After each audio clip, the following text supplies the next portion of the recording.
Спасибо большое, уважаемые коллеги. Давайте начнем работать.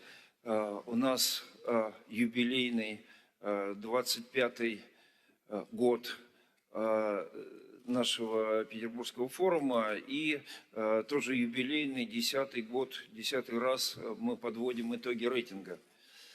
За это время, конечно, произошло очень много событий. Как всегда, в этот раз были определенные сюрпризы, мы о них будем говорить. Но самое главное, рейтинг показывает те тенденции, те тренды по изменению инвестиционного климата, бизнес-климата в регионах, которые являются, конечно, главным таким основным фактором, определяющим динамику инвестиций. Особенность этого рейтинга в том, что, безусловно, в том, что он проводился на фоне ситуации с ковидом, и это отразилось на результатах. Причем отразилось неоднозначно, но об этом будет говорить подробно Светлана Витальевна Чупшева. Я, чтобы не отнимать время, у нас, как всегда, главные герои – это руководители регионов, чтобы не отнимать время, я тогда передаю слово Светлане Витальевне с вступительным сообщением. Уважаемый Андрей Ремович, уважаемые коллеги, мы рады уже 9-й раз представлять на площадке Петербургского международного инвестиционного форума результаты национального инвестиционного рейтинга регионов.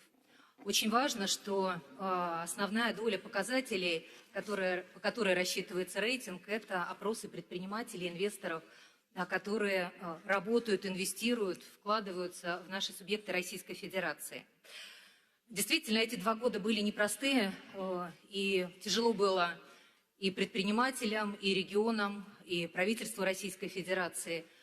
Беспрецедентные санкции в отношении России приняты.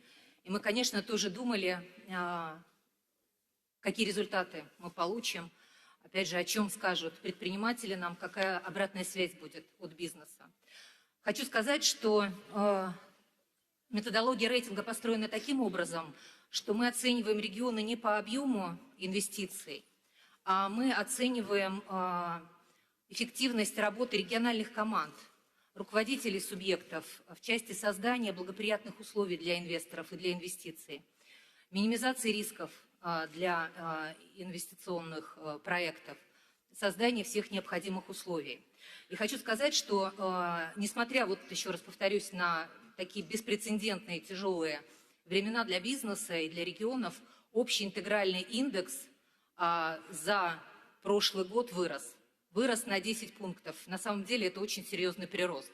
Это значит, что у нас по 70% показателей, по которым рассчитывается рейтинг, улучшение по всей стране. А эти показатели самое важное, о чем я хотела сказать, это удовлетворенность, повышение удовлетворенности бизнеса мерами поддержки, государственными мерами поддержки, как финансовыми, так и нефинансовыми.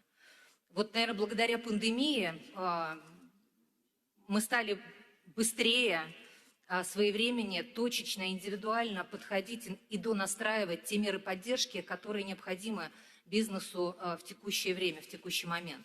И впервые вот в этом году мы увидели оценки по 5-бальной шкале в части удовлетворенности. Это 4,5 и 5. 5 баллов, это, мы таких оценок никогда не видели. Обычно бизнес от 3 до 4 ставят в части вот вопросов, касаемых удовлетворенности. Особенно хочу отметить работу, которую ведут регионы, Андрей Ремович ее курирует в правительстве Российской Федерации, по внедрению инвестиционного стандарта. А это базовые правила, базовые институты, которые должны быть созданы и должны работать в интересах предпринимателей, в интересах инвесторов в регионах.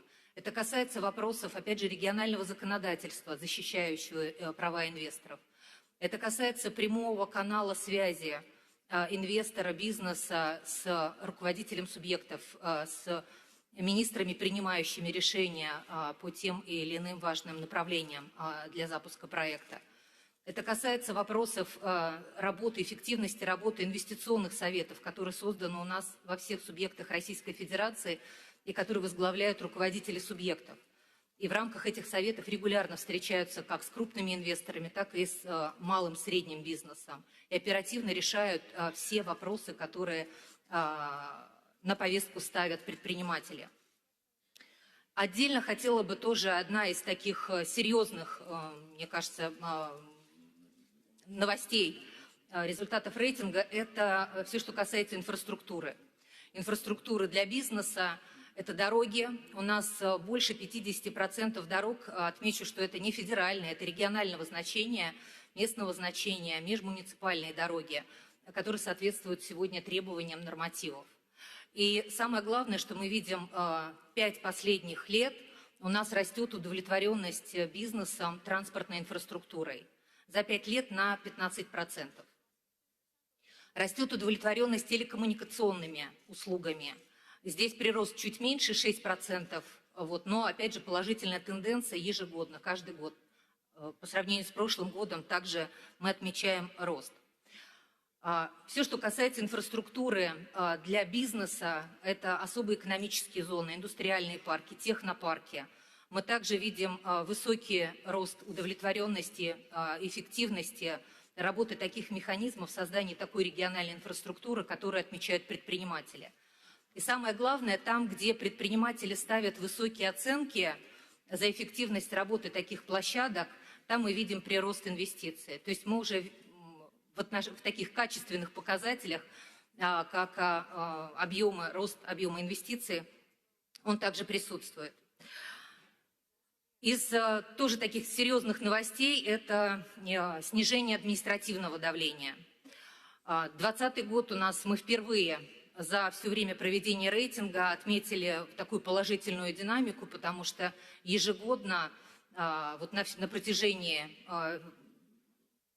всех этих лет, предприниматели, больше 30% предпринимателей жаловались на избыточное административное давление со стороны контрольно-надзорных органов. 2020 год первый, который показал снижение этой динамики, и этот год тоже не стал исключением. У нас на 11% снижено административное давление. Мы это связываем, безусловно, с реформой контрольно-надзорной деятельности, которую проводит правительство Российской Федерации совместно с деловыми объединениями предпринимателей. И видим те сокращения избыточных процедур, норм, устаревших для бизнеса, их больше 2000, о чем также докладывал председателю правительства и президенту, курирующий эту тему вице-премьер Дмитрий Григоренко. И, безусловно, мораторий на проверки, который был введен правительством Российской Федерации в пандемию в 2020 году, и также эта норма была продлена в 2021 году. Мы надеемся, что эта тенденция, безусловно, позитивная будет продолжаться, потому что, несмотря на это, пока все равно 20% отмечают избыточные проверки и, опять же, не очень удовлетворены взаимодействием с контрольно-надзорными органами. Регуляторика – тоже важное направление. Все, что касается разрешительных документов для предпринимателей, для инвесторов, все, что касается выдачи лицензий для бизнеса, регистрации собственности. Здесь также положительная динамика. Последние 5 лет, этот год не стал исключением. У нас серьезно сокращаются сроки получения разрешения на строительство. Мы это видим ежегодно. У нас сегодня лучшие показатели демонстрируют регионы. Это 40 дней получения разрешения на строительство. В среднем по стране у нас этот показатель 75 дней. Все, что касается малого бизнеса, здесь также показатели удовлетворенности мерами государственной поддержки, финансовыми и нефинансовыми, растут.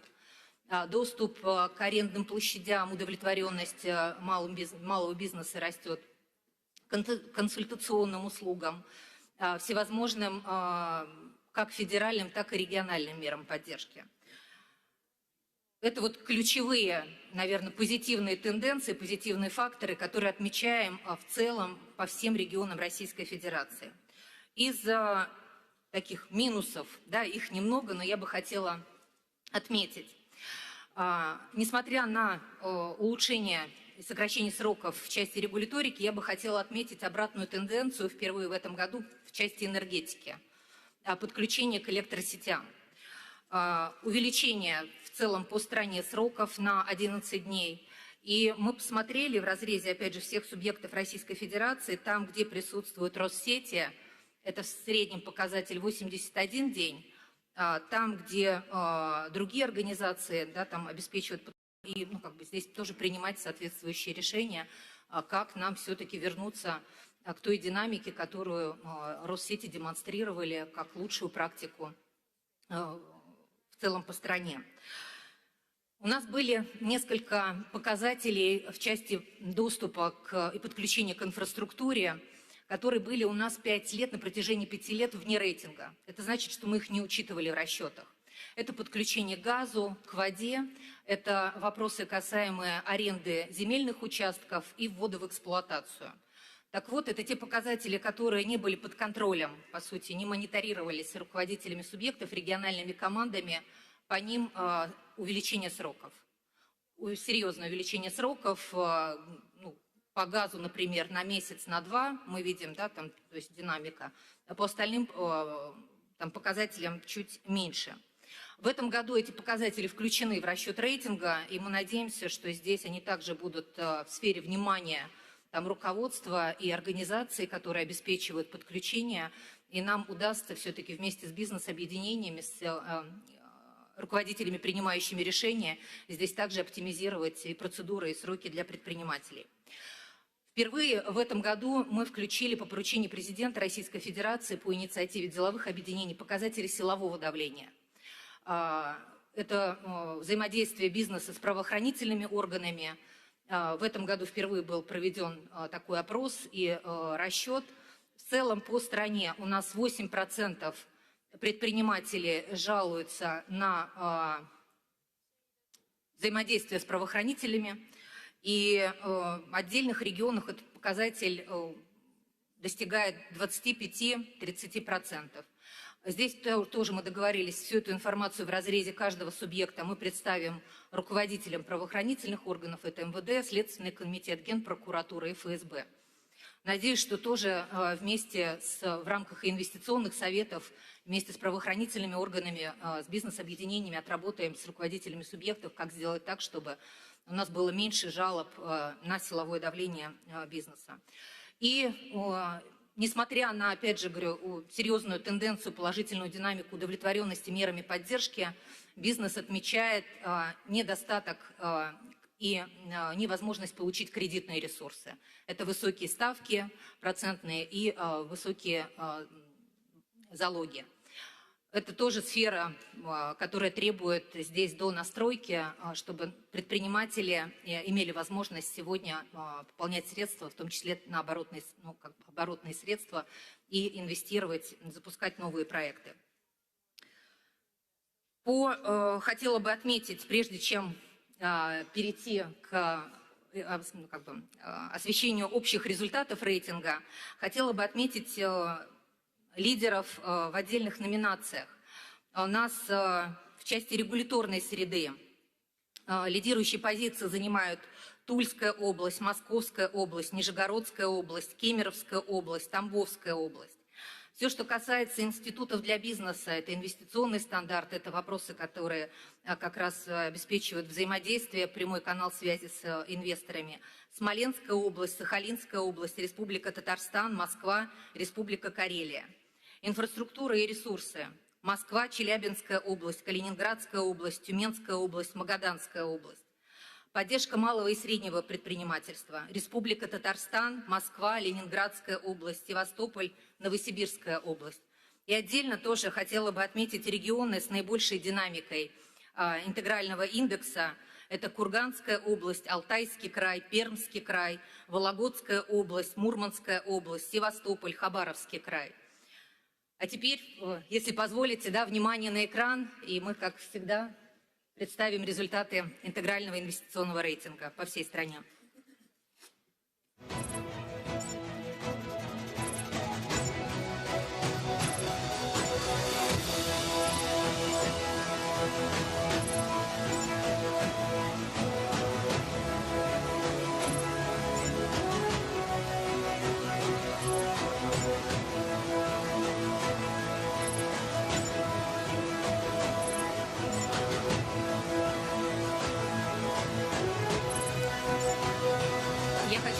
что у нас в этом году все 85 регионов распределились на 34 группы.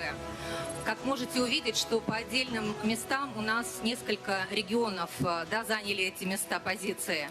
Это значит, что разница в интегральном индексе между этими регионами меньше 1 пункта. Ну, по сути, вот статистическая погрешность.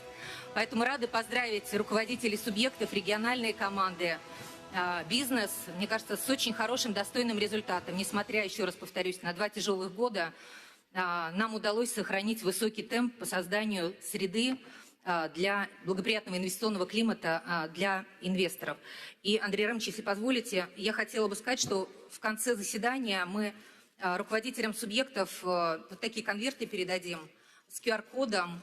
Вся информация в разрезе всех показателей у нас представлена на информационной платформе в ваших личных кабинетах.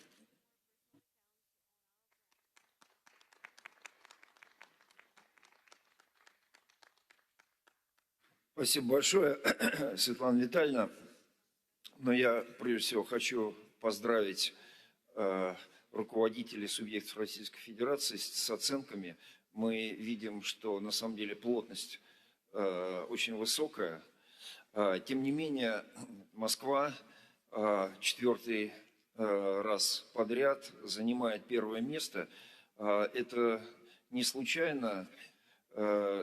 Москва в последние годы стала большой экспериментальной площадкой, по сути дела, где отрабатываются новые методы, новые механизмы управления, взаимодействия с бизнесом.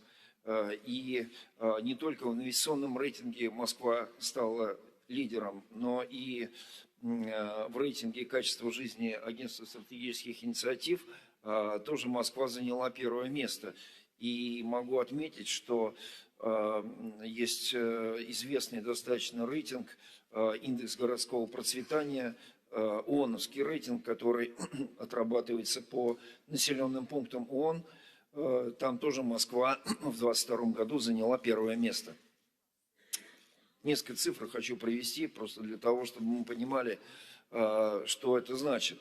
Москва, по сути дела, единственный субъект Российской Федерации, который по 2 основным показателям, характеризующим отношение бизнеса к руководству региона, качеству связи инвесторов с руководством субъекта Российской Федерации, заняла практически высшее место, набрала высший балл. По 5-бальной шкале оценка инвесторами каналов прямой связи инвестора с руководством субъекта 4,9 в Москве. Это практически невероятное значение, в среднем по стране около 4%. Оценка деятельности органов власти по регистрации прав на недвижимое имущество и сделок с ним, важнейший показатель, по 5-бальной шкале Москва достигла 4,9%, то есть тоже практически 5%. Если говорить по количеству субъектов малого и среднего предпринимательства, то в Москве уровень на 1000 человек практически в 2 раза выше, даже более чем в 2 раза выше, чем в среднем по стране. В среднем у нас на 1000 приходится 53 субъекта, в Москве это 130 субъектов малого и среднего предпринимательства на 1000 граждан. И сегодня у нас Сергей Семенович не смог присутствовать по вполне объективным причинам, но здесь Владимир Владимирович Ефимов, заместитель мэра, пожалуйста, Владимир Владимирович, вам слово. Уважаемый Андрей Рамович, уважаемый Светлана Витальевна, спасибо большое. Сергей Семенович действительно не смог присутствовать, просил передать слова благодарности за высокую оценку. И хотел рассказать несколько слов о нашей работе, направленной на повышение инвестиционной привлекательности Москвы как региона. Светлана Витальевна очень правильно сказала, что рейтинг – это не просто сравнение статистических показателей по объему, по сферам, с теми механизмами, которые создаются нашим законодательством. И мы действительно поняли последние 2 года, что упор нужно делать на индивидуальном подходе, поскольку регуляторика и на федеральном уровне, и на региональном уровне во многом уже устоялась, стабильна и представляет, по сути дела, весь необходимый набор инструментов для работы как инвесторов, так, собственно говоря, и органов власти. Вот хотелось бы обратить внимание на несколько аспектов. Первое, о чем, Андрей Иванович, вы сказали, это индивидуальная работа с инвесторами, с предприятиями. Выделю такую сферу, как промышленность. У нас в городе работает порядка 3000 предприятий.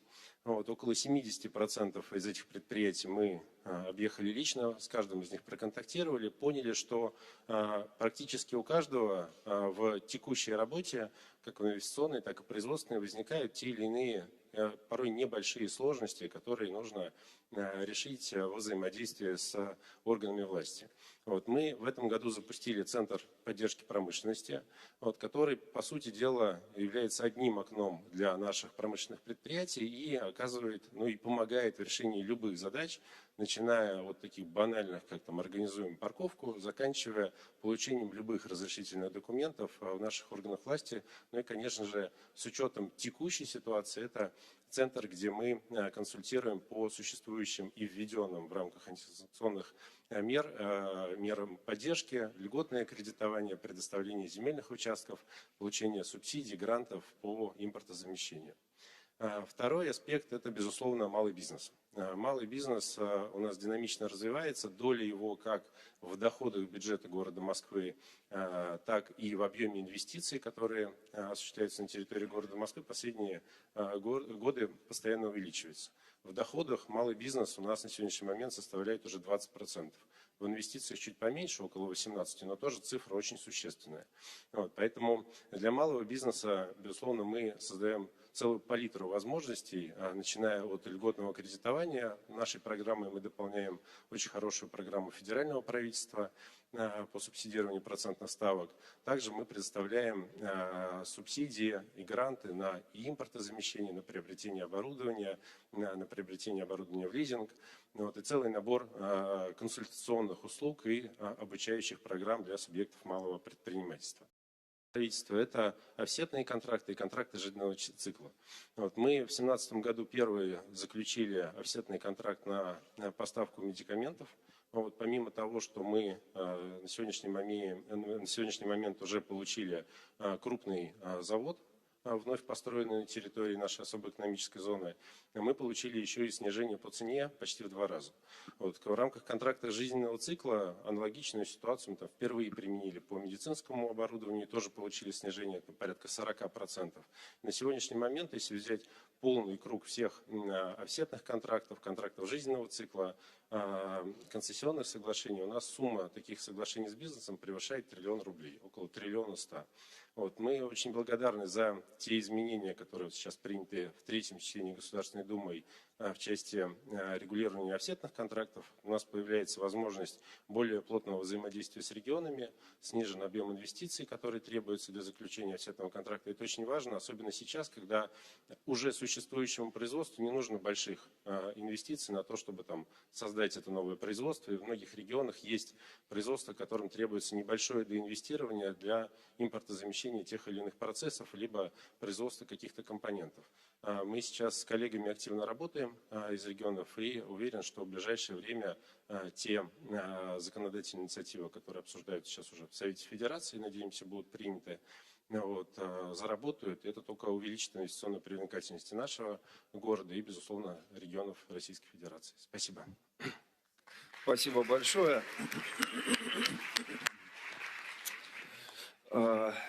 Второе место тоже уже традиционно, 4-й год, и традиционно и закономерно занимает Татарстан, которым под руководством Рустама Нургалиевича Минниханова у нас здесь достигнут целый ряд выдающихся результатов. Я бы тоже хотел обратить внимание, прокомментировать тоже 3 цифры. Первое – это невероятно развитая инфраструктура поддержки бизнеса.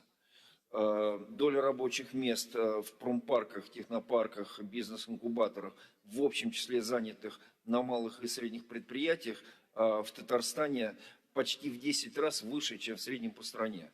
это 25%, то есть каждое четвертое место в МСП находится в инфраструктуре. В среднем по стране эта цифра составляет 3%. Еще одна цифра, которая на самом деле говорит о качестве управления бизнес-средой в регионе, это то, что количество проверок, доля организаций и индивидуальных предпринимателей, которые были подвергнуты контролю и надзору, в Татарстане больше, чем в 2 раза ниже, чем по стране. По стране около 10%, в Татарстане всего 4%.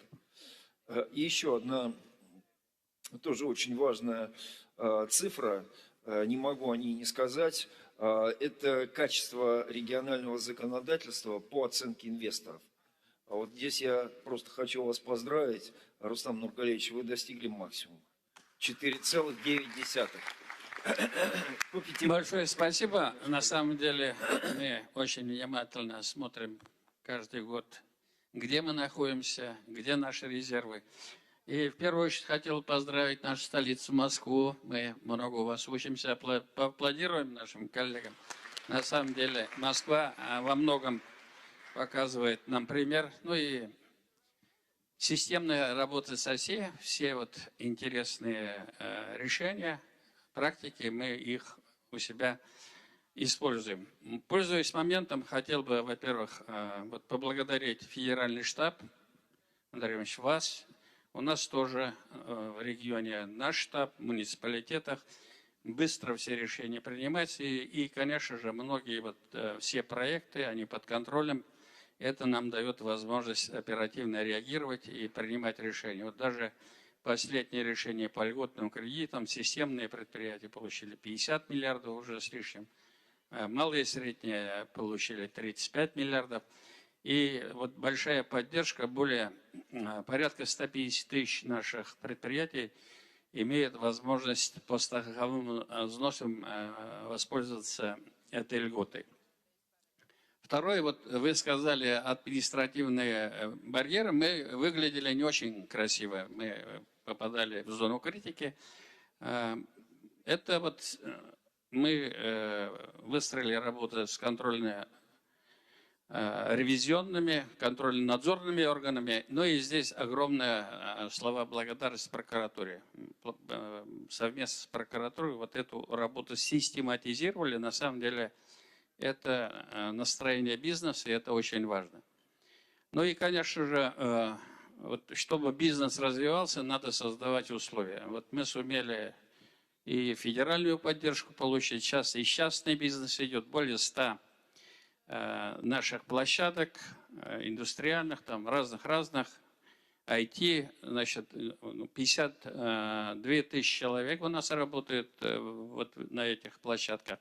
Выручка прошлый год из нашей промышленной 10%, 400 миллиардов выручки у нас на этих площадках. Поэтому шаг за шагом мы двигаемся. Большое спасибо, что мы удержались на 2-м месте. Будем стараться дальше. Рахмат сизга. Спасибо.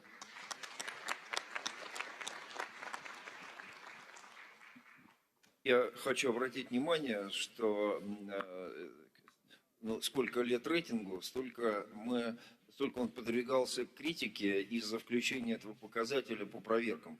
Потому что говорили, что может сделать региональное руководство в части проверок, это федеральные органы и так далее.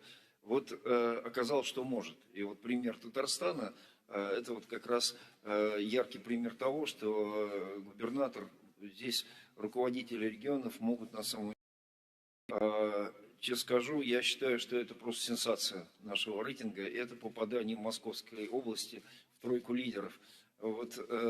Андрей Юрьевич не даст соврать, я был настолько обрадован этому, я позвонил Андрею Юрьевичу, когда Евсеевичу находилась под таким большим эмбарго, его поздравил.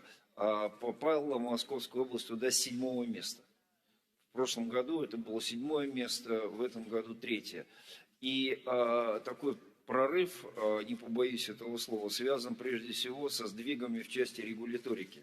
Москва Московская область, извините, стала одним из лидеров по продвижению в снижении, в облегчении регуляторных барьеров, регуляторных механизмов. Тоже могу отметить, что среднее время подключения к электросетям, вот Светлана Витальевна говорила, что здесь негативный тренд, и действительно он имеет место. Так вот, в Московской области все наоборот. Там было достигнуто значительное продвижение, значительный прогресс. И если по стране это составляет среднее время подключения 72 рабочих дня по опросам, то в Московской области 24. То есть, ну, в 3 раза меньше, чем в целом по стране. То же самое, такая же картина и по выдаче разрешений на ввод объектов в эксплуатацию. В целом по стране это 40 дней, в Москве, в Московской области около 30 дней. Среднее время подключения к сетям водоотведения по стране 84 дня, Московская область 26 дней и так далее. То есть вот это вот огромный разрыв, это, я еще раз говорю, это оценки бизнеса. Андрей Юрьевич, расскажите, как вам удалось совершить это маленькое чудо. Добрый день всем. Сегодня присутствуют здесь и коллеги-губернаторы, и самое главное команды, которые переживают, которые работали и этот год, и предыдущий. Все стараются сделать так, чтобы экономика росла, чтобы рабочие места создавались. Андрей Романович, Светлана, знаете, мне кажется, самое главное, что вам удалось сделать, бывает так, что рейтинг разъединяет, а бывает так, что рейтинг объединяет. И вот те группы, которые были сегодня показывают, говорят о том, что задачи, которые перед нами стоят, они общие. На первом-то месте или на 10-м, или на 12-м значения не имеют. Значение имеет концентрация усилий на дальнейшее развитие. Вот вчера мы говорили о контрольно-надзорной деятельности. Это притча во языцах, все мы ее чувствуем, знаем. Мы видим, что тогда, когда мы оцифровываем процессы, делаем их прозрачные, понятные, а перед этим убираем все рудименты, все, что безнадежно устарело, все, что перешло с 20 века, то тогда другие скорости, другое настроение у бизнеса. Это очень важное направление, которое мы дальше должны сопровождать, и я считаю, в этом огромный потенциал для развития нашей страны. Я очень благодарен, что, Андрей Романович, и в вашем лице, и в лице аппарата Марата Хуснуллина, его команды, Минфина, мы имеем возможность предлагать современные новые решения, которые тоже позволяют нам двигаться вперед.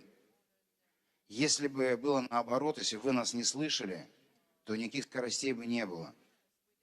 И вот это партнерство, я считаю, что это ключевое. Наша общественная организация, с которой мы давно работаем, и очень важно нам здесь тоже продолжать вскрывать те проблемы, которые мешают, не стесняться этого, потому что в конечном итоге это все ведет к успеху. Особенно сейчас, когда мы находимся в сложной ситуации, всегда возникает скептицизм, и те, кто не верит, те, кто думает, что ну вот надо бы как-нибудь вот пробраться.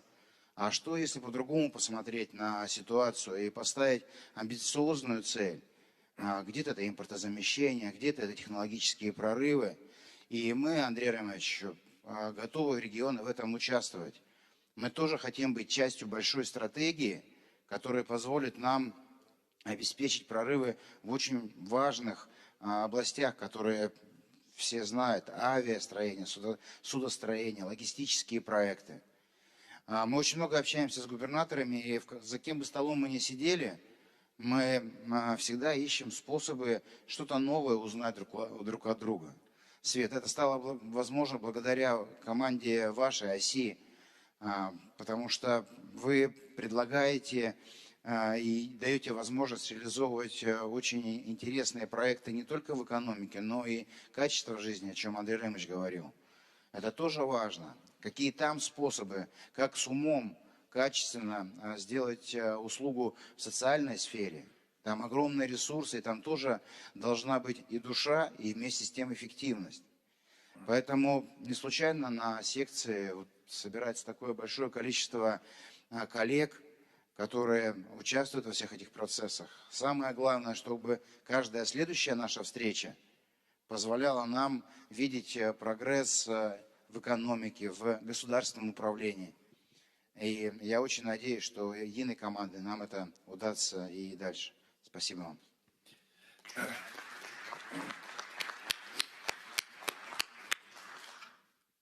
Еще одна сенсация рейтинга.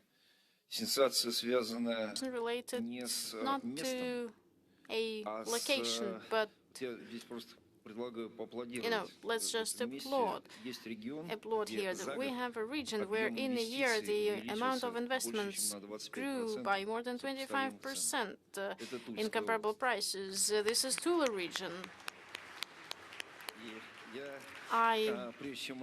Before Alexei Gennadievich, before I give you the floor, I want to mention something else. The result, well, I can't say it was expected, but it is quite understandable that you are now #1 in the regulation environment. Across all indicators, the leadership of the Tula region was able to ensure good indicators and good scores in terms of document and approvals processes, speed of decision making. You're better than many other regions in the country. We are learning from your experience, and through RunNAPA platform, we try to now share your experience with other regional teams. And this forum, at St. Pete Forum, you have a lot of investment agreements you plan to sign, more than 20. My materials say 23 investment agreements for more than 50 billion rubles. So Tula is a very good example now for all of us. Alexei Gennadievich, please, the floor is yours. Thank you very much. Hello, everyone. I just want to congratulate our leaders and wish you success. Andrei Yurievich, indeed, the fact that we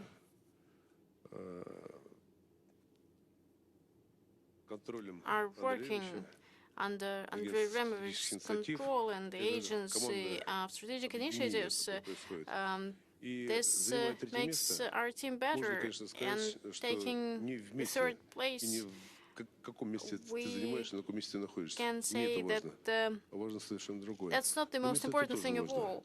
Well, actually, what place we're taking is also important, I think.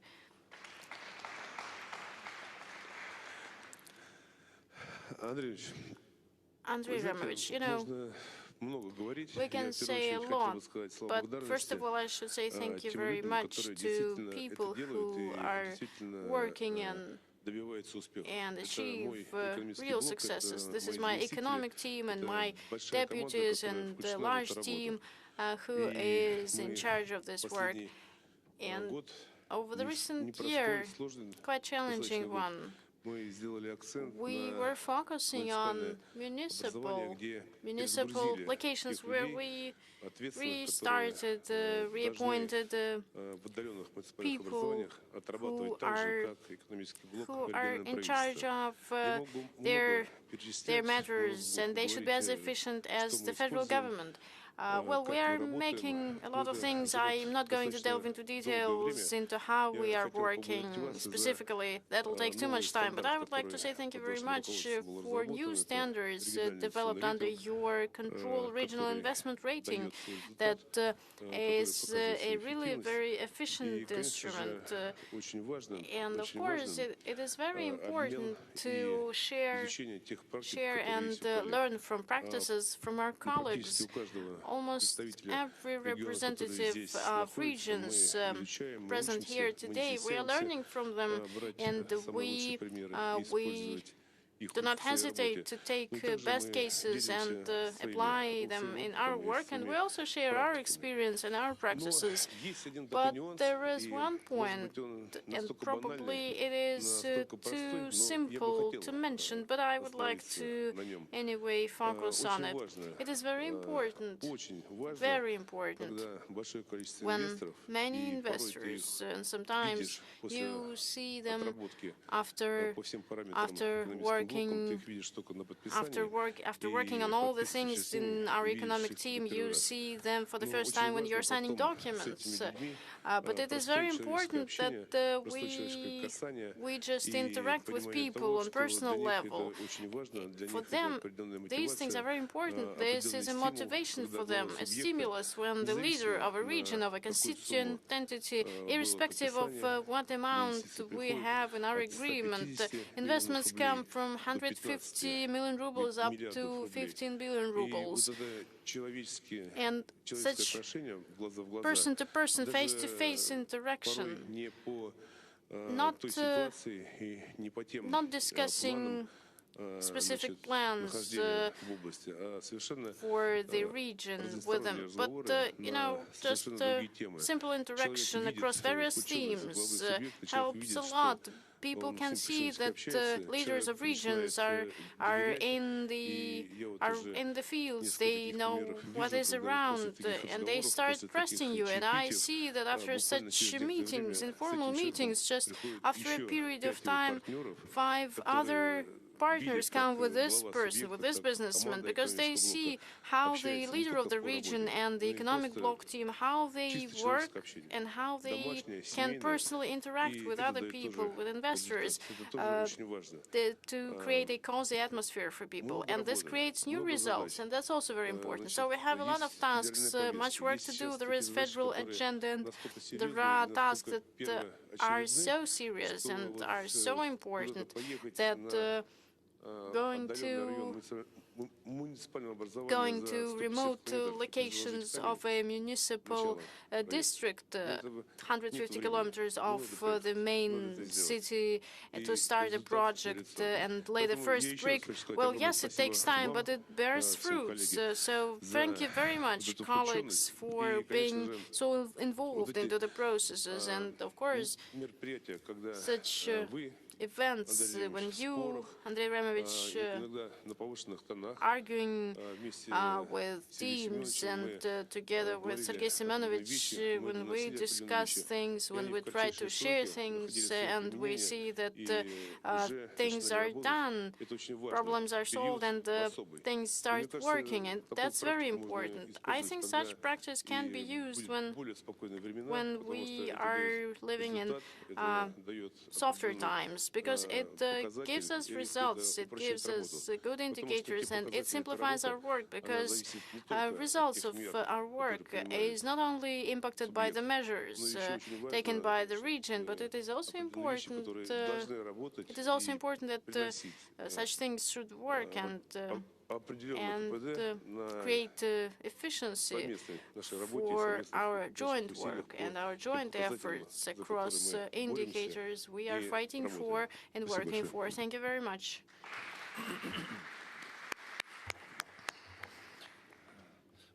Thank you. Alexei Gennadievich articulated a very important idea.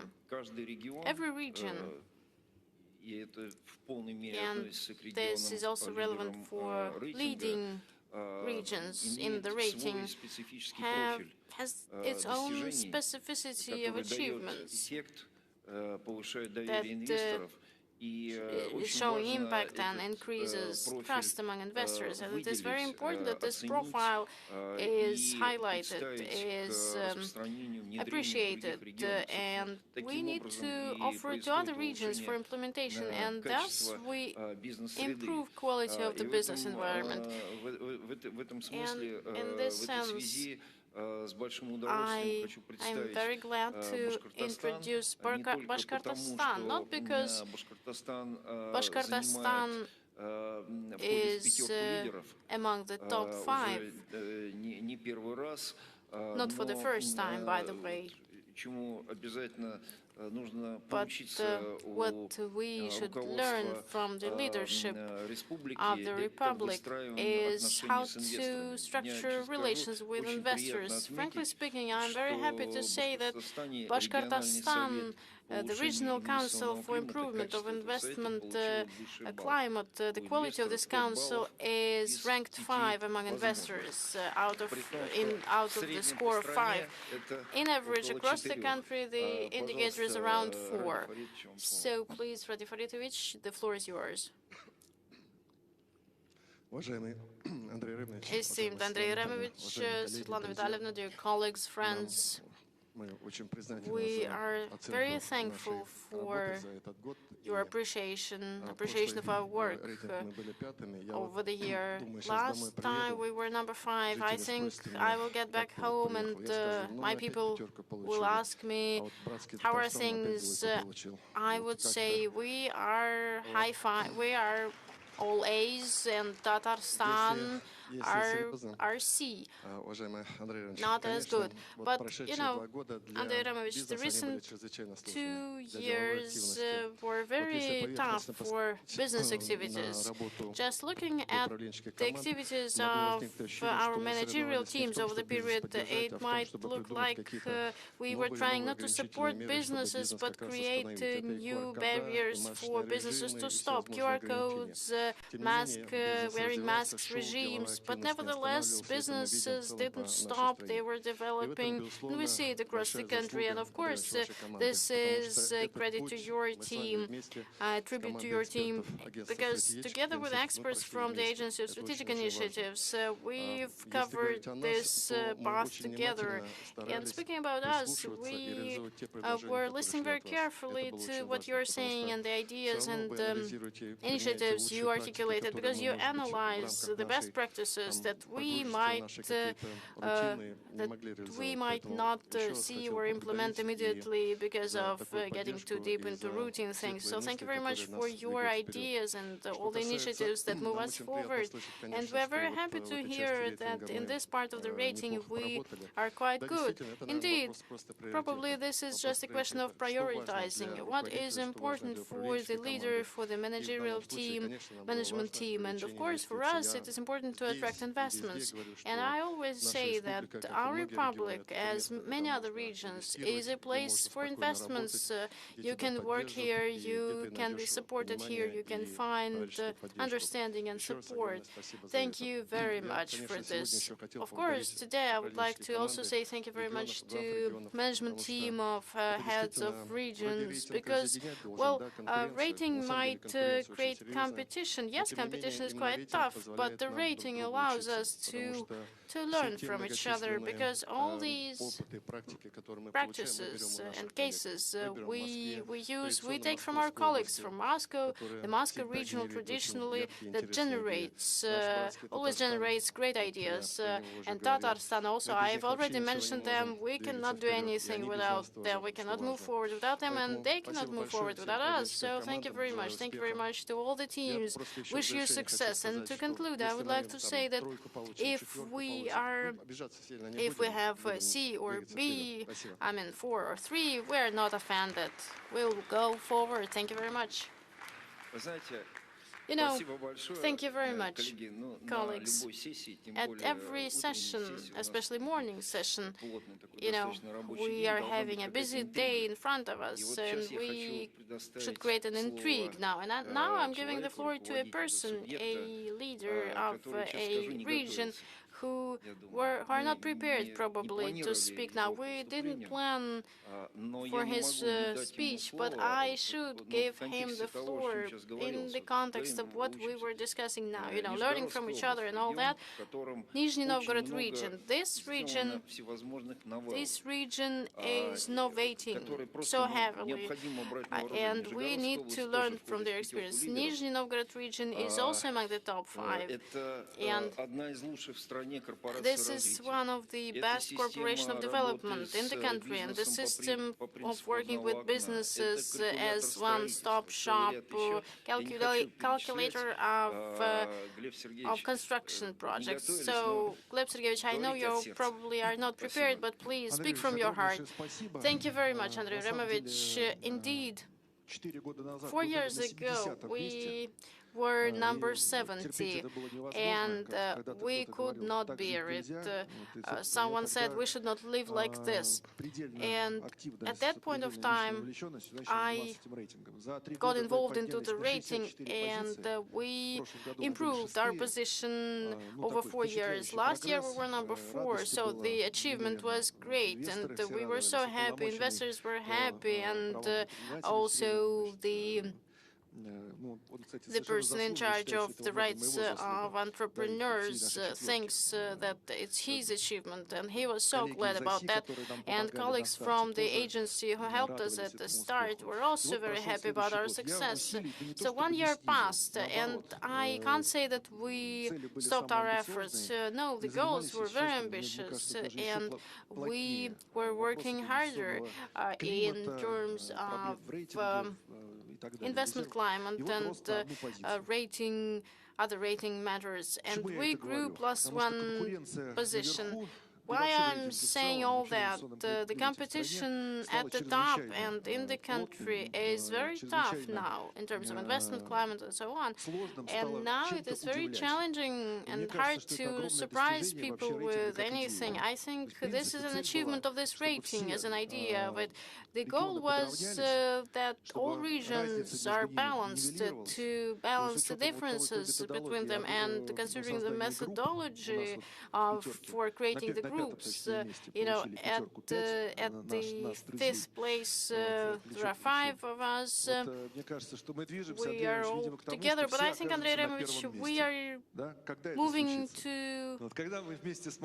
somewhere where we are all number 1, like Moscow, together with Moscow. I think we will soon achieve this, and we learn from each other, and probably we apply the same mechanisms now. 2 things very briefly. So, through what we were able to achieve such success, and at that point of time last year and this year, I think it is also a success. Of course, digitalization of interaction with the relations with investors and information system for urban development. 80% of requests of investors were around urban development matters, and the fact that we developed the system so much that we're number 2 now in terms of its quality. Moscow and St. Peter are number 1. 2 specific regions without developed network of municipalities. You know, the point is that how regions interact with municipalities, that's the main challenge. We tackled this problem, and now we are very good in terms of efficiency of such system, and there is much information in such resource. It was a challenge, also a challenging task, because we lack regulation in this, legislation in this, but we achieved successes.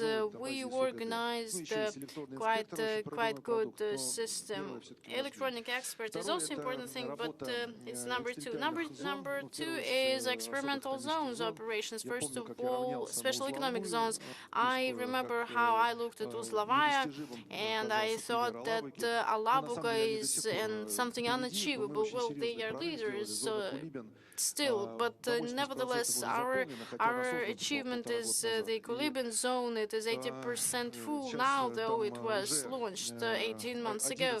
Now we're having 11 residents out there with total value of investments of around 16 billion rubles, and now we are actively working in enhancing it for 500 hectares.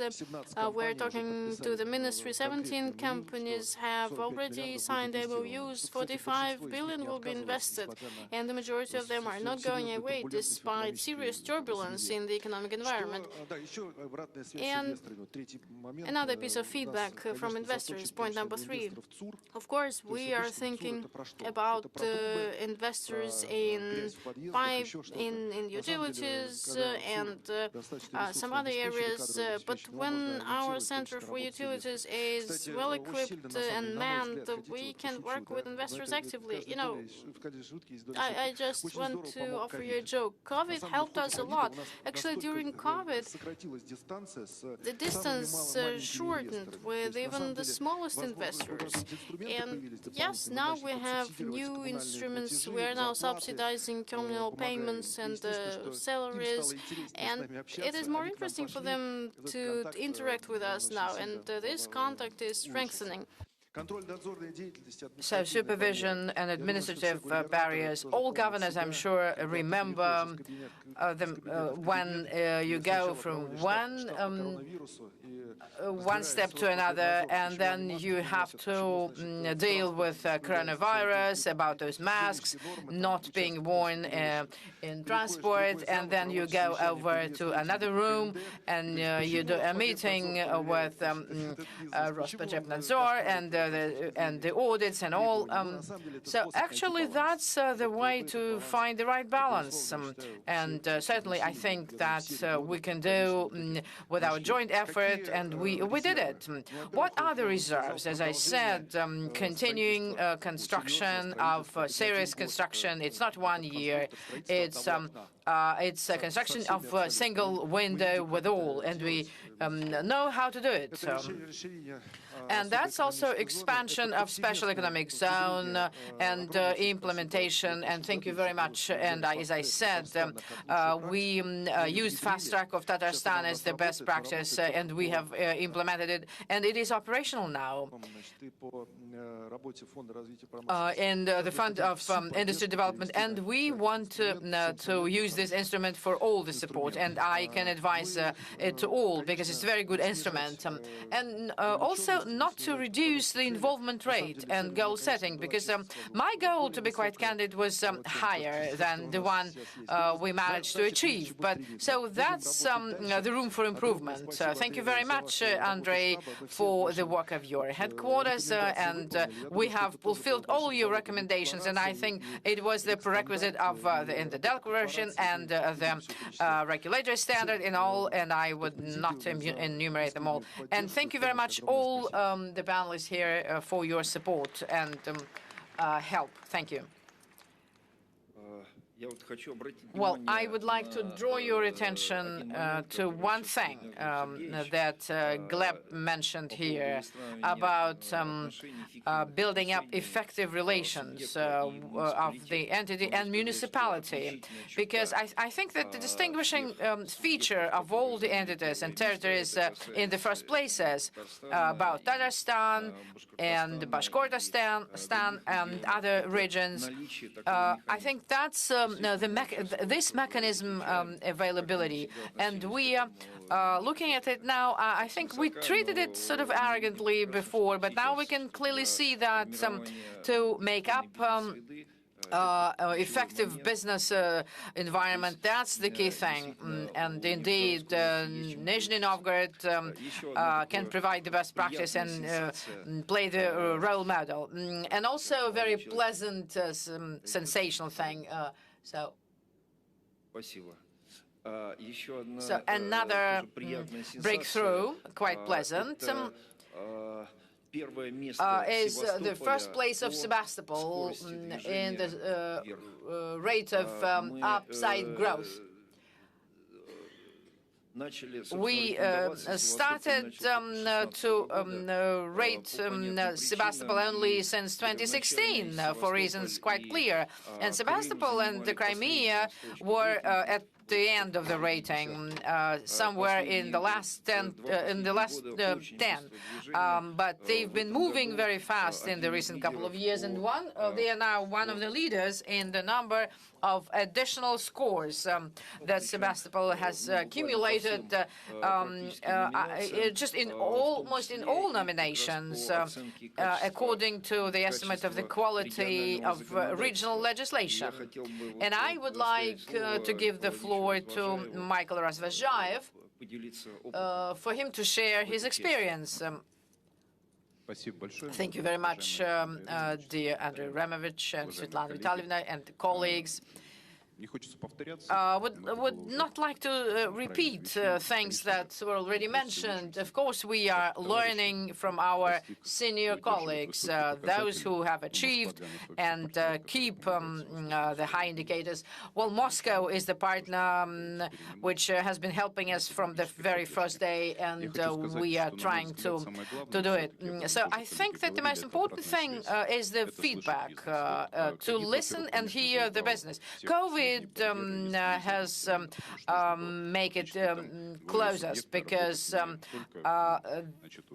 we so the head of the entity should be a psychologist, because you had to explain to the people, to listen to them, and saying them that it's not forever, that's so temporary difficulties, because and colleagues also tried to do their best to streamline this feedback. For instance, whether they should ease of the lease payments, the summer terraces, the summer verandas of cafes, and so they promised in June, but so we should continue the benefits. And so far, the situation has not normalized. So I think this feedback, if it is in place, it has an impact on all other rating positions, because it makes you get involved and make decisions to optimize and improve. And number two, of course, is digitalization. Of course, we didn't have anything. That's why we started it from scratch. And when we started to do things with one click, while the business was excited. Colleagues, I would like to congratulate the winners and saying that beyond the top 10 is also good, because there's the room for improvement, because it is more difficult to stay at the top. So, and Nikitin said that we will all be there by all means. So we will strive for that. And regulatory guillotine, what Marat is doing, well, it helps a lot, and the business does help it. So thank you very much for the floor given. So next year, Sebastopol will continue the dynamics you mentioned, Andrei. Thank you very much. Thank you very much. We have here today a patriarch of the business climate improvement leader, Mr. Tamonov. So indeed, we learned a lot from him, and I would like to remind you our discussion about the power facilities, and he was telling me about different interest cases, like one prosecutor's office and law enforcement, how they are operating in inverted commas in Kaluga region, and how many problems and issues they bring. And I'm happy to say that Kaluga region is now the leader in minimization of cases. That's the estimate of the business, of this pressure over the business. So the share of entrepreneurs who face with this kind of pressure from law enforcement or totally in the country, as Svetlana said, is 8%. It's 8.2. There are regions, I don't want to name them, it's more than 25 or 30%. Kaluga region shows 3%. Practically, it's zero. Well, maybe it's 3%. You maybe miss on someone. It's a fantastic performance, and I think that's we should pay tribute to the previous team. Well, it's the same team actually, because there's a succession there, and the new team, and personally the governor. So the floor is yours.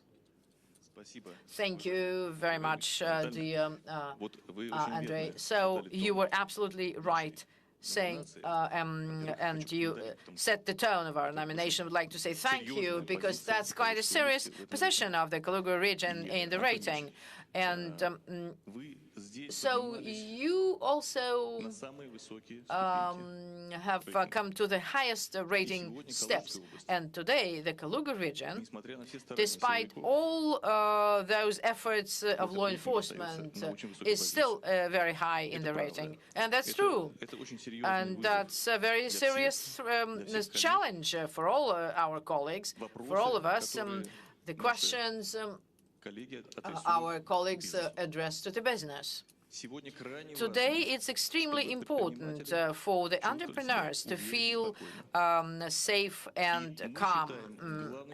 And we believe that the most important task for us is to keep them in our hands as a baby, and we are trying to keep them and hold them before they are capable of walking on their feet. So thank you very much for the foundation of the Kaluga region that you have said. Thank you very much. You have said. Thank you very much.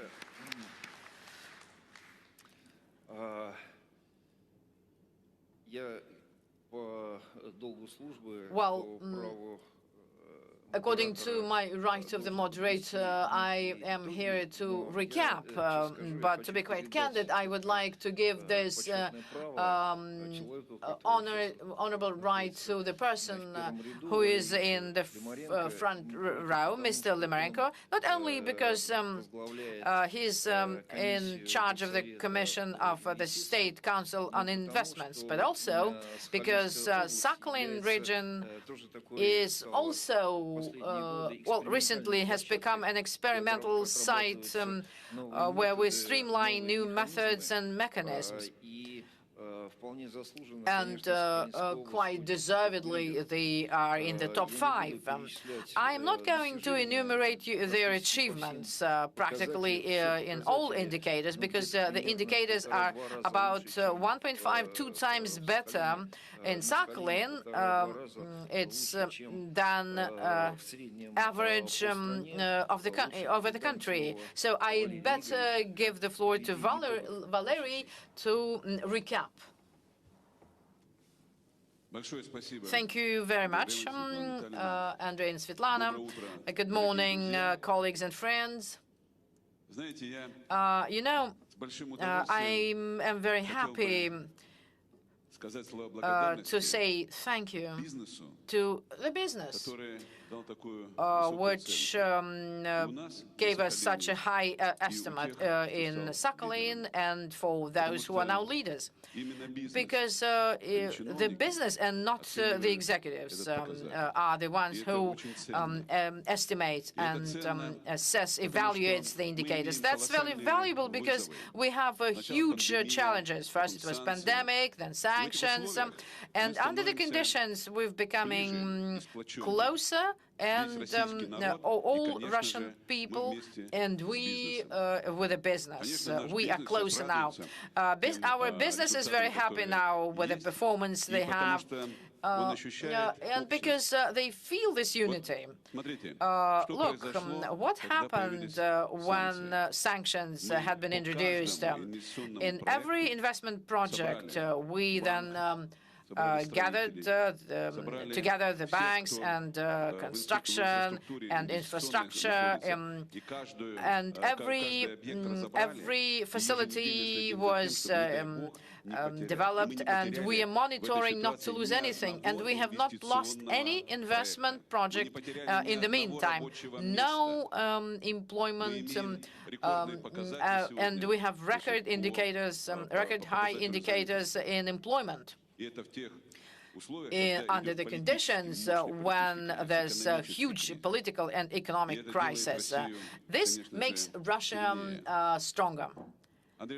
Andrei, under your auspices, we've set up this investment standard. 12 regions are using it already, and this year we're going to disseminate it over the whole territory of Russian Federation. And of course it helps us a lot. The way it operates under the crisis situation in Sakhalin, as soon as some companies started to run away, those in oil and field services, right away, there was an inflow of new investors and new organizations with import substitution. And of course, they are using our investment standards. They can see our investment map and technopark and the place they should come to deploy their capacities fast. And they now occupy the services the other foreign guys or companies had left. Now about administrative pressure, Andrei, for us, of course, it was quite a pleasant surprise that from number 49 we have come up to 16th position.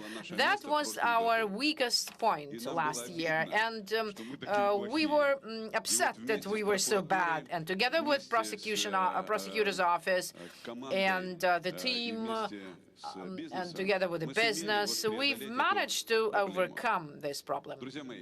Friends, today I would like to congratulate not only the winners, top five. I would like to congratulate all of us, regional teams, because working in the Strategic Initiative Agency program, we're becoming stronger, more competitive, and in the conditions of the crisis, powerful crisis we are now in, Russia is becoming stronger. And I think that this is the way to move forward to new victories. Thank you. Thank you very much, Valery. Well, it's time to finish. Just a couple of words from the business. And I cannot, of course, give the floor to all, unfortunately, because of time slot. But Alexander, please, your finishing words. Well, I would like to say thank you to the heads of the entities of Russian Federation for their using the rating not only as their KPI indicator, they are assessed by the government. Well, no one was fired for that. No one from outsiders were fired. But the fact that you are all involved in the work, using the rating as a certain toolkit of real improvement of your work, that's very good, and business is grateful. And many mention it, that's also a mechanism of interaction of the business and the law enforcement, pressure, investment infrastructure, and the authorities realizing that there should be something they should generate, like employment. And I think that this year is going to be much more difficult, not only to keep your positions in the ratings and move on, but it will be more difficult for us to work for the business, federal and regional authorities. And so it would be great for those best practices, and all regions do have best practices in different nominations, for them to allow us to get stronger and have more sustainable growth. I think we will succeed in this because we are all working for the same goal: sustainable development of the economy and sustainability of our country. Thank you. Thank you, Alexander Nikolaevich. To strengthen your words about the immense investment potential we have and what results we, through efforts of the regions of Russia, we achieved in the framework of this plan. Growth of investments for Q1 is now double-digit, two-digit, and now it is higher than 12%. This is an unprecedented success, and this is a real success for several years now. Of course, the developments of the recent time, yes, Alexander Nikolaevich, you're right, the trends have changed, but Мы сегодня What услышали we и hear те результаты, today которые нам удалось добиться and в the первом results квартале we've текущего achieved in года, Q1 this year вселяют и really оптимизм, и make us уверенность quite того, что optimistic, and we are getting sure у that нас заложены очень хорошие основы для инвестиционного we've роста, laid very и good у нас есть все basis for основания, investment все growth, and we have возможности all the этот opportunities потенциал использовать для to того, чтобы really решать use this общие наши potential цели, to tackle our национальные цели, joint goals рост благосостояния and improve наших the людей. Спасибо вам well-being of our огромное. people across the Успехов! country. Thank you very much. Wish you success.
Let's start.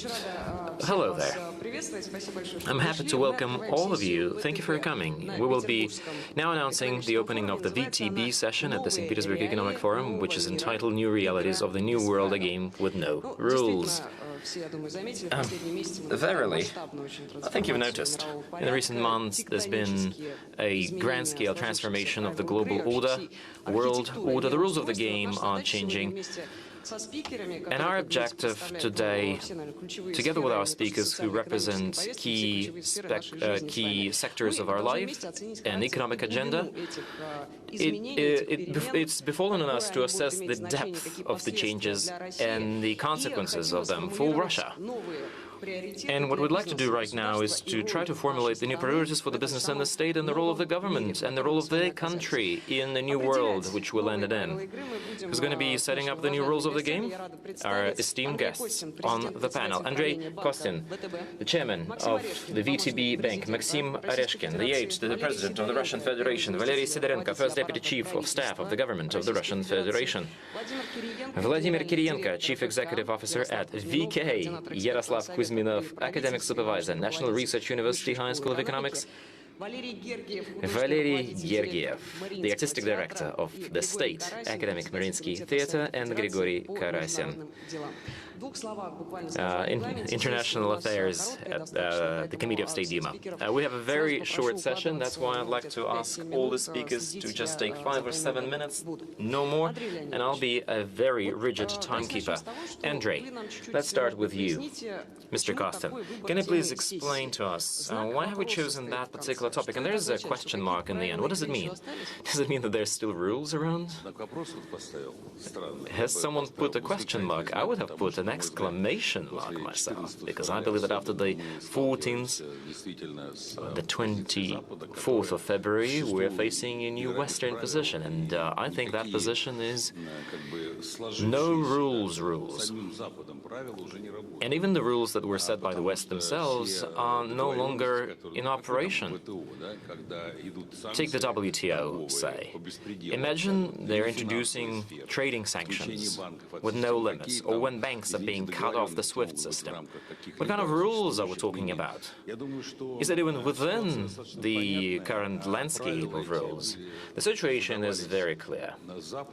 The rules themselves were once written by the West, and when Russia started the new stage of its life, in the beginning of the 90s, we were forced, and we had to get connected to that new system. It took us decades to align with the rules, but we were not the ones setting those rules up, and we could only connect to the existing mechanisms back in the time, and we were okay with that for some time, until the West started squeezing us out, pushing us backwards.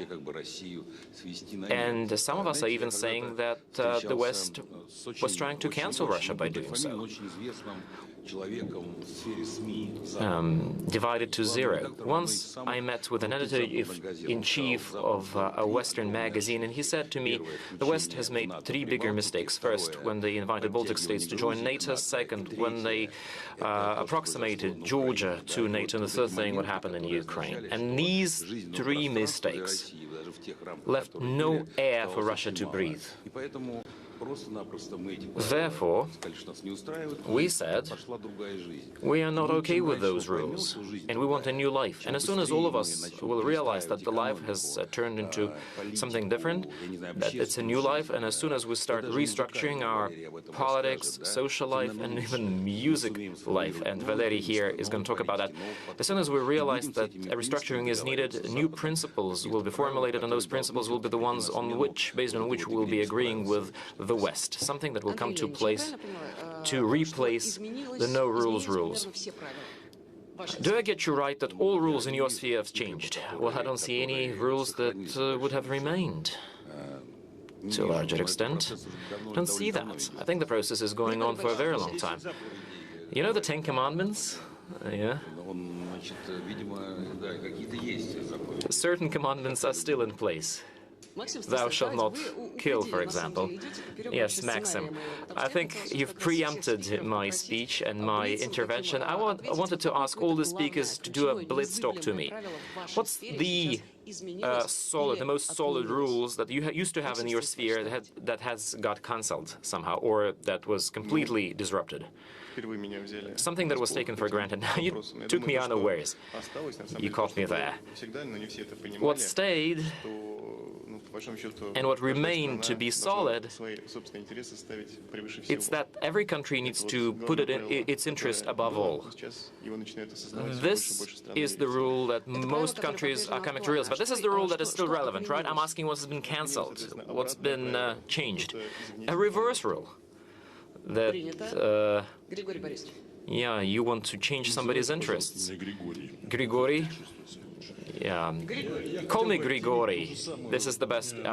Let's be on first name basis, please. I wanted to continue the thought that Andrei started.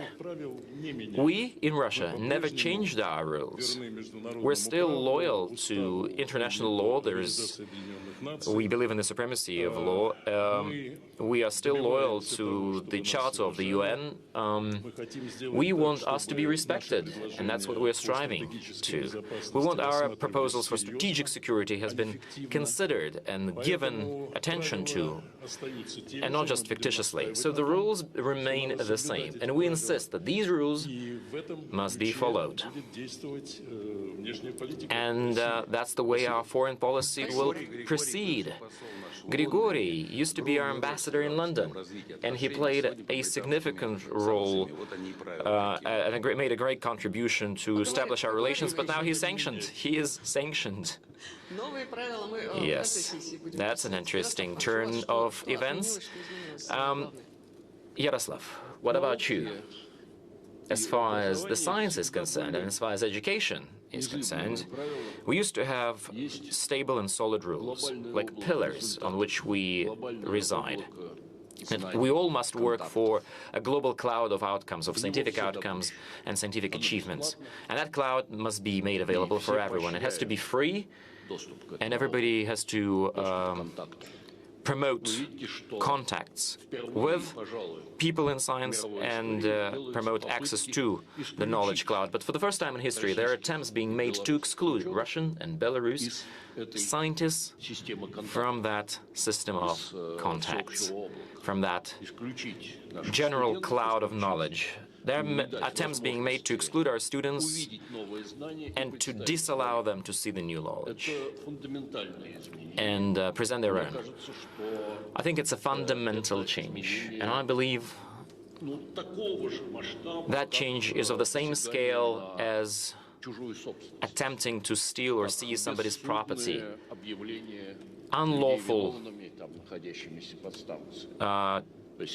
When unlawful charges are being made against specific people and when sanctions are being imposed. So what did the West do? What they did, they've broken all the rules. They've desecrated the values on which our system of trust was based.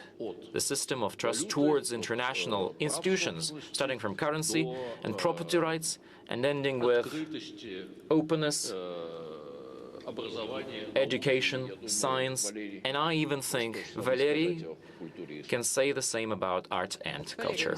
Valery Gergiev, over to you then, since they segued into your space. International contract as an institution collapsed. The Mariinsky Theatre, we have a huge experience with one of the most touring company around the world, but to which its own time. We were touring 1900 days a year across all 5 continents of the world. Today, there's only one rule remaining, and this one rule helps us a lot. Finally, we can concentrate on our home ground and home turf, and there's one rule that nobody can cancel. We always bring a very good quality of our performances, and we can always guarantee that our performances and our shows will be such that you're always elevated and your spirits are always high. Well, what we were aiming at mostly is we wanted to preserve the best qualities of our company, the best quality of our crew, and I think this is something that is cast in stone. Our team, our crew, our people are great professionals, amazing performers, and this is something that cannot be cancelled. Never, ever. And it will never happen.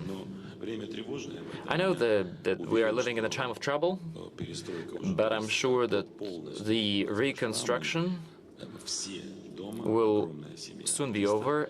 Our family of artists is back home. We are touring now Russia. We already visited 25 regions of Russia, starting from the mid of April until the mid of May. Yes, we used to have Paris and New York. Now Tomsk is becoming one of the most favorite cities. They have an amazing university down there. We also have Kazan and Orenburg. I'm not going to list all of them, but 25 regions have already applauded the artists of Mariinsky. If we're going to add 20 more, it will be a unique year for us. We will once again turn into the most touring company of the world, but we'll be touring within other boundaries. But we are not going to be weaker, we are not going to be less great than in New York. We know Grigory for a very long time, and usually he would come and talk to us after our amazing performances and shows in the UK. And I met Andrei in London. It was very long ago, 25 years ago, I remember that. As you see now, we're sitting together in St. Petersburg, and we're not really worrying about being in St. Petersburg. This rule you cannot destroy. And we must act carefully, we must act thoroughly. And we must continue to inspire. You know what art is all about. It's either too boring or too great. So boring is something that we cannot do. It's something that we are not even designed to do. We are about being bright, beautiful, blaring, and just simply amazing. Good, thank you. What you just told us doesn't sound like you have nowhere to go and there's no way out. There are forces out there in the world, and those forces are becoming more heard within not just countries that haven't joined the sanctions, even within those countries that have imposed sanctions that are against banning our education, science and culture, against cancelling it. There are attempts being made by some state authorities and state officials to claim that there are certain red lines that they wouldn't want to cross. You might remember the statement made by the Minister of Finance of the US, who said that this whole idea of confiscating, he was not even talking about freezing, he was talking about confiscating the Russian treasury bills. He said that that would completely destroy any trust given to the US. And these are not the guys who are fighting for us. What they're trying to do is they're trying to preserve some of the remaining, some of the existing tools of trust, because it's the trust that stabilizes global economy, and that's what stabilizes the global world. The trust is something different, completely different. We're going to talk about that later, because we definitely want to dwell upon that. We're still in the blitz mode. Valery, what's your biggest rule that has been completely disbanded, or is there a rule that still remains? I'm going to talk about the rule that was disbanded. Well, our speed of operations has increased, but some of the procedures that we once thought are cast in stone are no longer there. You know, working in the government has never been boring. It's never a piece of cake, so to speak. And today it's true as well. What's, Maxim, your rule that has been disbanded? Digital sovereignty. You know, we've been saying that there are certain technologies where we can apply global practices and experience.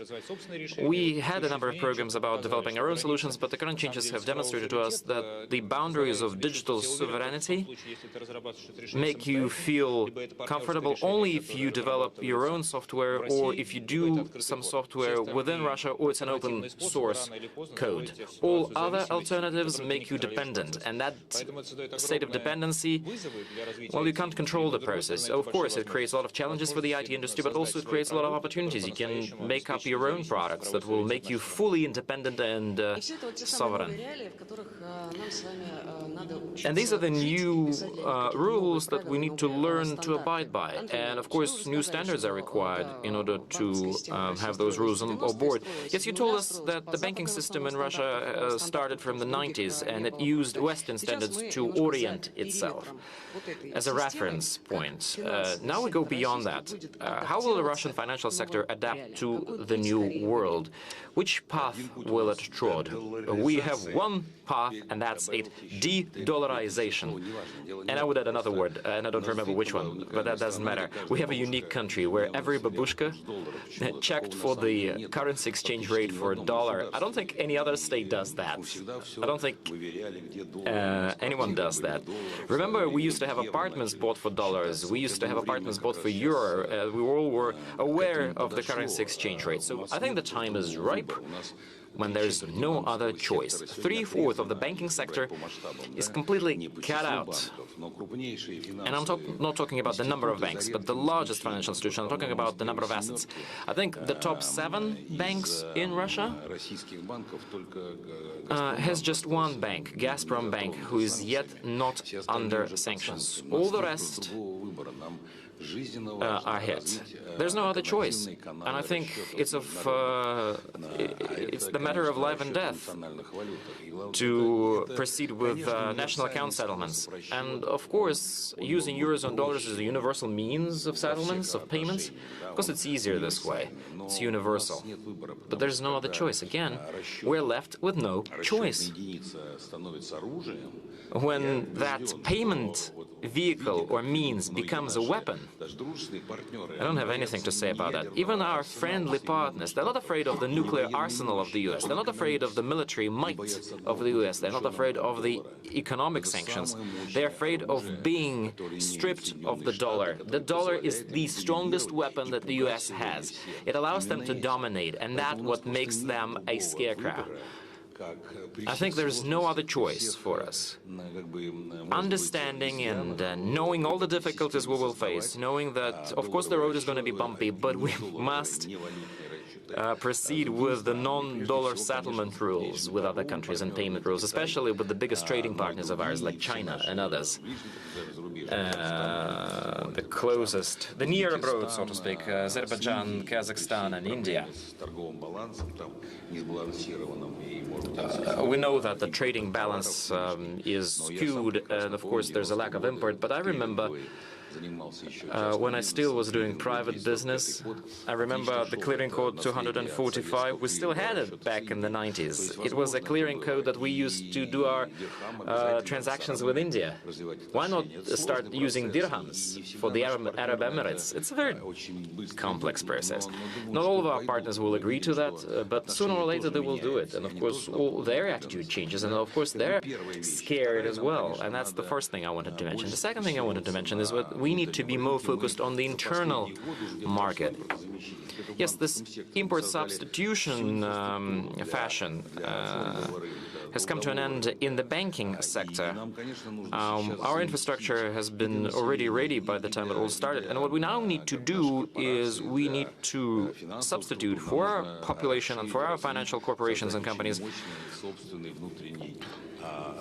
What we need to substitute it for is we need to substitute the stock exchange market, and definitely we must go away from currency exchange markets, because there's no other way, like I said.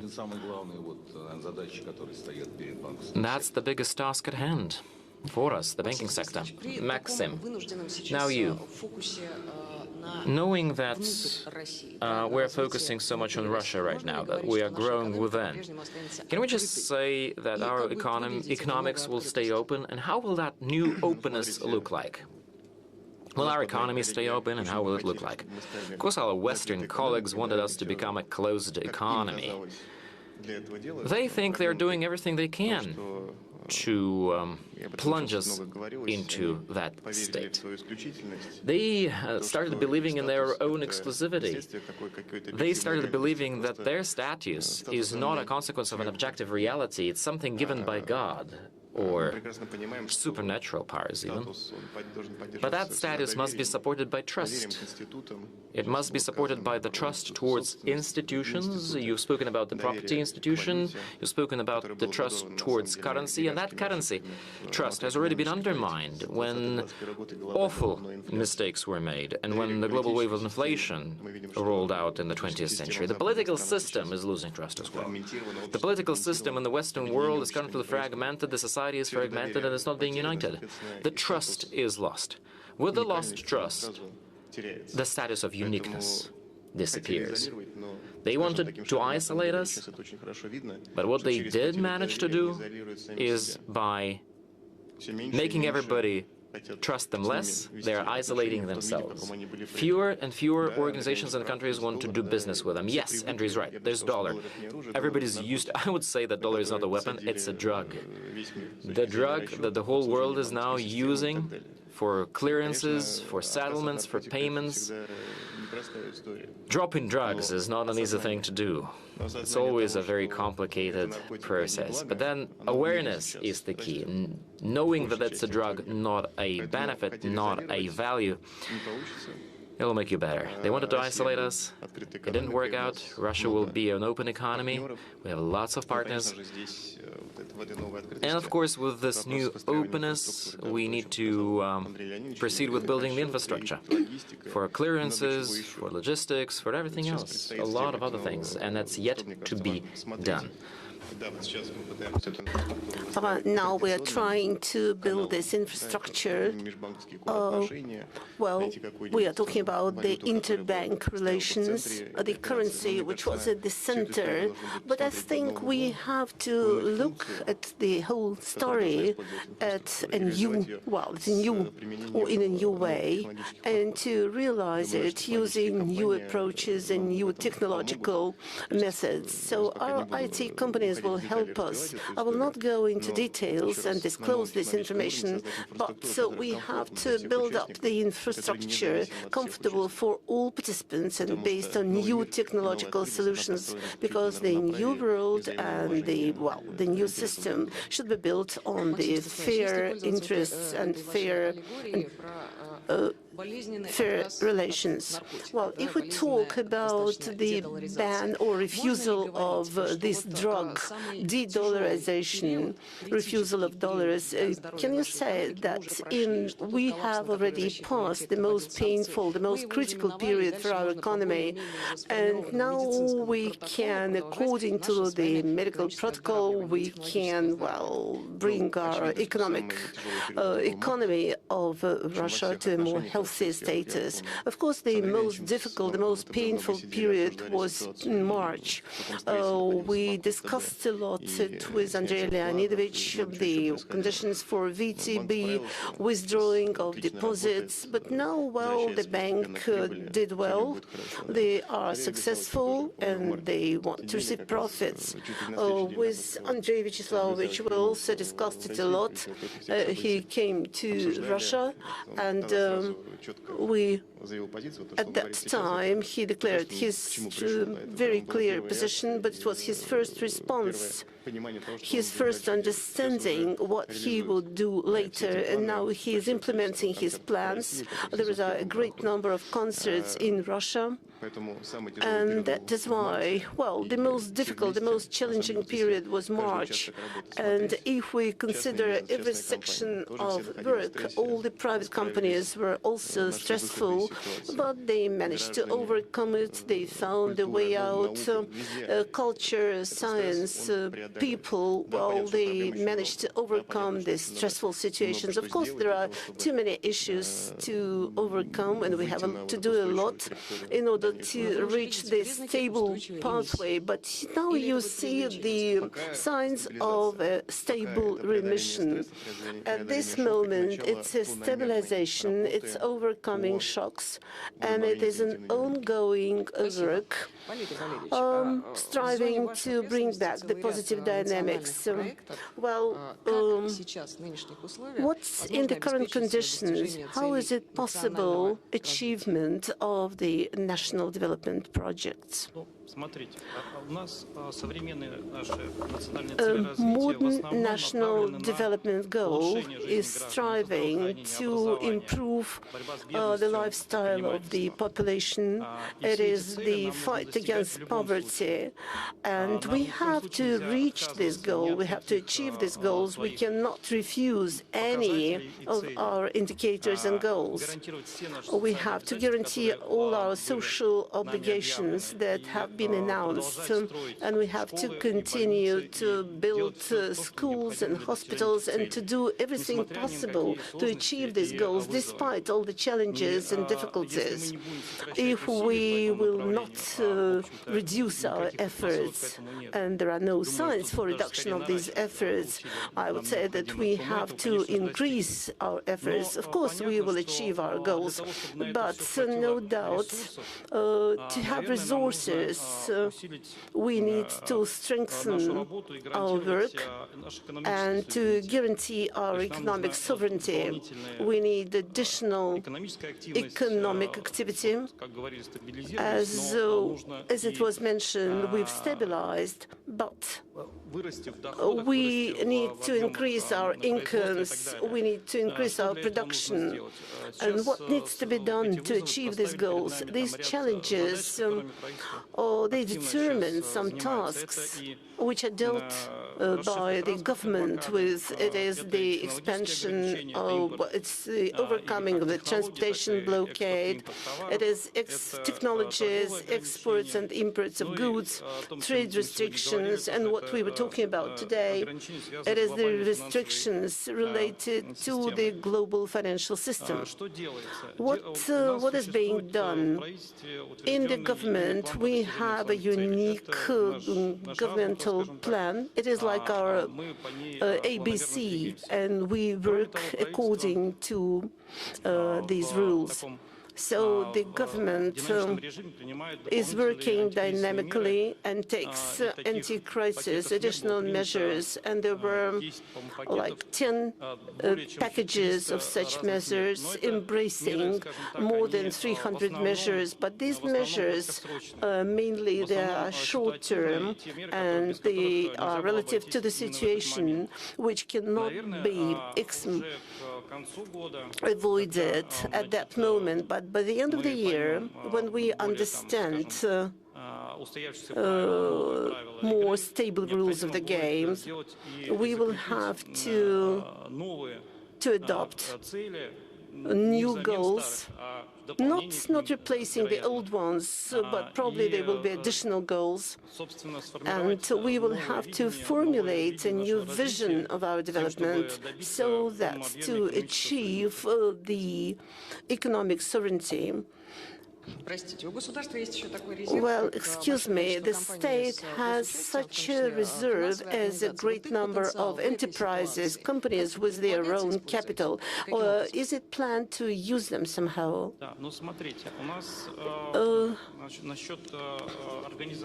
Talking about enterprises, of course, the state has a powerful potential, a powerful capacity of property. There are different companies, state companies and companies with state participation, and then it owes the packages in all banks, Sельхозbank, Promsvязь, Sber and VTB, including these banks. What is being done? First of all, there is an active work aimed to reduce participation of the state in business. A number of organizations which are controlled by the state has been reduced by twofold in the 1 year, in the previous 1 year or 1.5 year. They have been 51% of the shareholding companies which were controlled by the state has been reduced. What happens to remaining assets? The state is working, the government is working to increase the efficiency of this property. For example, how we started to work 10 or 15 years ago when we tried to establish development institutions. First of all, we determined an idea, then a resource was allocated, then the employees, experts were invited, having experience, and these development institutions started to operate. But after 10 years or even longer, these development institutions, they started to replicate each other, and duplicate their functions, compete among themselves. And it seemed to be strange with one owner. And for 2 years, we are undergoing an optimization reform for the development institutions. Everything was done. There were new rules approved on key indicators of efficiency. And now the rule is that half of these indicators they relate to the finances, to the profit, and the other half of the indicators, they determine achievement of national goals. And this relates to all development institutions and to all companies with the state participation. In addition, investment programs are actively considered at the meeting of the government, and somehow they are coordinated. Nowadays, the time is different, and we understand that in addition to control and monitoring, which was provided by the state of those indicators, annual indicators, but now it is time to switch to more active assistance and help to these companies striving to realize these key parameters of the national projects. And now there is a kind of a campaign providing support to development institutions. And there is an own hotline which is organized for these enterprises and companies in order to achieve the results of the national projects. It was planned on different time and for different trends. And in order to implement all these indicators, they need a more targeted assistance. So the new task is to a kind of a manual assistance to the development institutions. Talking about assistance, not only in business, in the society, in the public field, there is an understanding that IT employees received more assistance from the state compared to others. Probably culture and banks, they did not request so much assistance. But do you agree that IT employees received a lot of assistance? Yes, we do see this support of the government. They received beneficial conditions for mortgages, for receiving loans, and it's a very clear support provided to IT specialists. It happens within this mortgage conditions, but these measures are taken also by the Ministry of digitalization. But we need not only the designers, we need testers and others. We need representatives of creative professions. So these people, they see support from the government, and it motivates them for creating new products. And they have very bright goals, and I'm strictly confident that from the point of conditions and from the point of salaries, remuneration of their work, they receive all support from the government. And as it was mentioned earlier, we have many tasks and long-term goals of this nature, and the measures taken by the government towards the development of IT, they will motivate for development of new services and new products in the future. So you can call them beneficiaries of this situation when the foreign companies left the market. So the audience in VKontakte was increased by, I think, 2 times. Does it include 50 million? Well, we're talking only about VKontakte, but in general, the audience includes 100 million people. There is a problem. There is an issue of technological substitution and the outflow of experts. What kind of assistance do you need in order to overcome these challenges? I would say that Russia is doing well in overcoming the challenges, and we are substituting the services which left the Russian market, but we are creating new initiatives, alternative initiatives, and we have very strong technological companies, and they have their own technological solutions in Russia. So for us, for the next few months, the next challenge is to work and to adjust the existing services and to launch them. And the best method, the best way is partnership. When everybody is specialized in their own area and they have some time to prepare new products, it is very important to find partners. One example, in May, with the help of Ministry of Digitalization, we managed to create alternative. We could find a solution. This solution was important not only for one company, but we wanted to support the whole industry. And within 1 week, we agreed with key companies, and we created a project, Rustore, and there were more than 500 proposals and more than 500 downloads. And we are just testing this new platform. We want to continue to develop it until the end of the year. So the biggest challenge is the ability to find an agreement and to find the services which will substitute those which left the market, and to find a new one. And it is important to learn how to build the trust. And Yaroslav Ivanovich, well, can we say that that on the global level, the trust misses something, but we have a kind of a new trust. Well, economy includes, trust and lack of trust.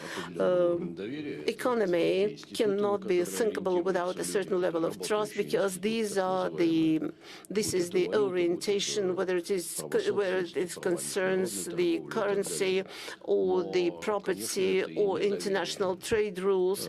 And at the same time, it is a lack of trust because we always evaluate risks. What is the loan rate? It is the evaluation of the risk from the side of the bank. And in this respect, the trust which was built in the international economy by international institutions has been disrupted, and it was disrupted not only in Russia. And we will see in the near future, in the coming years, how this wave of the lack of trust towards the existing institutions, which are governed by the collective Western country, and of course they govern them within their interests, first of all the USA and the Western countries as a whole. So it will be this way. And the trust inside, the domestic trust within the Russian economy, this is the stem of the density of economic ties. If we have more dense ties between the Russian enterprises and Russian consumers, then obviously the trust will grow And there will be hope that those institutions which will implement this trust. I think that the key element of a new trust will be the system of a growing of our own domestic brands. Our economy was oriented for other brands, not only Russian brands, but I'm talking about the global world. In the global world, brands are global. Nevertheless, they are located in the very narrow group of the countries. So it depends whether we will be able not to substitute the European brands by the Turkish ones, but we have to grow our own brands. This is a challenge for my country. We have beautiful brands in education, culture, and we have representatives here, the representatives of the Mariinsky Theater, Valery Gergiev, who managed to create the most cultural brand in Russia. And I think that these brands which can expand the trust. These are the primary and first and foremost, this is a primary task of the Russian economy. Brand is a confirmation of the authority but Russian education was integrated in the international system. But when, after leaving the Bologna process, will it be integrated or not? Will it be a Russian brand or not? Well, there is a Russian education brand. It has not been disrupted, and we don't have to over-evaluate. We have a kind of a strange discussion with regard to the Bologna process, because Bologna process is just a projection of the new international standards of a multi-level education system of education, which was set up in the 90s for the group of European countries, and Russia joined this group. But now, unfortunately, our European partners and their governments, they are trying to squeeze out Russia from this academic system, from the system of the students' exchange, from the educational system. And in this respect, leaving the Bologna process, I think it was a bilateral agreement, because they tried to push us out, and we will not participate in this system, likewise in the Council of Europe or in the other institutions. But let us not over-evaluate it, the issue. Very frequently, Bologna process, people think that Bologna process means multi-level system of education, and they think in this connection, I think the tendency is quite the opposite to this 4+2 bachelor system plus master degree, but it is obsolete. It was typical for the 90s. And the president of our country, Mr. Vladimir Putin, in February 2019, he suggested to think about the system 2+2+2, when the fundamental basic education, then they choose something within this professional space, whether students become journalists or technologists or developers. And apparently, the main trend in the education is the expansion of freedom of choice of those persons who receive the education. It is freedom of choice, and it suggests that they can change trends of education several times. Yes, we do have other opportunities within our education system. It is the reinstatement of the fundamental engineering education. Unfortunately, the key loss during these years was relative to the fact that in several educational trends we tried to pack it within 4 years rather than to expand it to 5 years.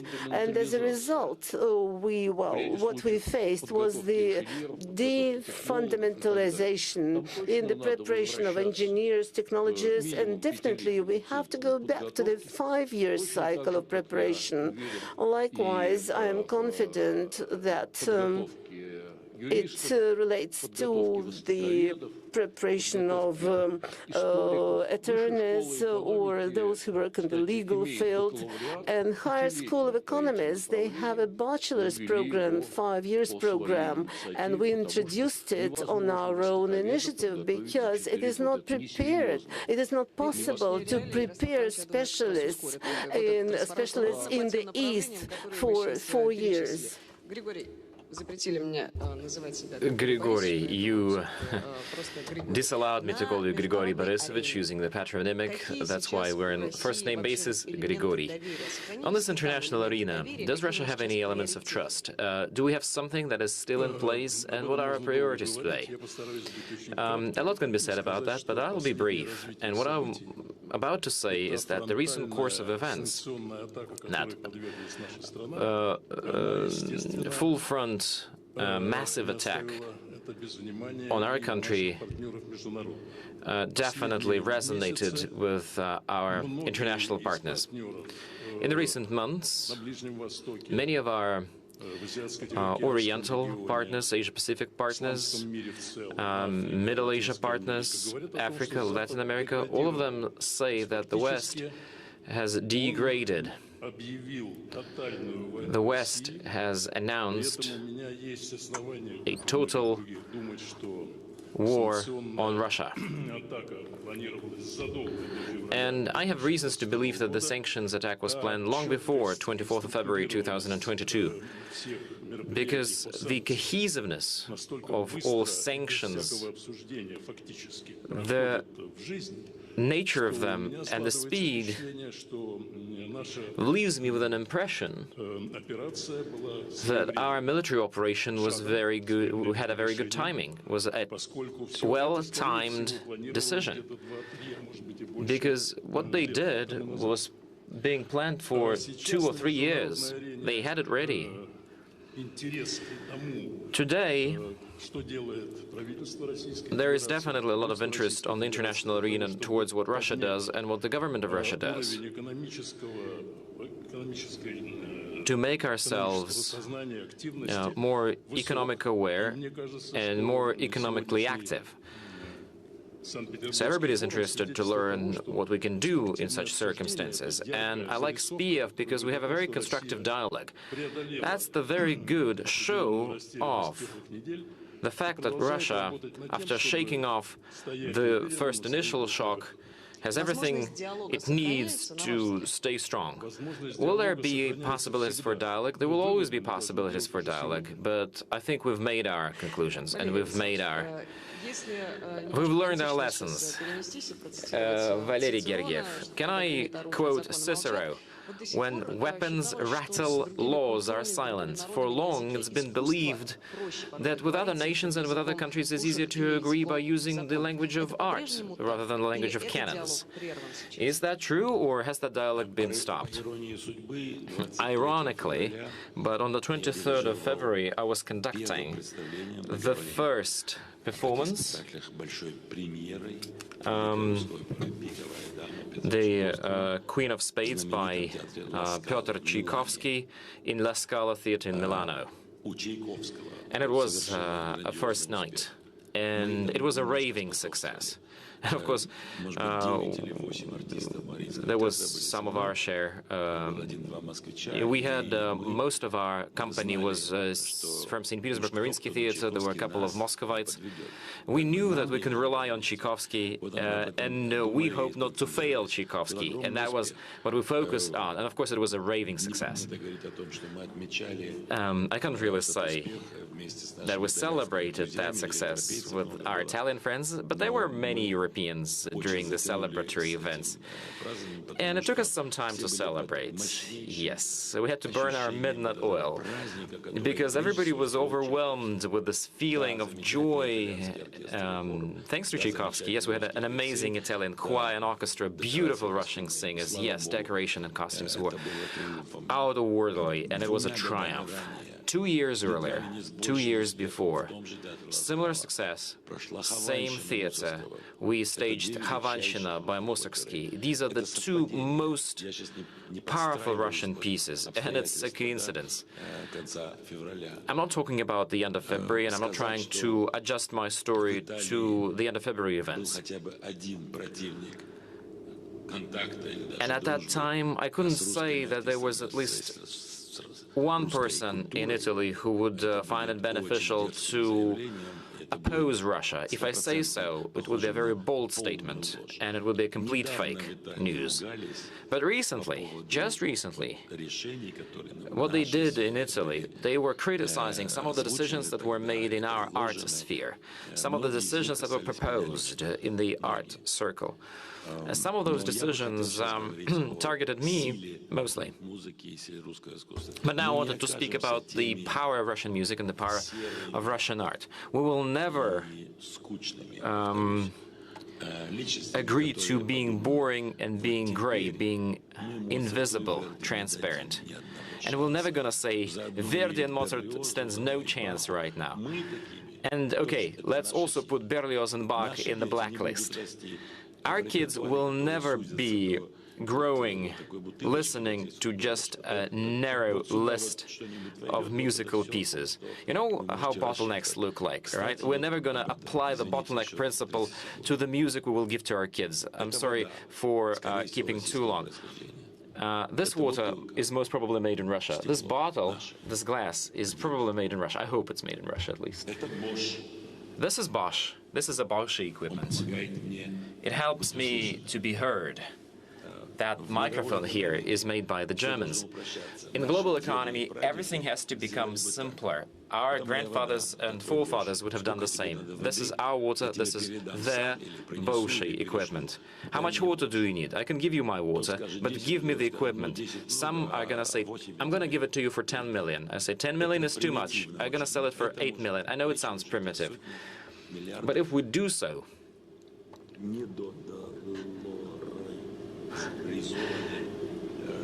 we have, well, tens and billions of under-dollarized economy. In the end of the day, everything will become much more simpler than that. Today we have about 3 or 4 partners. I can sell it to one of my partners, this partner will sell somebody else, that other partner will sell further on, and then that third partner is going to come to Bosch and say, buy it from me, and I'm going to send the money back. So that's the supply chain we will have, and that's my forecast. Being a manager of a big company, of a big crew, 5,000 employees, one of the biggest theaters in the world, 2,000 performances a year, we're clearly amongst the top performing institutions. I'm not talking about the theaters that nobody knows about. We're definitely a giant amongst those theaters that are known by everybody. Now let me come back to what you said just 10 minutes ago. Let us talk about the IT sector and about the world that I represent. Do we have something in common? Yes, we do. What was Mariinsky Theatre doing, you ask me, for the second half of 2020? We've been broadcasting our performances free of charge. 135 million viewers we had on the net, and we had some joint projects. This conversation with Vladimir Sergeyevich will continue on the margins of this meeting. And we did it free of charge, because back in the day, in 2020, when I realized that that period was difficult for the whole world, we never searched for profits, and we continued doing so in 2021. Then people from China came to me and asked, can we buy it from you? That much. They give me a price tag, and they saw that we had a lot of content. This is the word I don't really like. Content produces Hollywood. Thousands of hours. Mariinsky Theatre now has got 300 hours of content. Yes, we are staging concerts, ballets, theater, performances for young, for older people. I think Valery is trying to solve two problems right now: how to exchange our resources to their technologies, and also he is trying to find out a solution: what shall we screen in our cinemas when there is a lack of Hollywood movies? Absolutely right. And our kids need to have a choice. They need to have a choice between that and something else. Well, sometimes it's through their gadgets that they're getting to hear for Tchaikovsky for the first time, but I would appreciate seeing more kids in my halls, at my performances, in our Philharmonic halls. Once, when we were closing the Olympics in Sochi, we did so by bringing in a children's choir. Thousands of kids' voices were heard, and it was a great joy for me. And the whole world saw back then that our country has the musical future, had the musical future. It was enough to get that feeling, to bring the kids to sing.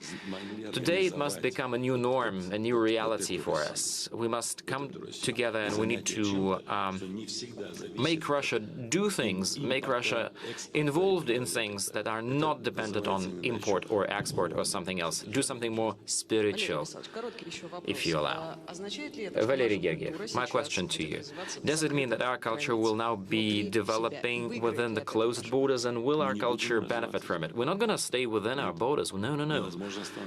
Don't say that. It's impossible to stop the music. It's just impossible. You can try, you can make attempts, and you can try to do so by means of technologies, but this is useless and futile. It's impossible. The largest world theaters want Tchaikovsky, they want Prokofiev, and they can't but stage them, because we have 20% of the world beauty here in that country. Well, I might be greedy. 25, at least for the 20th century. Stravinsky, Prokofiev, Shostakovich, Rachmaninoff. I'm gonna quote just 5 names right out of my mind. In the 17th century, yeah, we were not yet creating them. But then the 19th century, the 18th century, Mozart was not alive to see that. He only lived for 25 years, actually. Prokofiev, so that you know, lived an amazing life, a beautiful one. And when he was 37 or 38, he came back to the USSR, he thought about it, and he stayed to live in the new country, in the new world, in the Soviet land. And he died the same day as Stalin. Ironically as it may seem, but he created so many amazing pieces in such difficult conditions. Let's not compare 1937, when Prokofiev used to live in the USSR, and the current times. Let's not do that. But everybody knows that 37 was a very difficult time. What did Prokofiev do? Romeo and Juliet came out of his pen back then. Which story did he use? Romeo and Juliet by Shakespeare. Whose music was that? Prokofiev's.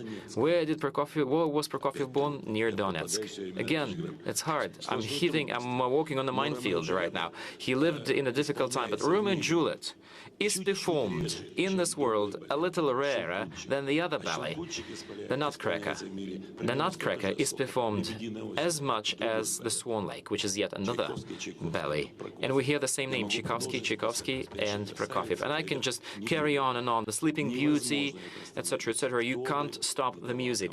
Whoever commanded these pieces to be cut out of the world fabric, they will never disappear. And every time I'm talking to people, and I have lots of friends around the globe, and those friends never abandon me. We love the music and each other. And through that love to music and each other, we can continue the dialogue.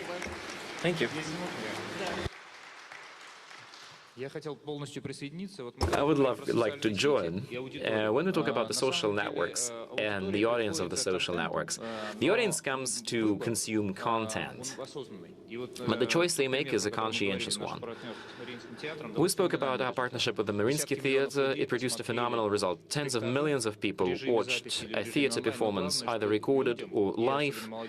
But what's more important is that our young people really want to know what's happening beyond and behind the scenes, and we had a special film shot about what's happening behind the scenes. And today, the borders of the social networks are expanding. What the social networks are offering are not just a way to communicate, but also it's an opportunity to familiarize yourself with the culture. It's an opportunity to find a job. It's the opportunity to build a career path. And I'm convinced that the richness and treasures we have in the country can be spread over by social networks. And although you might be somewhere remote, you can still feel connected with the history and with the art. And we're taking a great pride in the project we have with Mariinsky. I'm watching your movies and I'm watching your films, so I'm supporting everything you say. In the beginning of our session, we started by identifying the rules and the norms that are failing, that are skipping, and that have disappeared due to known reasons. Now I'm going to ask every participant in a blitz format a minute or so to come up with an important rule of the game that we must adopt right now. By us, I mean the government, the business, the art and culture representatives. Any new rules and who must abide by at the moment? There's a simple rule, and we started talking about it. Believe in yourself. That's very relevant. I think it's a truism for sure. Andrei, we must, without leaving the global scene, without going away from multilateral cooperation schemes, we must build a new system of contacts and relations where our safety, our interests, economic and financial, are being met and are being given attention to. Yes, and there are opportunities for this dialogue. There are capabilities to keep the dialogue going, right? Do you think there's potential? There's a light in the end of the tunnel? Yes. Andrei, I believe the most important rule should become the following. We must ensure trust and cooperation between everybody here in the country, all the actors and the players, and just the citizens and individuals, in order to overcome the challenges and the difficulties we have on our way.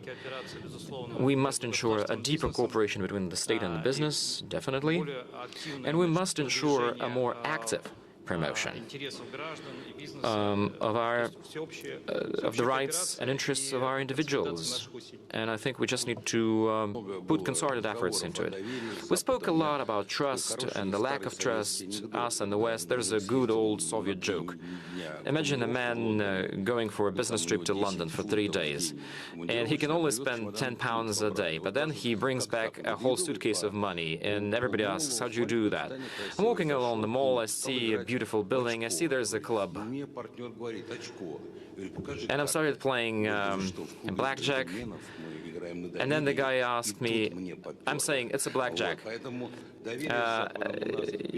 He says, well, show me your cards, and I'm saying, well, it's the gentleman's club, which is built on trust. And then I finally see that the luck is on my side, he says. You know, what Reagan used to say, you should trust, but you should also check. That's why any kind of relations should be based on some serious agreements that can be checked and can be controlled, not like in the gentleman's club story. Right, but using the using the diplomatic language, how should this gentleman's rule look like? I think all the participants of this discussion are thinking just the same. I think they all are aligned in their thoughts. But let me formulate it briefly. Russia has a very good tradition, and historically it's been proven. When there's a woe, a hardship looming on the horizon, we stick together, we consort the efforts, and we just win. We overcome. Thank you, Yaroslav. I think that Russia should learn to use its own resources to maximum. I don't think we should separate ourselves too much from the global economy, and we shouldn't go away from them. Of course, we should participate in the global labor division, but we must defend our interests. Of course, we must draw from the West what's useful and good, but we still need to use to a maximum our own potential. And in order to do that, we need to create the new economic freedom for every entrepreneur, whether big or small, innovative or not. We must account for the interests of these people. We must account for the interests of those who might bring something new to the Russian economy, who can create something new in the Russian economy. And the next stage of our life will be held under the auspices of building the new economic freedom here in Russia. Maxim, you being one of the conductors of the economic freedom, the orchestrator. Do you agree with that? Yes, I do agree with that. And I'm thinking that the president will speak about that in his speech. Just listen to what he has to say. You're not spoiling anything, right? No, okay, so no spoilers. Spoiler alert. Vladimir, you said that we need a more closer cooperation between business and the government, you being the business. What's your take on that? And what kind of conditions should there be for a closer dialogue? I would say that we need to unite our efforts and become partners, true partners, and we should continue that cooperation in the IT industry. Because the IT industry, well, it's something that finds a way to all sectors of life, on all sides of life. And by doing so, we'll be able to achieve our results in a very short period of time. That's the recipe for success. Now, the new rules of the game in the IT industry in the recent months, what kind of new rules are there? Digital partnerships. Digital partnerships, right. And who are you partnering with? Russian players. Russian players. Yeah, digital partnerships that go beyond the IT sector. Yes, we want to unite our efforts. We really want to partner with the strong Russian IT companies, and we go beyond the IT industry. Valery Gergiev, the new rules in the art sphere. Stand strong. Defend your ground. And do whatever it takes to make your life, business, your life activity thrive. And we, in the Hermitage and in the Mariinsky, we cannot stay outside. Because if Mariinsky or if the Hermitage are outside, then the world will fall. You see, we owe too much to a lot of people out there. And of course, I stand on the shoulders of the giants. Tchaikovsky and Glinka are predecessors. And if we lose that connection, if we lose all the ties we've been building for 200 and 300 years, we're going to come to nothing. Remember I told you that there's a new rule that you can bring poor quality content and everybody will be okay with that. We're not like that. We'll never allow for that. Of course, we will be changing our ways. We will be changing what we did 3 to 5 years ago. Well, I don't want to complain, but we lost 2/3 of our profits when the COVID hit. But now we've lost all the global tours. That's a half of all of our profits. But we're not begging from the government. We're just testing our possibilities. And we know that something is going to be changed. And how it's going to be changed, that's what we're yet to research and yet to find. But I am absolutely convinced that that new structure, that new ground on which we will stand, will be found. And the potential is huge. Our singers, our soloists, our artists, our musicians, our choir members, they have a huge potential. And the most important thing is our traditions will never be trampled. Yes, and you're going to be playing in Perm no worse than in La Scala. We did that already. We already performed better than in La Scala, or no worse than in La Scala in so many Russian cities. Thanks for that, and I'd like to say a huge thanks to all our guests and visitors. We started by listing the rules that have been disbanded, and now we are finishing up by giving you the new rules of the new world. Thank you for being with us. Bye-bye for now.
factors. Can we start?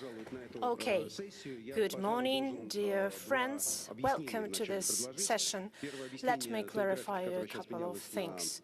First of all, the picture on the screen has changed. The Association of Global Energy has produced very interesting results. In 3 years, we have increased the number of participants 3 times. And it is no secret that we are, well, shocked that normally the cycle is over on the 20th of March, but after the 24th of March, we were, well, a little bit nervous. But participants from many countries, including from North America and from developing countries, has sent their applications. So we have received over 100 applications, and I think that it is a good sign for the science of energy, and it could be also very promising for our session. And another comment. Well, I see that some of you are astonishing and they cannot recognize me. Well, let me introduce myself if you don't recognize me. I had a surgery a month ago, and then I asked my surgeon if it was possible not to shave myself, so my surgeon said yes, and that's why probably you cannot recognize me. A year ago, we had a similar session, and then we said that the main factors influencing the energy market are the consequences of the pandemic and climate change. And probably we have completely forgotten about these 2 factors. Moreover, the market has changed completely in this couple of months. And we see the deficit of hydrocarbons. And it is associated not only with these European events, but we see this deficit also in other parts of the world. And I can give you Latin America as an example, which represents now a paradoxical imbalance in this area. So, hydrocarbons or not hydrocarbons, to be or not to be, are there any alternatives?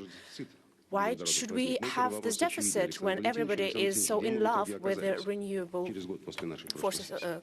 sources of energy? So, where are we now? Please.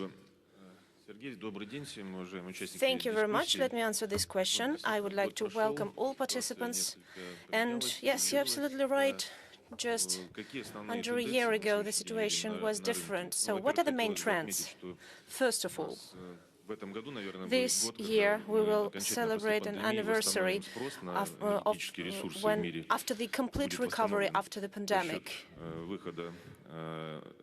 we have reached this recovery thanks to the increase of the number in the amount of oil and gas consumption, and in oil it was a drop of 15 to 20% in 2020, and in gas about 25%. So the demand has recovered, even though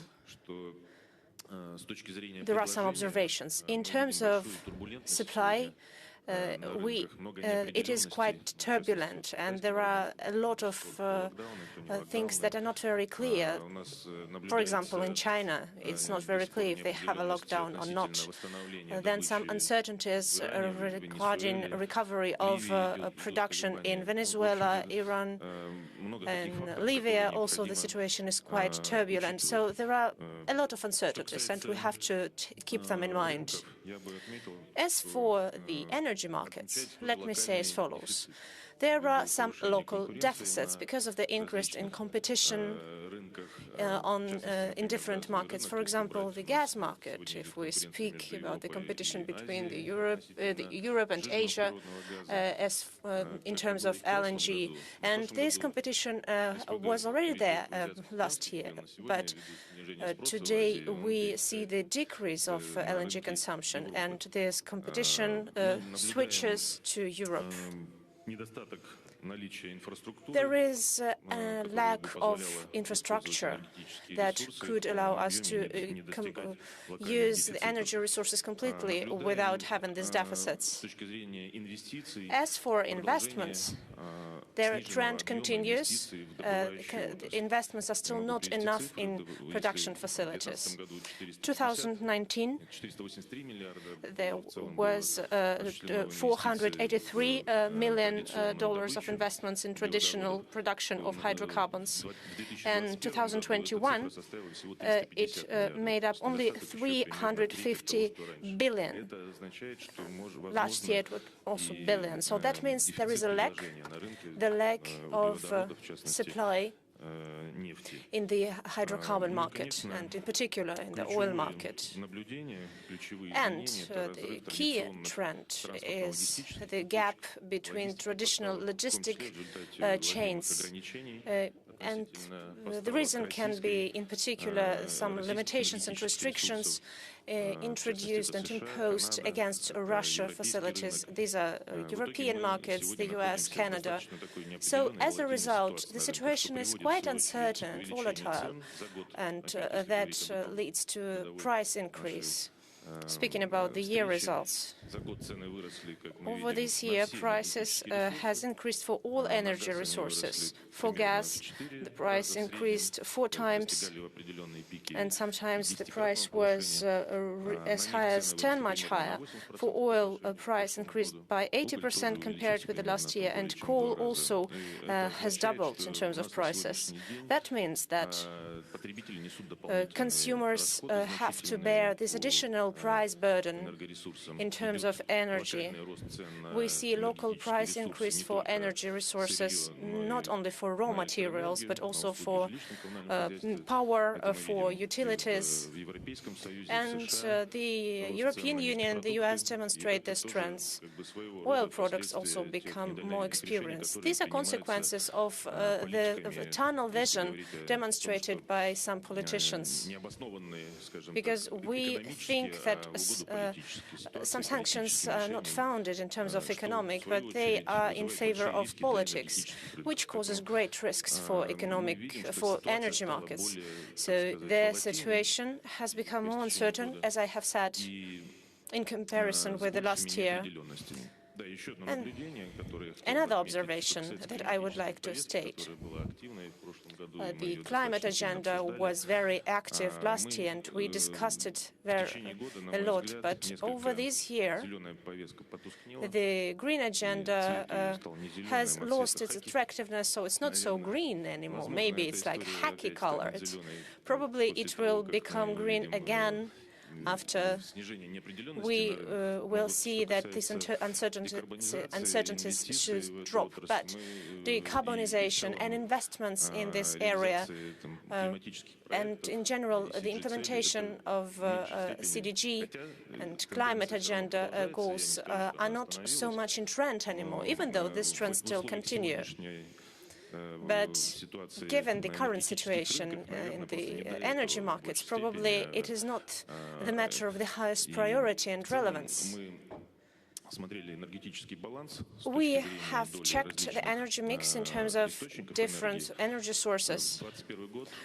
In 2021, the situation didn't change, and the oil share, gas share, and coal share, that means fossil fuels, has remained the same in comparison with 2019 and 2020. And renewable energies also demonstrated the same trend. So hydro, sun, wind, they all amount to 6 to 7%. And a couple of words about Russia, or maybe I can give the floor to other participants.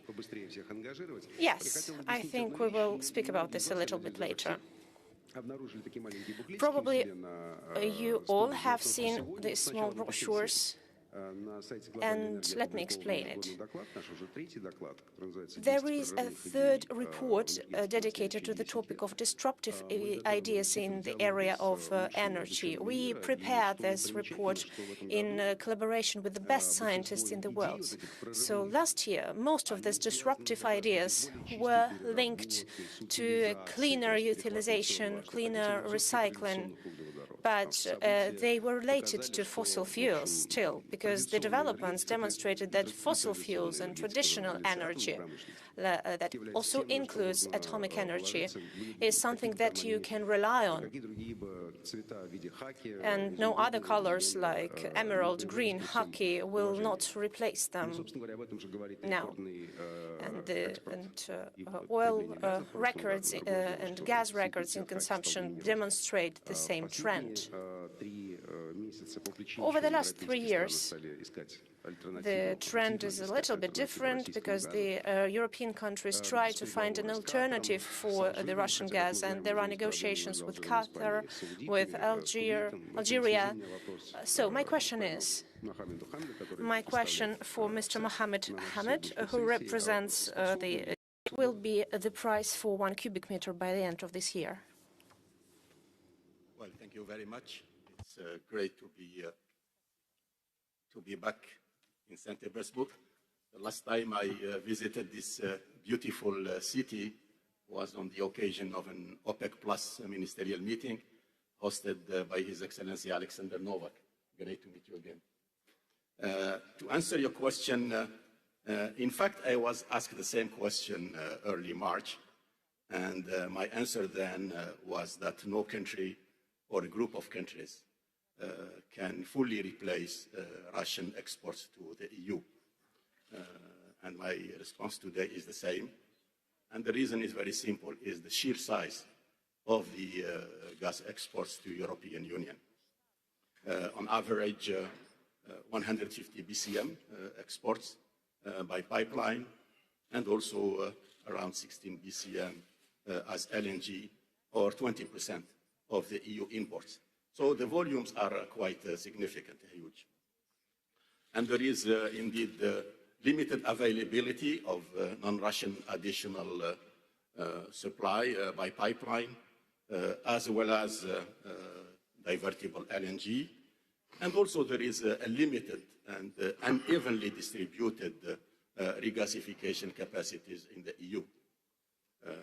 As a matter of fact, even if you look at the EU policy itself, the Repower EU, it aims to replace only a part of the Russian exports, part through importing non-Russian supplies, 10 BCM by pipeline, 50 as LNG, and the other 40 BCM by using more renewables, as well as biogas, and also through some energy efficiency measures. What is the situation today? In the last 5 months, a combination of milder than normal weather, both in Europe and Asia, as well as repeated lockdowns in China, helped attract additional LNG volumes to Europe. And LNG imports in Europe were up by 60% in the first 5 months compared to last year. And the European gas storage has been refilled more rapidly than expected. Going into the second half of the year, we see market tightness continuing unabated, and should colder than normal weather and stronger hurricane season. We should recall that most LNG plants in the US are in a hurricane-prone area. Then this market tightness will be exacerbated, and competition between Asian markets and European markets for LNG will lead to extremely high prices for gas in order to achieve the supply-demand through demand destruction, or even in extreme cases, even with voluntary demand curtailment. In the medium term, unless global economy enters into deep recession or stagflation, which is plausible but not likely, then this tightness will continue until 2025, 2026, when we have a string of important projects coming in stream after 2025. Thank you. What about the price? I actually asked you about the price, sir. Well, when we say that market tightness will continue, market tightness is compatible with not declining prices. Not declining. This is nice wording. I'll remember that. That's a hockey thing from the Deputy Prime Minister, and the non-declining is a breakthrough. Thank you, sir. Thank you very much. Well, I have another provocative question for Mr. Dukov. Maybe the Europeans will not have another opinion. Maybe they will not realize that they are going into a blind alley.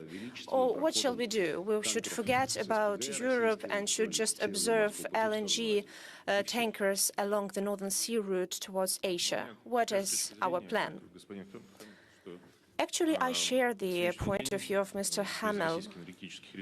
I believe that today, without the Russian resources, the markets will not survive.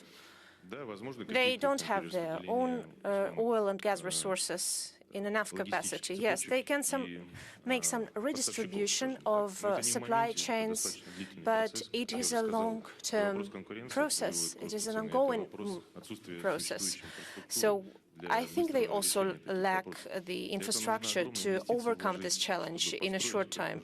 What Europe needs is huge investments to construct registration terminals, as well as capacities to produce LNG. If we supply 150 billion tons to the European Union, that means that we need additional 100 million tons of LNG. These are huge investments, and investment period is not a short one. It makes up 5 to 7 years.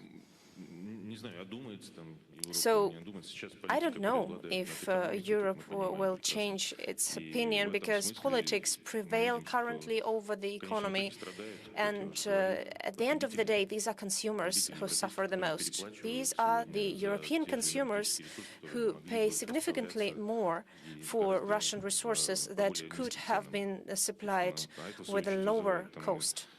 And this can cause some trends which we discussed with different representatives and participants. I think that can cause social frustration, which is already there in Europe, according to energy prices, high prices for energy, for gas. So we continue supplying oil products, oil, gas, certainly. And speaking about figures, as for Russia, our oil export, in comparison with the last year, has increased by 12%.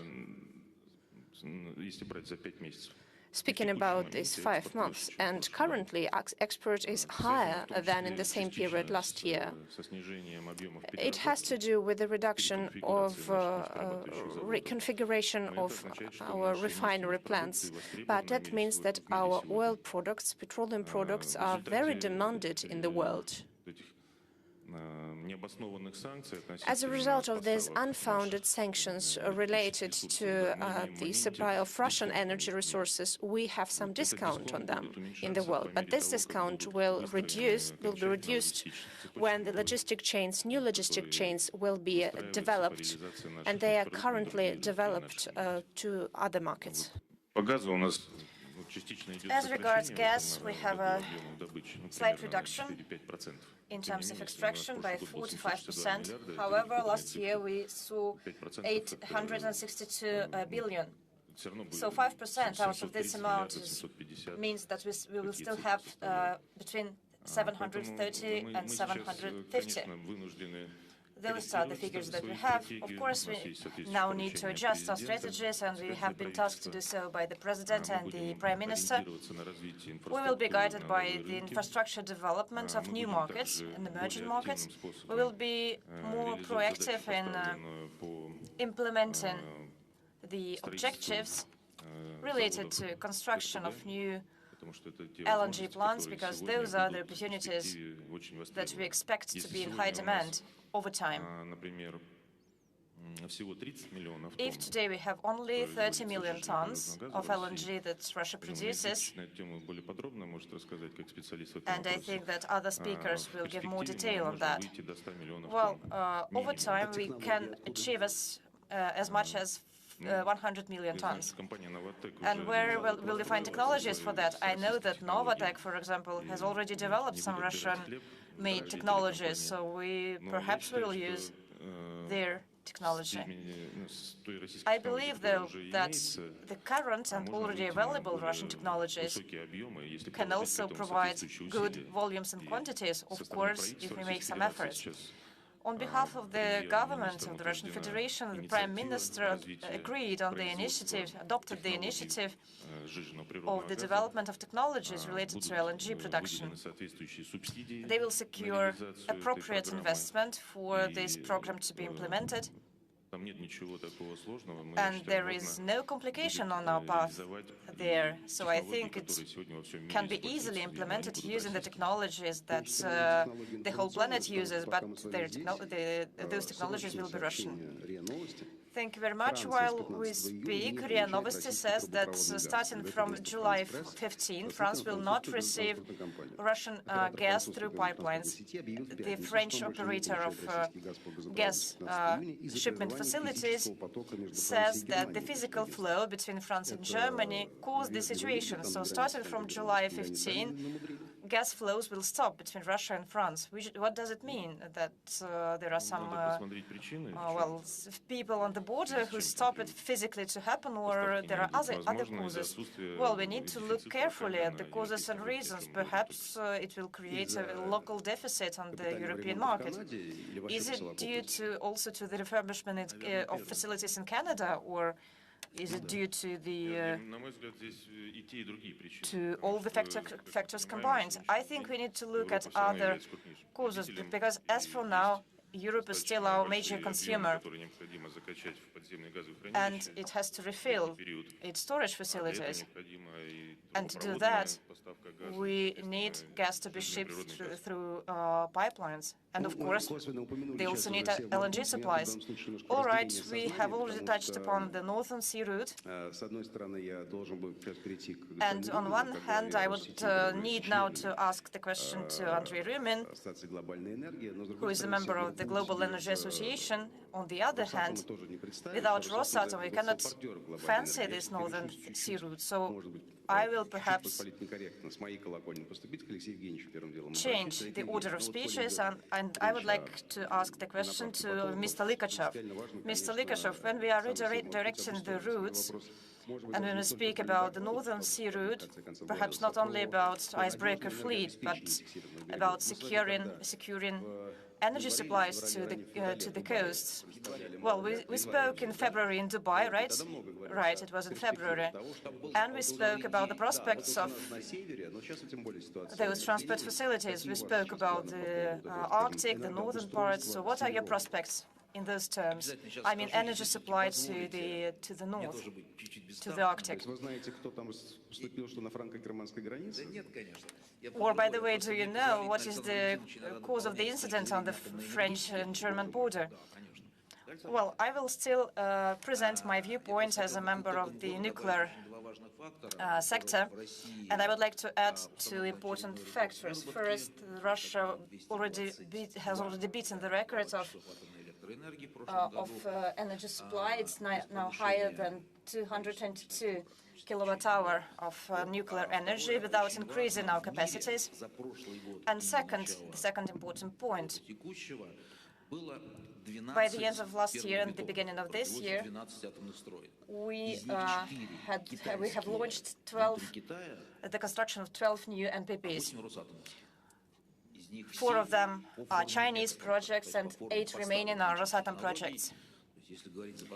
Those are based on Russian-made technologies, which means that so far we have 100%, not even 75% of energy experts in terms of the current construction.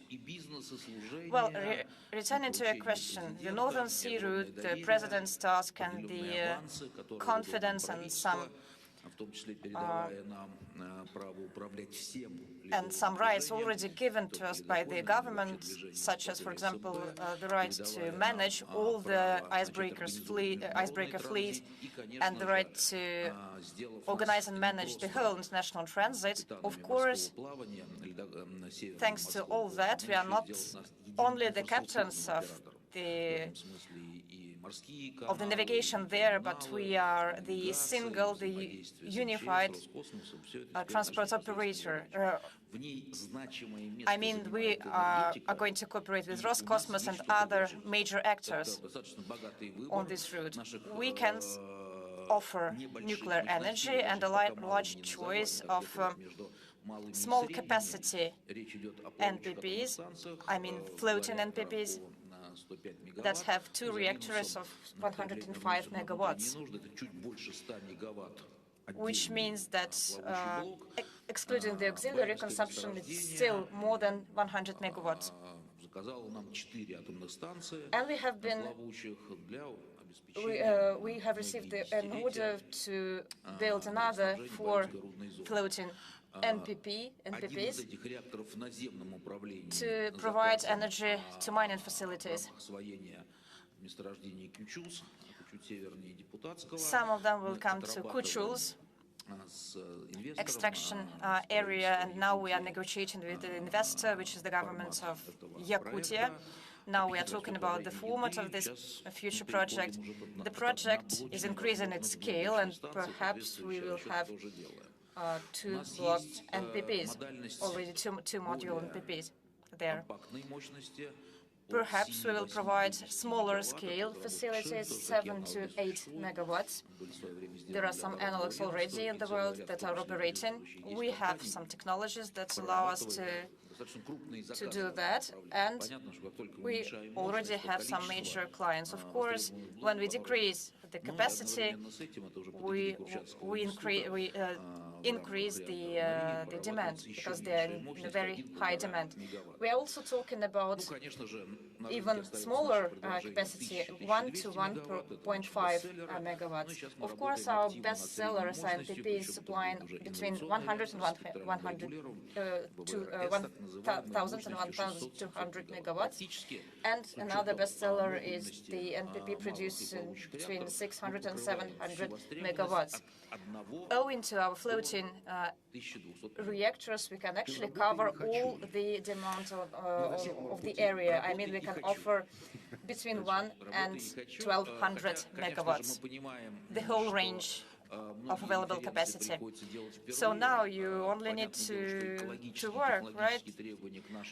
Well, of course, we need also to comply with environmental requirements that are quite strict, and we are open in working with that, which is why we'll have perhaps longer-term projects in terms of commissioning, in terms of building and construction. However, the life cycle of an MPP is about 60 years.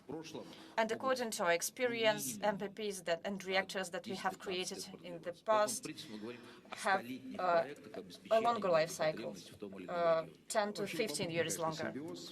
Well, there is an interesting symbiosis of your nuclear technologies and the Northern Sea route as the route to transport coal and hydrocarbons.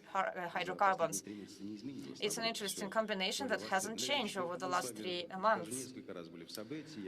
And, well, we've visited several times Sabet, and I have a vivid impression about this area. Well, the question has already been asked about Russian technologies. And my next question is, all right, you have now the procedure to liquefy natural gas, but do you have final consumers? Do you have someone whom to supply, to supply to? What are your ideas about the development of port infrastructure? Well, actually, it's already developed. There are over 180 regas terminals in the world, in over 50 countries. And we supply from Yamal LNG gas to 30 countries. And if you remember 2018, there were even more of them. It's Europe that lacks LNG terminals. Our main consumers used to be China, Japan, Korea. And now we have significant change in the LNG market. Europe, and I now refer to specific data starting from January 1st to our current date. So plus 50% means plus 16 million tons.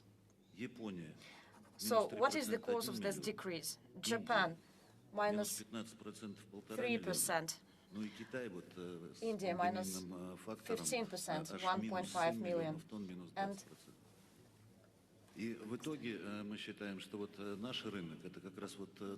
India, minus 20%, minus 7, China, minus 7 million tons, minus 20%. So those countries are the main reason of this decrease. However, Pakistan and other countries of Latin America, Asia and Pacific are developing very actively their terminals, so those are our potential future partners. The Northern Sea route actually allows us to bypass many territories, so we are very interested in the partnership with Rosatom. And we've already spoken with Alexei that starting from 2024, we will enjoy a year-round route, year-round navigation. So far, we are moving towards the east through the Northern Sea route. Referring to last year, we had 71 voyages along the route. I believe that if we commission the transshipment facility in the Kamchatka area that will be commissioned in the first half of the next year. Is it going according to the schedule? Because we've already covered that at our previous session. Yes, it is. It's according to the schedule, and it will allow us to cover this market to a large extent. It may sound optimistic what Mohammed just said. He said that complications were possible in Europe, but according to the recent development, what I witness now, it is hardly possible to replace such large quantities. So Europe is perhaps facing a large energy crisis, and we need to voice that because nobody is now voicing that. If the trend continues, it will be a catastrophe because Europe will lose jobs and close their plants, and we will be moving towards the east. We've been tasked to do so, and we are doing so. We've recently had a very positive session, very good session, dedicated to localizing LNG facilities. And actually, we decided to get rid of the word localization, because it's not about localization, it's about creating our technologies and our equipment to produce our own LNG, Russian-made LNG. We have a lot of resources to do that. I think this year the US will still rank first in terms of production. It will increase, I think, its production by 15 million. Qatar will perhaps increase by 20%. And we also have to increase our facilities by 20%. We have every opportunity to do so. And I believe we will scale up the LNG production. We have spoken about with all the suppliers and manufacturers. We have a good cooperation with Rosatom already. They are not only able to produce, but they are able to make estimations and calculations. So we agreed to make our own calculations along the year. They are working on that. I've heard that, well, how can we make 500 kilometers of cryogenic pipelines? Well, they've already made 300. Why not add just another 200? So we will distribute tasks, and the quantities that we've been tasked to ensure by the presidential decree. We enjoy full support, and we just have to implement this program. We have to get our share in the world's energy mix. Thank you. Let me just play with the world tasks. you say we've been tasked to go to the east.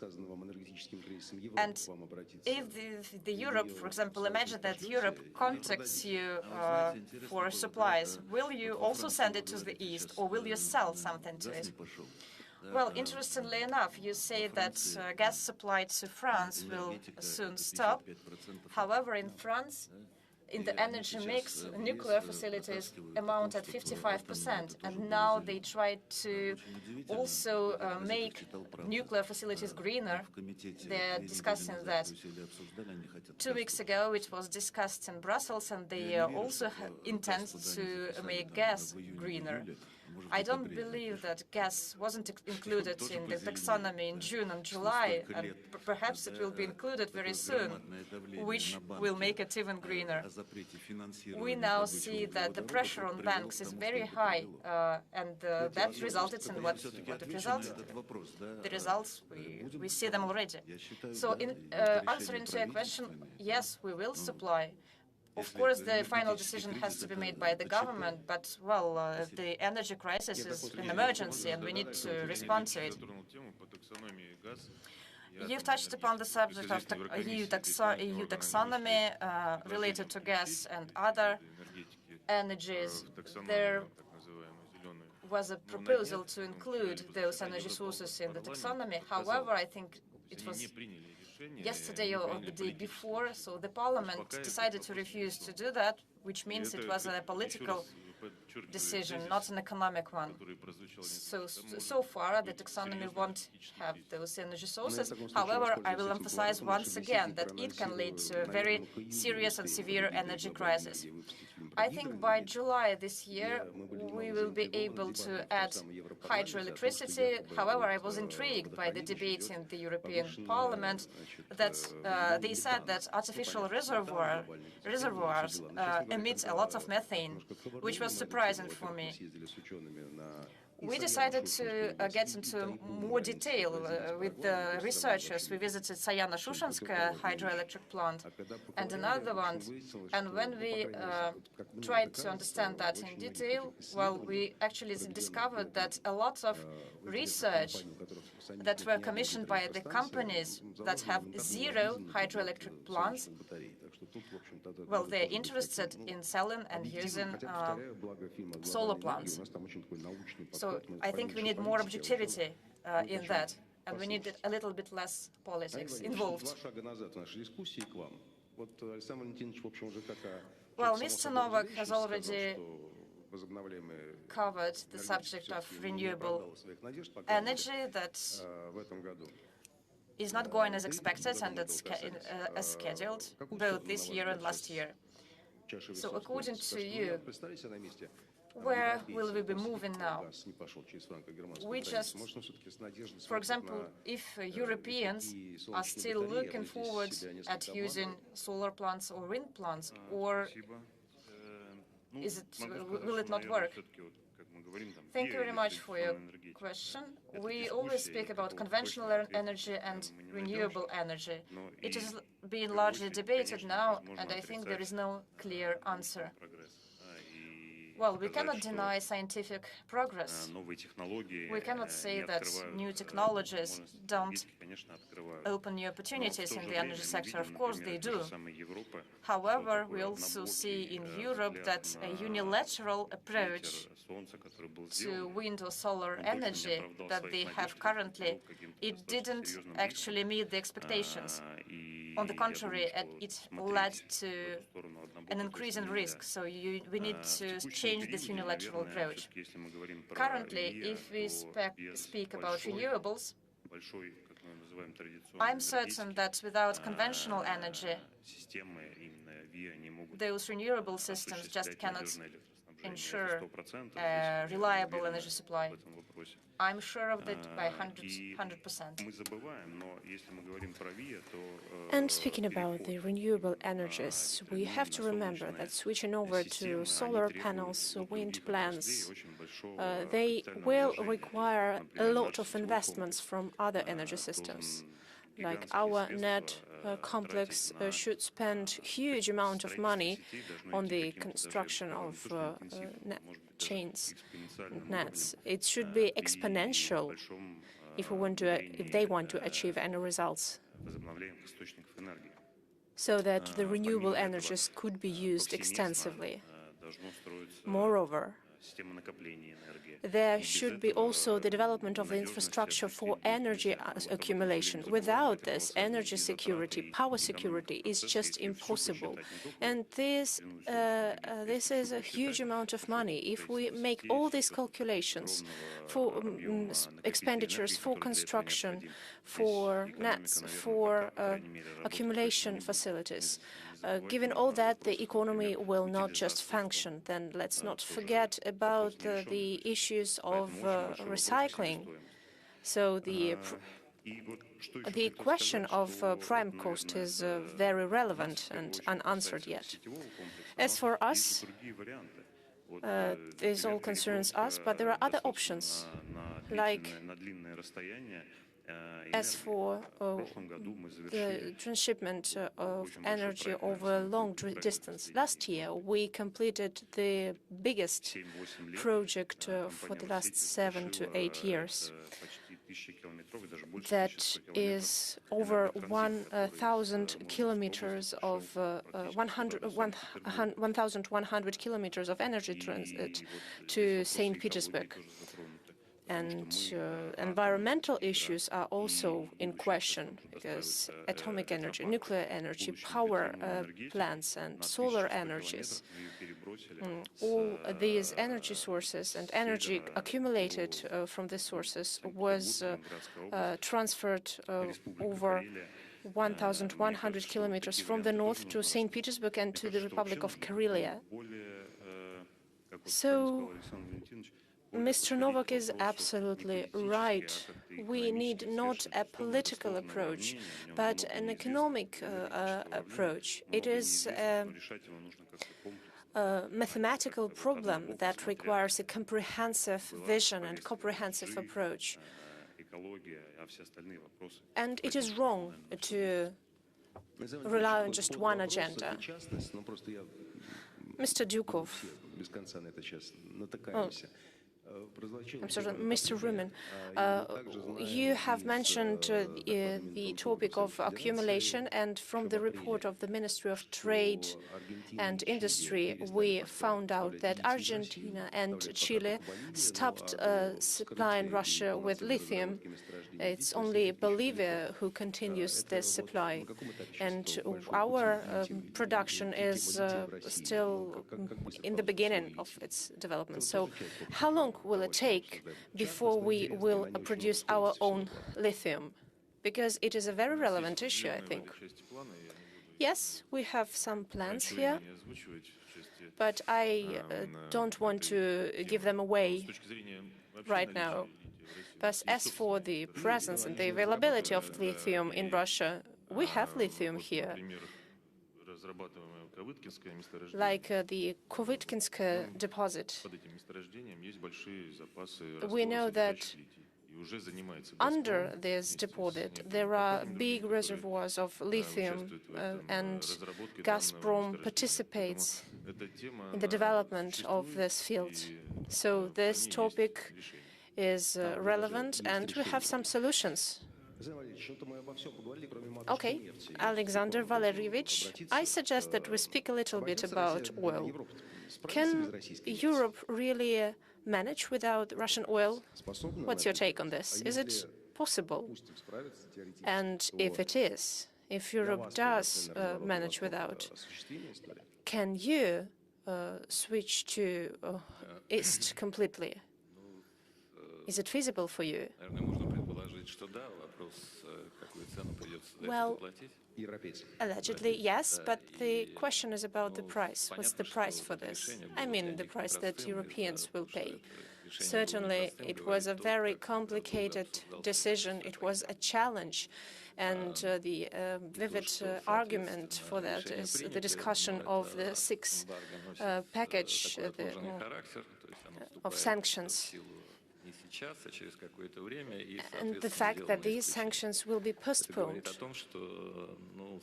All this demonstrates that this is a decision that is hard to be implemented. Why is it so challenging? Well, we know that about 200 million tons of oil products are delivered to the European market. And speaking about the partnership between the Russian oil field and European consumers, then this partnership was very strategic. We had the corresponding infrastructure, and I'm not speaking only about ports or pipelines. I mean the entire infrastructure that maintains this area, and it took decades to develop this infrastructure. As a result, we had a rather effective mutual market. It was effective for us, for Europeans, because the expenditures were quite low. That's why this partnership was very strategic, unlike the delivery from the UK or from the US that used to be quite opportunistic. Or I would rather our deliveries, our supply to the UK, to the US, they were very different from our supply to the Europe. The latter was the result of the strategic partnership. Quite a number of plants were oriented on the refining of our oil.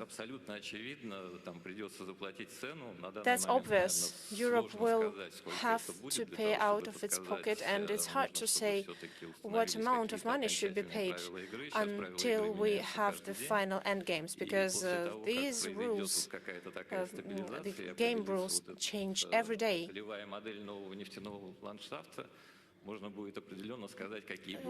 I think we have to wait until the situation is less turbulent before we can speak about some new specific rules.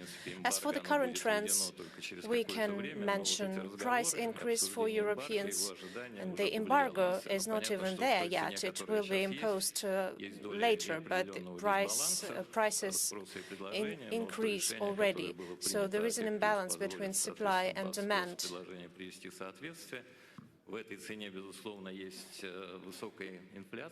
And the current prices comprise a high share of inflation in Europe, but embargo has its impact on these prices as well. Then, if our oil is not used anymore, it should be replaced. So other sources should be found, like Guyana, Canada, Brazil. That means entirely different logistic expenses. Then you have to do something with European oil refineries, because if there are some refineries at the seashore, they can also process oil from other destinations. But if we speak about the refineries that are in Europe, they will have to be reconstructed or remodeled somehow, because they are purposed to accumulate different sorts of oil. That means Europe will have to invest in primary refining. It takes time. Even though oil refineries that are located close to the Atlantic Ocean were not ready right away for the reception of other sources of oil. That means that of oil refineries. Over the last 10 to 15 years, the margin of oil refineries is quite low. So if we have any additional inefficiency in Europe, that can be caused by oil supply from new destinations, new countries, that can raise an issue of probably closure of any refineries. Maybe some capacities will be lost because the logistics will become more expensive. That's why we have a lot of issues. I would rather Europe has a lot of issues, and it's hard to say what the final price will be, because we have to wait until the ultimate game rules before we can speak about any certainty. As for us, we still have this strategic partnership with Europe. It has been important for us, and the market has been very valuable. But about 15 years ago, a decision was made that there is another market, Asia-Pacific market. So we started developing our activities in this direction. We have made strategic investments. We developed necessary infrastructure. We supply Asia market with about 65 million cubic meters oil. We know also that Asian companies invested money in oil production in Russia. So we already can speak about strategic partnership between Russia and Asia. And in my opinion, it should be developed.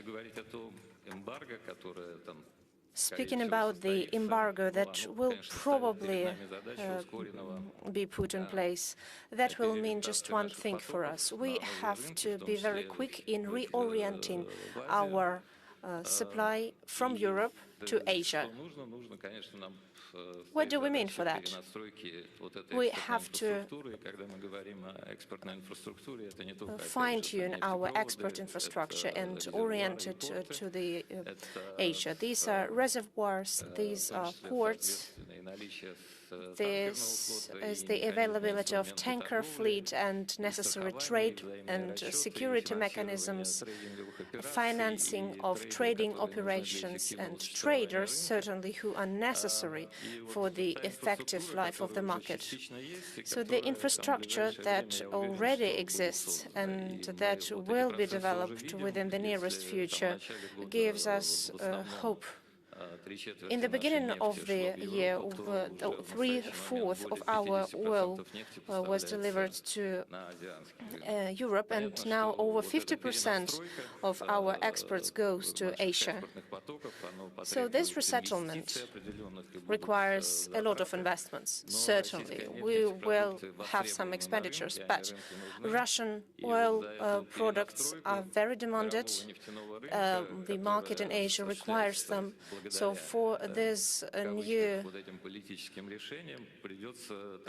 resetting of the market, the world economy will have to pay, and these are the consumers that will pay for this, but not Russian consumers. As for internal prices, they will be stable. I think we will also have some additional load, but our field is very resilient. We can also probably speak about some oil deliveries by friendship. We are not speaking only about oil supply. We also supply vacuum gas and petrochemical products as well. And the dependence here on Russian products is also very significant. When Americans raised an issue about stopping oil supply from Russia and gas supply and started looking for new resources, it turned out that the only oil-producing countries that said that it was ready in March was Brazil. But then it turned out that Brazil is ready to export shale oil, but have to import other products to produce petrochemical products, oil products of a high quality. So it's very complex here. And you have mentioned a resetting of the entire system and about the potential closure of some oil refinings. But technically, to resettle such a facility, how long will it take? I think we have to speak about each case specifically. But according to our data, it takes 7 to 8 years at a specific plant to switch over from oil from one country, from Severomorsk oil to Saudi oil.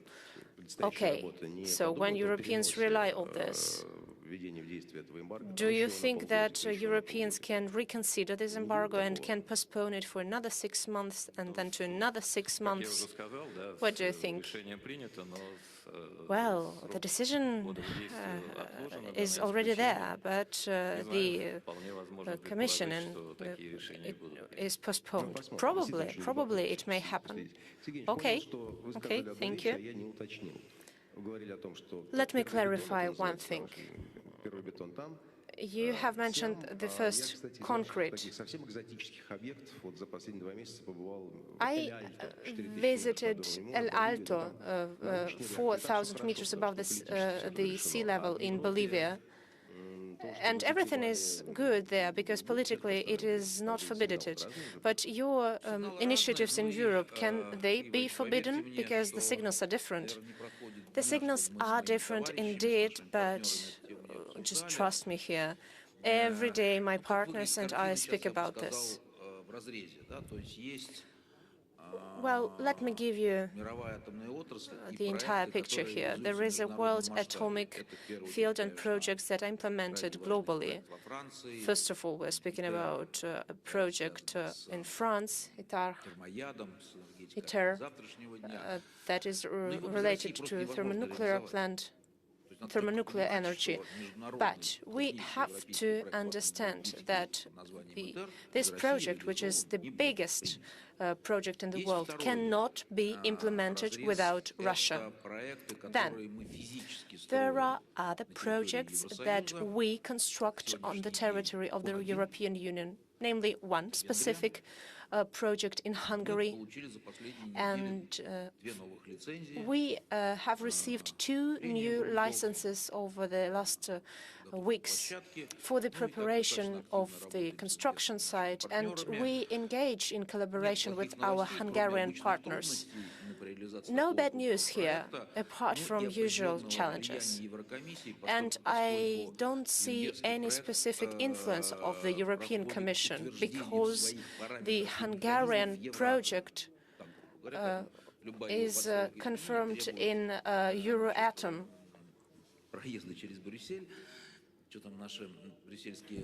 So we cannot predict what our colleagues in Brussels will come up with, but the government of Hungary wants to implement this project in a timely manner, or probably even earlier. Speaking about Finland, I think you know, I think it's the clumsiest decision that has been made by the management board, where 34% belongs to us. Certainly, there are many legal issues, political issues, and we will try to use all contract mechanisms to overcome disputes, and we also will use the mechanisms of the international law. The third topic is supply to the European markets. This is enriched uranium and fuel. We tend to listen to our partners that say that strategically they want to manage without the Russian fuel, want to stop using it. But to tell the truth, I don't see that it is technically feasible for them. Mr. Novak has mentioned that it takes 7 to 8 years to reconstruct the oil refinery. Well, in theory, we can spend 10 years for new R&D processes, for new trials, for new tests. But it costs a lot, and there's not much sense in it. So the question is, are there more active or are there more clever people in the European Commission? And it's up to who will win. Decisions will be taken according to that. So far, we have no restriction, be they normative, regulatory, or legal. to keep working. When we made this hydroelectric project, I met the Brazilian Foreign Minister, Carlos Franz. He's an exciting diplomat. Before he became a minister, he was specialized in the world energy agenda. So I asked him, well, what about methane? What about storage facilities? He answered me with another question. He said, look at Germany that refused to use nuclear energy. In the result, CO2 emissions currently in Germany increased, as surprising as it may seem. So my question is, I sometimes ask whether the Europeans can actually change their mind and not introduce any embargo. And my next question is, if Europeans still make this U-turn and if they confirm that they were too excited about this solar or wind energy, we can always imagine such a situation looking forward. Well, could you please organize a survey among the audience? The audience here, I think they are not unbiased. Well, so far, we already confirmed that politics were superior to economics. It prevails over economy, and we will see how it goes. We will see what the results will be. Sergey, I already asked you last year, what is the impact of the climate agenda on our energy sector? Is this question still relevant this year? Of course it is. After the winter and autumn season, Russia has had a lot of climate emergencies that impacted the good operation of our facilities. I think this year there were 20 to 30% more of them. So emergencies happen quite often. So the problem is still there, and it's not a local problem. It's of course a global one. We recently discussed with colleagues from Middle East, from Southeast Asia, and we are talking about possible solutions. And the solution doesn't only rely on new equipment, new materials. It may imply also new digital systems. And we are now considering a new potential project with our East Asian colleagues, which will consist in remote monitoring based on artificial intelligence. Therefore, I repeat that the problem is still there, and the problem has to be resolved. We have a lot of complications on this path, such as harsher winters and warmer, I'd even say hotter summers that goes beyond the peaks, the already registered peaks. We used to have in winter and in autumn quite mild temperatures, while now they are closer to summer ones. So I see a lot of complications on this path, and of course we need to tackle this challenge together. Let me also say that the current trend, apart from tackling the climate agenda, is the increasing energy demand throughout the planet globally. Of course, it's due to the population growth, but also to technological disruptive technologies, to technological breakthroughs. Speaking about networks, for example, our current objective is to, electrical grids. Our current objective is to make them more reliable, because actually modern devices and equipment are more sensitive towards modifications and alterations on the grid level. So actually we need to increase the reliability of the grids, and that's the problem that we are tackling right now. All right, we are moving back to Alexander. Alexander, do you know that in St. Petersburg, Beringa Street, there is a wonderful research institution, which is Arctic and Antarctic Institute. Polar explorers are working there, and also those who make polar research. And actually, according to their studies, 400,000 years ago, the planet had the same climate as now, while not having plants, technologies, and CO2 emissions. And I also heard a proposal coming from the State Duma to leave I mean, in the political ways, both the Kyoto agreements and the Paris agreements. Do you know what the recent developments are? Are we moving towards quitting, being a party of those agreements? Well, so far there is no final decision. I think it's not justified to quit now. As the previous speaker says, the climate agenda is still relevant and will remain so. We also see an imbalance on traditional and conventional markets, and everybody understands now that the objectives that were initially posed need a smooth sets of steps to be met in order not to overload the security system and not to overload the economy and the economy of various countries and regions. Our climate objectives have been indicated by our president. They consist in achieving carbon neutrality by 2060, so we still have 40 years to proceed, and I think there is no sense in making abrupt and brutal steps right now. Let me quote yourself once again. Do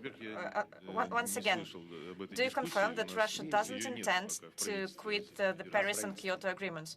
Well, I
Уважаемые участники Петербургского международного экономического форума, просим вас занять свои места, отключить мобильные телефоны и вспышки фотокамер.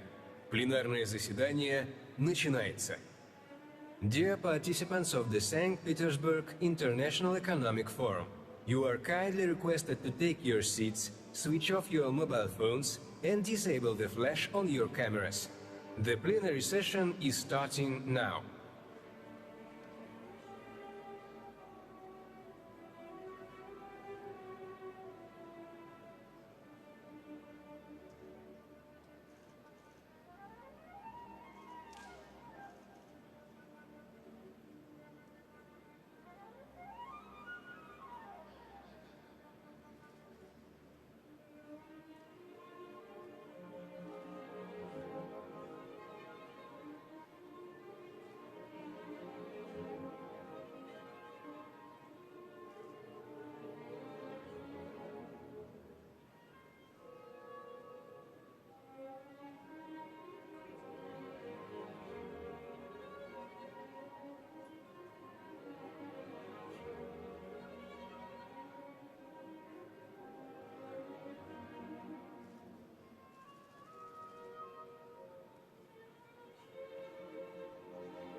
Планета Земля.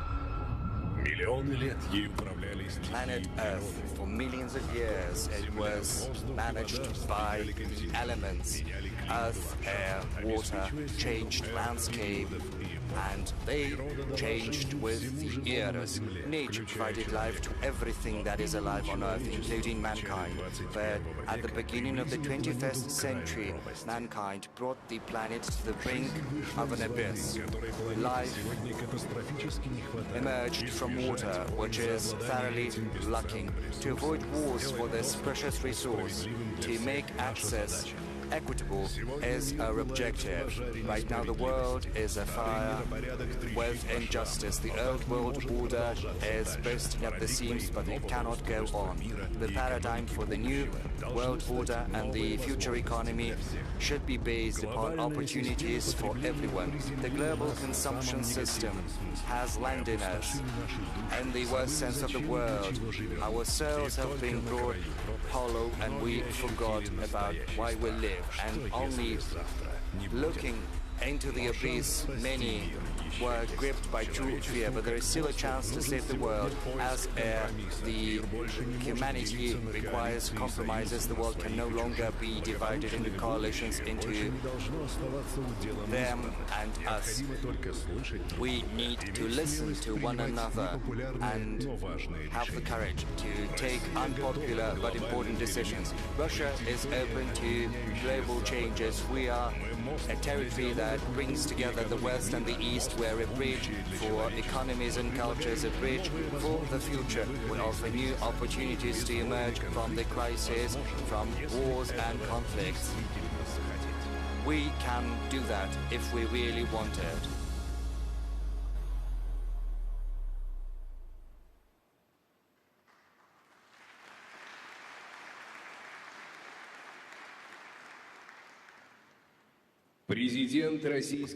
President of the Russian Federation, Vladimir Putin. President of the Republic of Kazakhstan, Kassym-Jomart Tokayev. Moderating the plenary session is Margarita Simonyan.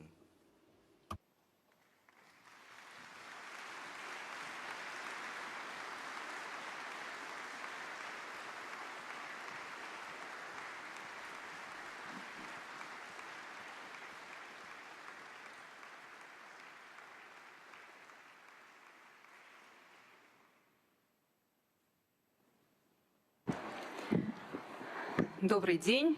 Good afternoon. Уже почти скоро вечер. Very soon it's going to be evening. You know, there were some technical difficulties, but they were swiftly resolved. I would like to thank those who helped in resolving those issues. I would like to thank the audience. I would like to thank our leader, Vladimir Putin. As usual, you found the time to speak at the forum, to tell us what is awaiting us from the economic point of view, but in other domains as well. Thank you, President Tokayev, for finding the time to come here, because it's not that simple. Thank you for supporting both our forum and our country. We appreciate that enormously. We have questions ahead, and probably you're not going to be pleased to listen to all of them, and I'm not going to be pleased to ask all of them. We would like to talk only about the good things, but it's not going to be able it's not going to be possible. But meanwhile, I would like to invite President Putin to the podium to speak. Thank you, President Tokayev, friends, colleagues. I would like to welcome the participants and the guests of the anniversary 25th St. Petersburg International Economic Forum. It's taking place in a difficult time for the whole of the the world community. The economy, the markets, the very principles of the global economic systems have come under threat. Many trade, manufacturing, logistical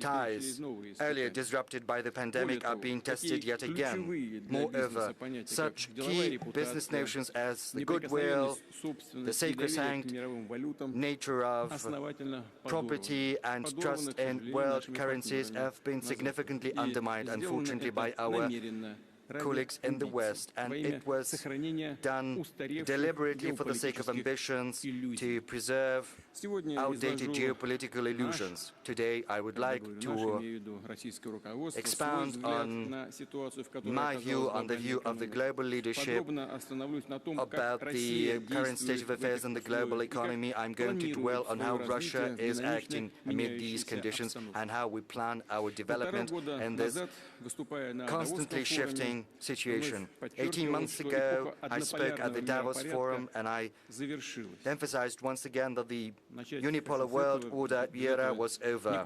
And I would like to take this issue up once again because it's still relevant, despite all the attempts to preserve the old world order. You know, it's only the natural course of history. Change is the natural course of history, because civilizational diversity of the planet and the richness of cultures can hardly be reconciled with political, economic, and other ready-made templates. Templates won't fly there. Templates that are rudely, categorically being imposed from one single center on others. This very idea is flawed. This very idea that there is one, albeit powerful power with a small bevy of close, privileged partners, and all the norms for business community, for international relations when needed are given an interpretation to benefit these countries. So it's a one-way street, as it were, and the world, based on such dogmas, by its very nature, is unstable. The US declared a victory in the Cold War and later came to think of themselves as God's own messengers on planet Earth who have no duties, only interests. And the latter are declared as sacrosanct.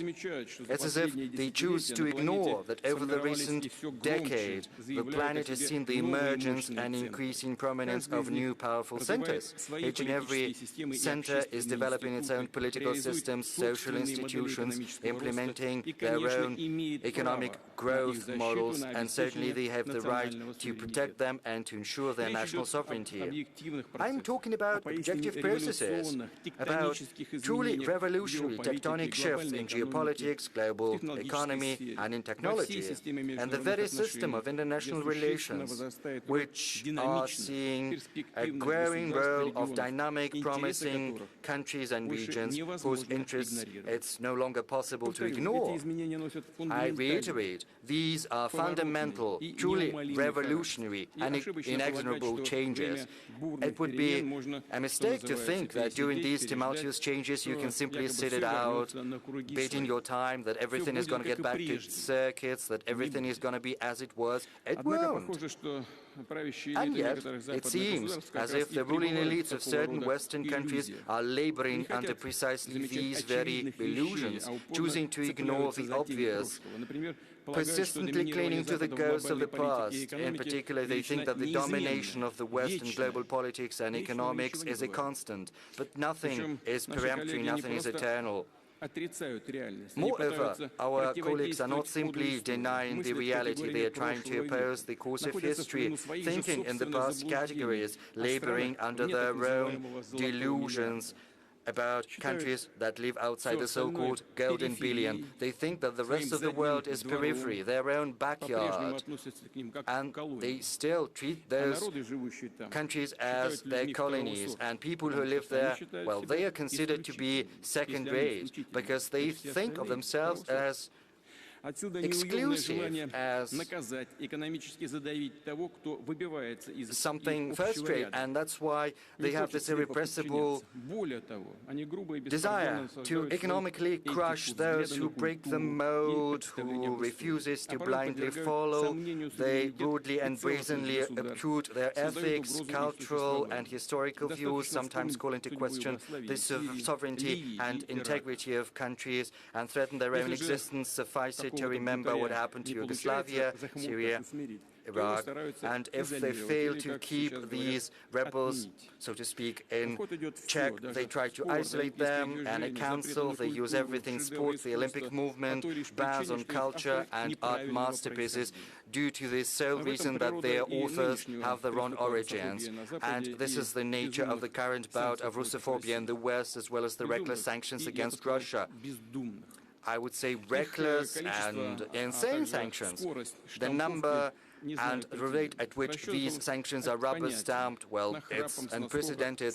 I understand the rationale. They tried to crush Russian economy in one go by force, disrupting business chains, making Western companies leave the Russian market, freezing our assets, dealing a blow to the industry, to finance, to the level of life of our people, but it didn't work. The Russian enterprises and government authorities worked in a composed and professional manner. The citizens stand united and they assume responsibility. We're normalizing the economic situation. We stabilized the financial markets, the banking system, the trade system, and we injected liquidity and working capital into the economy to ensure the sustainability of enterprises and companies, employment and jobs. The gloomy predictions with regard to the prospect of the Russian economy that we had in the beginning of spring didn't realize. But I understand where this propaganda campaign comes from,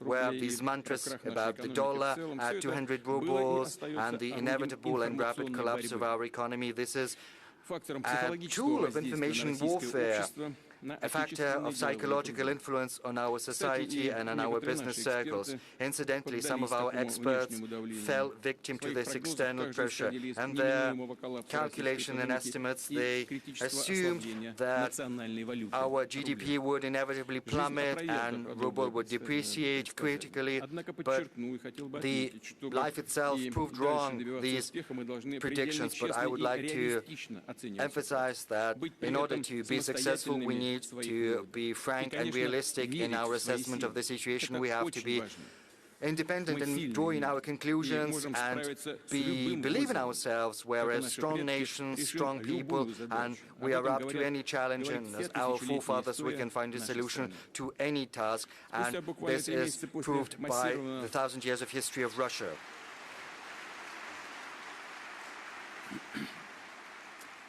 3 months after the full-blown package of sanctions, we suppressed the inflation surge. It peaked at 17.8%. Right now, it's gone down to 16.7% and continues to decrease. The economic dynamics has been stabilized. The public finance is stable. I'm going to draw a parallel with other regions later. Yes, of course, it's too much. 16.7% of inflation is a big number, and we will have to address that, and I'm confident that we will be successful. Over the first 5 months this year, the federal budget has a surplus of 1.5 trillion rubles, whereas the consolidated budget has a surplus of 3.3 trillion rubles. Incidentally, in May alone, the surplus of the federal budget stood at 500 billion rubles, which is 4 times what we saw last year in May. Right now, we need to boost production, boost the supply in the domestic market, and based on the growth of supply, we have to rebuild and demand and banking lending. I said that we've taken measures to top up the working capital of capitals. Almost in all areas, business has the right to get deferrals and insurance payments over the second quarter this year. Manufacturing capacities have greater opportunities. They can resort to this deferral in the third quarter too. Basically, it is an interest-free loan from the government. Later on, they won't have to pay these insurance payments in one go. They will be able to do that in regular installments for the 12 months starting from June next year. Starting from May, we brought down the concessional mortgage loan rate. Right now it stands at 9%. The very concessional mortgage program has been extended until the end of the year. I said this measure seeks to help citizens to address their housing issues and to support the construction industry and related industries, and they employ millions of people. After a drastic surge in spring, interest rates in the Russian economy are steadily going down. The central bank has brought down the key rate, and that is why I believe that we can once again bring down the concessional mortgage rate down to 7% this time. But I would like to say that this program will be in force until the end of this year. There's been no changes there, so if our citizens would like to use this program, they have to do that until the end of this year. The maximum limits are the same, 12 million for Moscow and St. Petersburg and 6 million for the rest of the regions of Russia. I would like to add that in general we need to increase the availability of long-term financial resources and loans for our economy. Very soon we will have to shift from budget stimulus to market-based banking lending instruments, and this process needs our support. There's no doubt about that. In order to boost the opportunities of the project funding fabric of VEP, we are going to allocate 120 billion rubles from the National Wealth Fund. This will allow additional lending to relevant initiatives and projects to the tune of around 500 billion rubles. Distinguished colleagues, as I mentioned previously, the economic blitzkrieg from Russia was doomed from the very outset. Incidentally, as is well known, and as we know from practice of recent years, sanctions are a double-edged sword. They can deal comparable, if not greater, damage to the authors and developers of these ideas. And I'm not just talking about short-term fallout. We know from leaders of European countries, from informal talks, they are discreetly discussing alarming prospects. They believe that sanctions can be applied not just from Russia, but from any country that falls out of favor. Sooner or later, they can be used against the very members of the EU and European companies. So far, it has not come to this, but the European economies have already dealt a serious blow to their own economies, and they did it themselves. We see an aggravation of social and economic issues in Europe and in the US. We see increases in the prices of goods, food, electricity, as well as car fuel. The standards of living of Europeans are going down, their enterprises are losing competitiveness. Experts estimate that the direct estimatable losses of the EU from the sanctions fever over this year can be superior to $500 billion. This is the price of these decisions, divorced from reality and taken in contravention of common sense.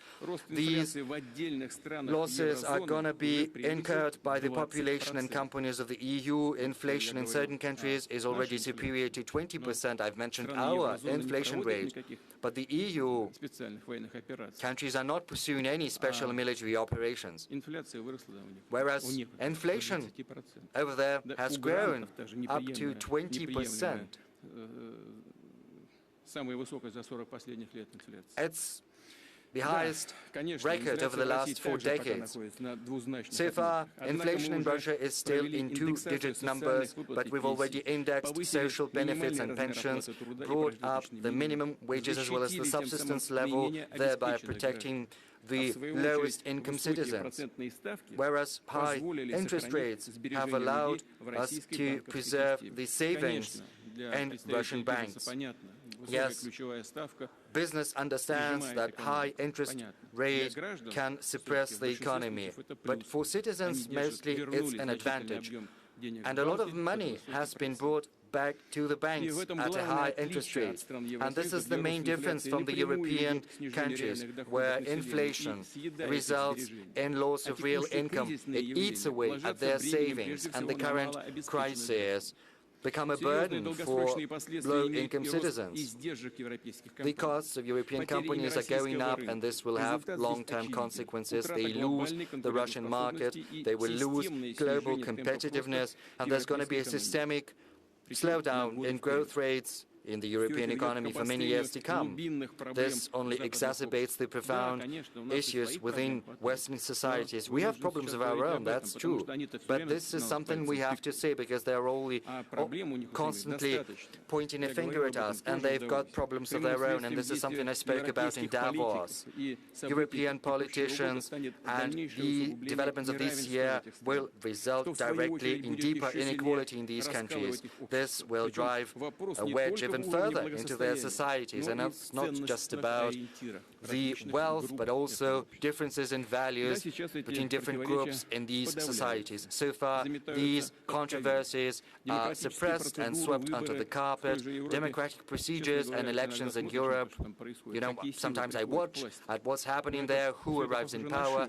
It seems as nothing but a facade, because political parties that resemble one another as twins alternate in power, but the very essence remains the same.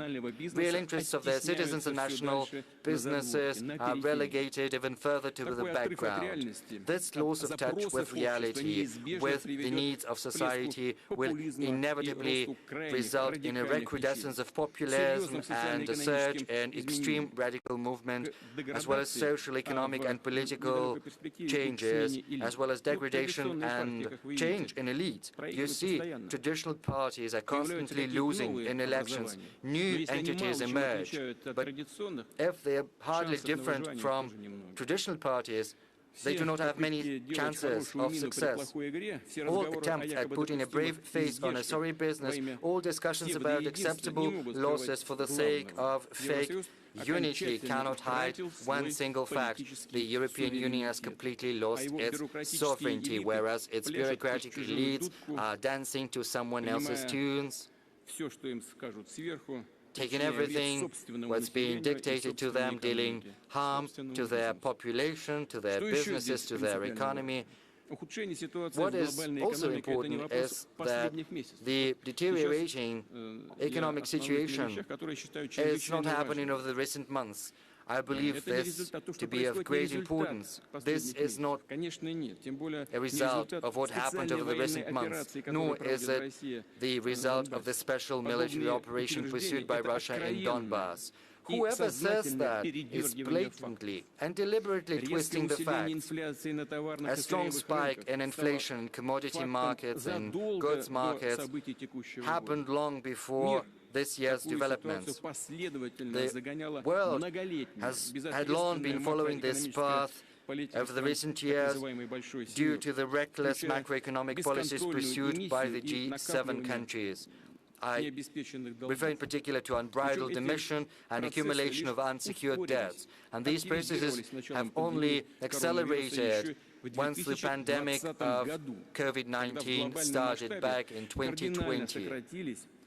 Back then, on a global level, we saw a drastic shrinking in supply and demand for services and goods. So what does our special military operation in Donbass have to do with that? There's no relation whatsoever. So without being able to devise or without wishing to devise other recipes to overcome these challenges, the Western economies decided to resort to the crude method of the printing press, printing money. Money supply over the last 2 years increased by 38% to the tune of $5.9 trillion. As for the sake of comparison, just a handful of countries across the world can boast a bigger GDP. Whereas the money supply in the Eurozone has also drastically increased by around 20%, that is, by around 2.5 trillion euros. Recently, I'm sorry, заниматься здесь, да и вообще себя I как-то упоминать, но не могу не don't сказать, like to mention что все мы myself, слышим про but так называемую путинскую инфляцию на very Западе. often we Я все время, hear когда about the вижу, so-called все время Putin думаю, inspired на кого inflation in рассчитана the эта West, глупость? and when I На тех, hear кто that, I читать и think писать не that умеет. Вот it's и just все. plain stupid. Люди, It которые comes хотя from бы people умеют who don't know читать, how to понимают read на самом деле, and что write. происходит. People who know how to Россия и наши read действия по understand what освобождению is really Донбасса здесь happening. абсолютно ни при чем.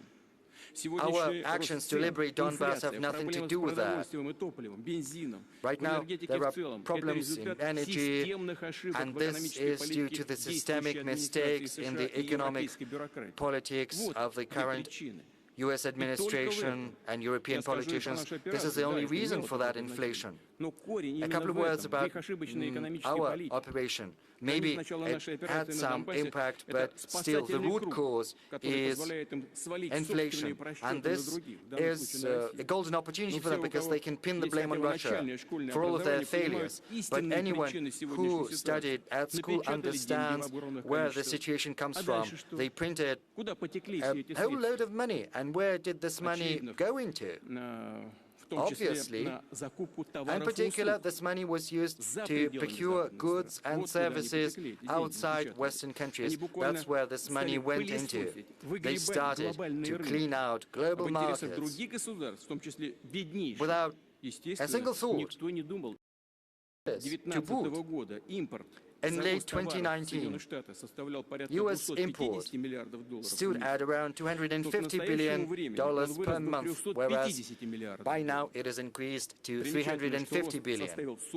Incidentally, the growth rate is around 40%. As a ratio, this is fully commensurate with this unsecured injection of money supply that has happened over the recent years. They printed new money, used this money to buy goods and services.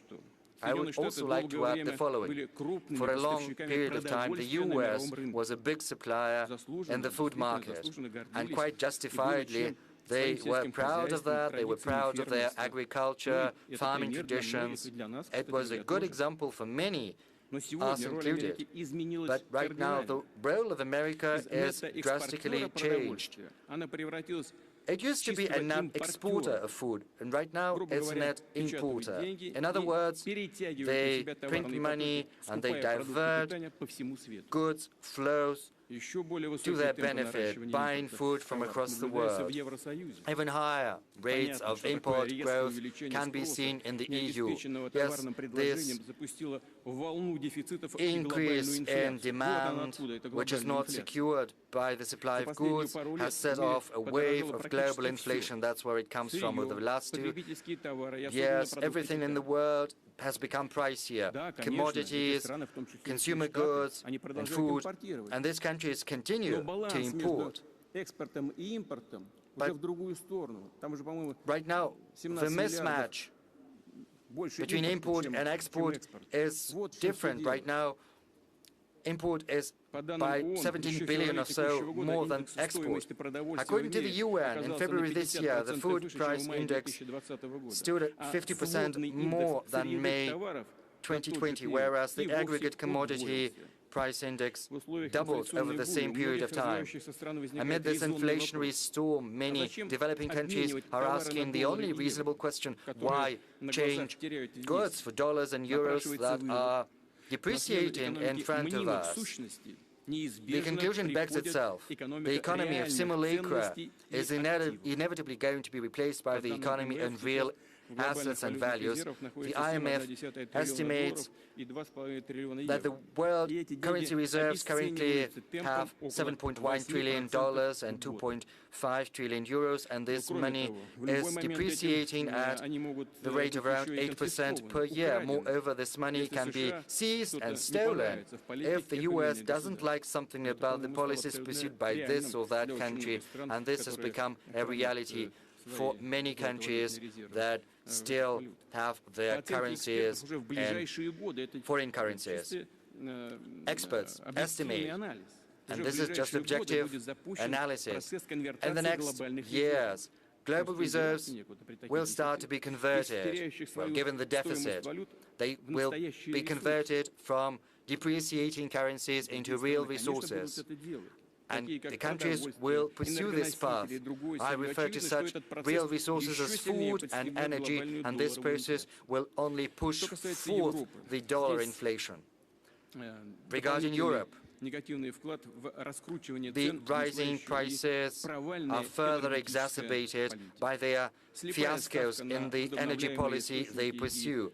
They were blindly counting on renewables and spot supplies of natural gas, which resulted in a drastic increase in the price of energy. We've been seeing that starting from the third quarter last year. And I reiterate, it happened long before the beginning of our military operation in Donbass. We have nothing to do with that. They did it themselves. The prices were soaring, and they're trying to pin it on someone else. And these failures resulted in the bigger prices for many goods and services, and also lower output of fertilizers, especially nitrogen fertilizers, from mid-2021 to February this year. The global fertilizer prices have grown by more than 70%. Unfortunately, we see no signs that these price trends are going to be reversed anytime soon. Quite the contrary, this situation is exacerbated by the blockage of the work of our enterprises and fertilizer producers in Belarus and in Russia. And it's easy to calculate how it's going to play out, because shortages of fertilizers will result in lower crops. There's going to be a bigger risk of undersupply of food for the world market. Prices will climb further up, and this carries the risk of famine in the poorest countries. And of course, the blame is on the US and the Euro bureaucracy. And this problem did not emerge today, and regardless of what certain demagogues are saying, Russia's certainly not to blame, even though they are trying to pin the blame on us, on everything that's happening in the world economy. Yes, it would be flattering to us to hear that we are all-powerful, that we've driven inflation rates in the US and in the West and Europe sky high. Yes, it might be flattering to us to feel this might and power, but it's simply not the reality. This situation has been forming over many years, spurred on by short-sighted actions of those who like to address their own issues at someone else's expenses, by those who still rely on financial emission to redivert goods flows to their advantage, thereby exacerbating the deficits and humanitarian catastrophes in certain regions of the world. Basically, this is this very same colonial policy. This is the new edition. It's far more sophisticated. You won't be able to understand what's happening at first sight. Right now, the most important task for us is to boost the supplies of food to the global market, satisfying the needs of countries that are needed most direly. Russia is satisfying its own domestic needs, but it is still capable of significantly increasing the exports of food and fertilizers. Next season, our grain exports can rise to 50 million tons. We'll prioritize supplies to those countries that need food most, where there are risks that the number of starving people will increase. I refer in particular to the African countries and to the Middle East. At the same time, there are problems, and once again, we're not to blame for those difficulties. Yes, officially, Russian grain, food, and fertilizers. Incidentally, the US imposed sanctions on fertilizers, then the Europeans followed the suit, then the US simply cancelled these sanctions, but the Europeans didn't, because, you know, their bureaucracy is working like the millstone at a mill of the 17th century. They understand that that's silly, but they cannot backtrack due to bureaucratic concerns. I reiterate, Russia stands willing to make its own contribution to rebalancing the world agricultural markets. And we take note that our colleagues from the UN are open to engage in a dialogue on this issue because they understand the acuteness of the global food problem.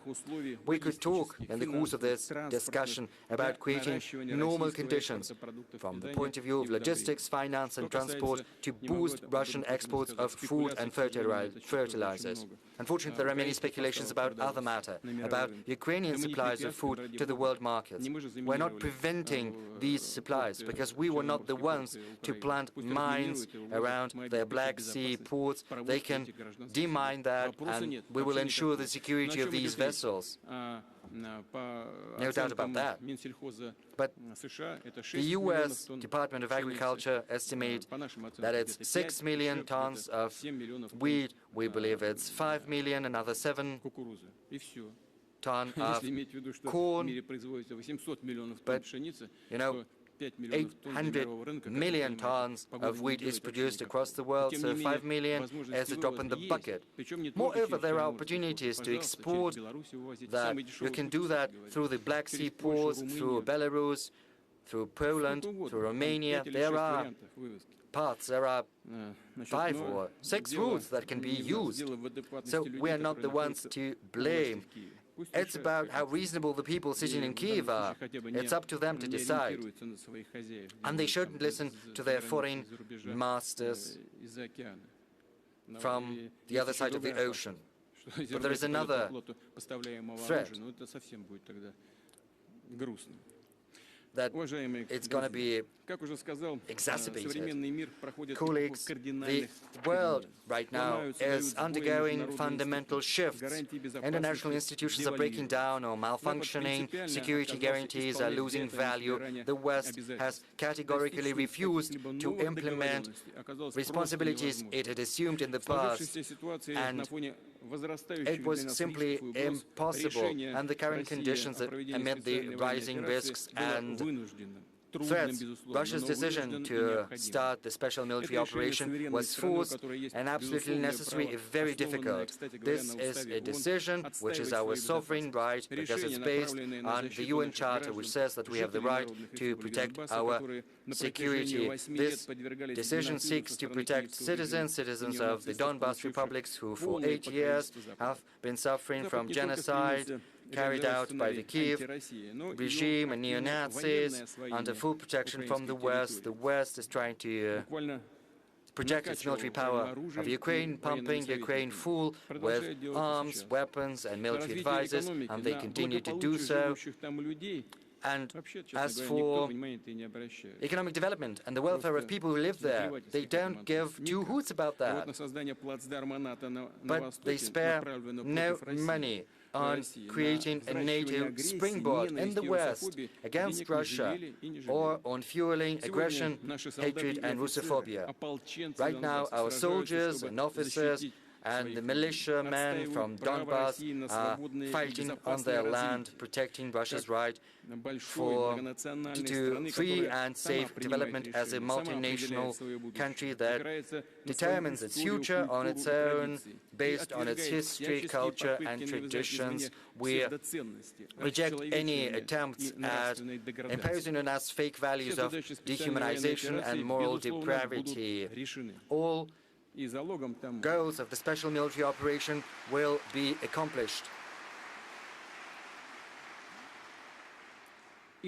which is reinforced by the courage and heroic actions of our warriors, by the consolidation of Russian society, whose support inspires strength and confidence in our army and navy, by the understanding of the truth and historic justice of our cause of building a strong sovereign Russia. I would like to emphasize that in the 21st century, sovereignty cannot be partial nor fragmentary. All of its elements are equally important. They strengthen and complement one another. That's why it's not just important to protect our political sovereignty and national identity. We should also reinforce everything that underlies our economic autonomy, our financial human technological self-sufficiency and independence. The very framework of Western sanctions is based on the false, erroneous assumption that Russian economy is not sovereign, that it's critically vulnerable.